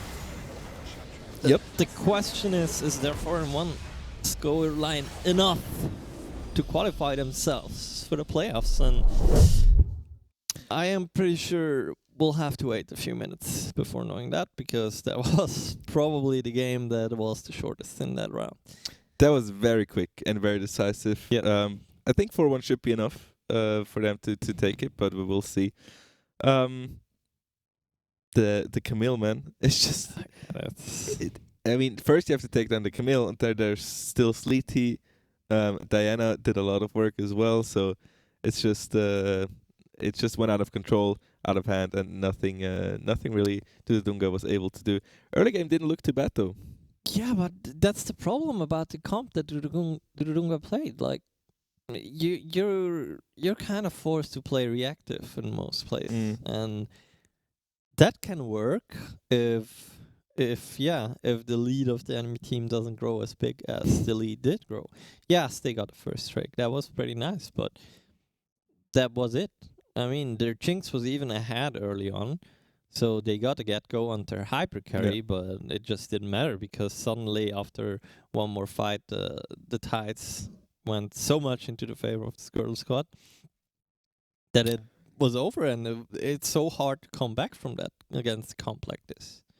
Yeah, man, it's as well individual, because in every little skirmish, it seemed like Squirtle Squad, even if they lost some members, they won every single skirmish, maybe by one takedown at least, or they kind of got some advantage in every play. So there was just no way for Dudunga to get anything to kind of get back into the game, because Squirtle Squad always had an answer to everything in those skirmishes. And of course, they have such good fighters in their game. They have Camille, they have Irelia. How are you gonna win those skirmishes with your tanks? Of course you can tank, but you're not gonna do any damage to them. Yeah, and Camille, you cannot tank them if you're not tanky. Yeah, That's the problem, right? And the Camille at some point was just a tank and a hyper carry in one, and that's just a deadly combination. She was a nightmare. That was yeah. But with that being said, Squirtle Squad now sitting in a 4-1 scoreline. Dudunga obviously probably not going to make playoffs, right? So yeah, playoffs is actually a good keyword. Let's have a short look at how this whole thing, the Infernal series, actually works. So we see it here today, 19th of February, the Qualifier 2, where the second half of the 8 teams will qualify for playoffs. Yep, exactly. So playoffs is going to be next Saturday. So today, in exactly a week, we're going to have 8 teams. With these 8 teams, we're going to have the quarter-finals on next Saturday. So we're going to split up into 1v1s each. And then out of that day, of course, we got 4 remaining teams after quarterfinals. And then on the last day, which is going to be 2 weeks from now, we're going to have the semifinals and the grand finals on the same day with the last remaining 4 teams. So that last day is going to be packed. A heck of a ride, you know. Definitely packed with a lot of League of Legends matches, and should be a good time. I think we're How many matches is the max we can watch on the day? 9 or something? Yeah, exactly. I mean, So we might see 9 League of Legends matches in one day. Yeah. In one sitting without a toilet break. And the good part, no, not like this. Playoffs are a best of 3, obviously. So I think that also brings some more nuance to all of it. So finally, yeah. You cannot just pick your pocket picks once or do a funny strat once. No, you actually have to win 2 games out of 3 to go on in the playoffs. And maybe that means we're also going to see something like a Twisted Fate or a Seri once. I'm not sure. Or even a Vex. We also didn't see Vex, kind of. Yep. And Vex has gained quite a popularity lately in pro play. Yeah, maybe there's some strats that the teams are saving for the playoffs, you know. We'll see about that. But there's definitely a lot of picks we didn't get to see yet, which I'm looking forward to, hopefully seeing in the following weeks.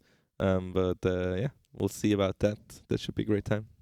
Yeah, now obviously the big weight is going to be here. We sadly cannot announce who are the winners yet until each and every game of the qualifier is finished. So that's kind of why we are waiting. It's 2 more games.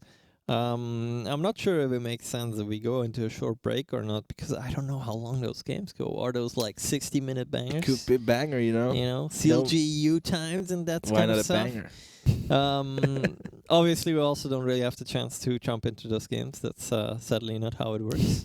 The technology just isn't there yet. Something like this. Yeah. I don't know. Is there something we didn't talk about yet? Sorry? Is there anything we didn't? You had the guy. I know he's so annoying, isn't he? My voice is in my head, you know. I don't think there's anything we didn't touch on yet, right? I think we got everything pretty much covered so far. So why not give it into a short break until those matches are done, and then we can do a nice roundup with everyone in the chat, and then see who came out victorious. Sounds which like 4 a plan. teams we're gonna see next weekend join the 4 teams from last one. So I guess we'll take it into a short break. Then we're gonna do a roundup all together. So go nowhere. We're gonna announce the winner shortly.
So, for one last time, we're returning to your screens for today, that is. And finally, the Swiss rounds are over, and we have our 4 winners. The first one is pretty obvious. Mind Sanity, clean 5-0 swipe. Yeah. The second team that qualifies is actually the team we have just seen, the Squirtle Squad. They have a 4-1 scoreline. Then we have another team with a 4-1 scoreline. We didn't see that team at all on stream today. That's CSG TV Semper. Okay. I think that's also a Romandie team, if I'm not mistaken. Maybe you know, or you don't. You also don't know. I'm just not going to say anything. You're not going to say it. maybe better. And then we have to make sure that the tiebreakers and everything is correct, because there are some teams that have 3 victories and 2 losses. Mm-hmm. And the last team, the qualifiers, are the Unknown Flippers. The Unknown Flippers. Yeah, maybe not so unknown after all anymore. All right. So we have 4 teams, and now I need to think for a moment. So we have the first seed versus the 8th seed. That means Ascension Esports is going to play against Unknown Flippers. Then we have Arctic Gaming against CSG TV Semper. Mm-hmm. We have Why Would I Leak? Am I doing this right? I think I'm doing this right. Why Would I Leak? Why Would I Leak against the Squirtle Squad? And is that right? 4th place versus 5th seed, right? It's 1, 8, 2, 7, 3, 6, 4 for the 5th. Yeah, so we have Mind Sanity against Sasageo. Ooh.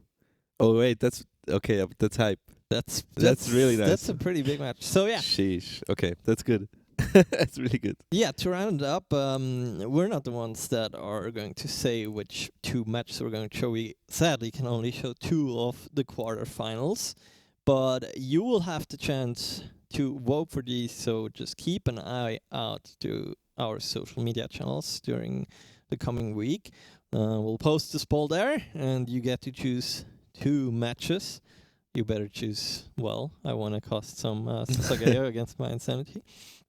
But yeah, that being said, I think that wraps up today, and it was an explosive one, right? But wait, so that means the Dudung guys, they're not in? They're gone. Man, okay. They can go play TFT again. my day's been ruined. No, anyway, poll on at Esports League CH, right, on Twitter. Yes, exactly. To check it out. Yeah, it has been a very nice day. Not that many like complete stomps like last week. We saw 2. Maybe, but I think were all very interesting matches.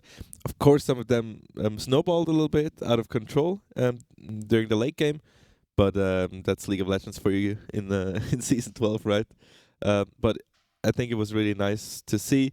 Even when a team was behind there, they were trying to come back. They were trying to kind of outplay the macro to kind of get a way back into the game. But yeah, in the end, kind of the teams that we expected and that did perform got to the playoffs. And there's even 2 teams we haven't seen yet. So there's going to be some surprises in the playoffs. Hopefully we're going to see those then next weekend. And had great fun. And I mean, from here on out, it's getting better and better. And so next week, playoffs. The following week is going to be the finals. And I couldn't be more excited.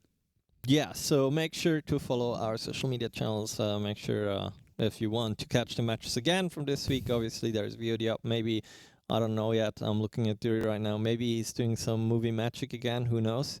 We'll see about that. And next week, obviously, first part of playoffs. I'm pretty hyped. Oh, yes.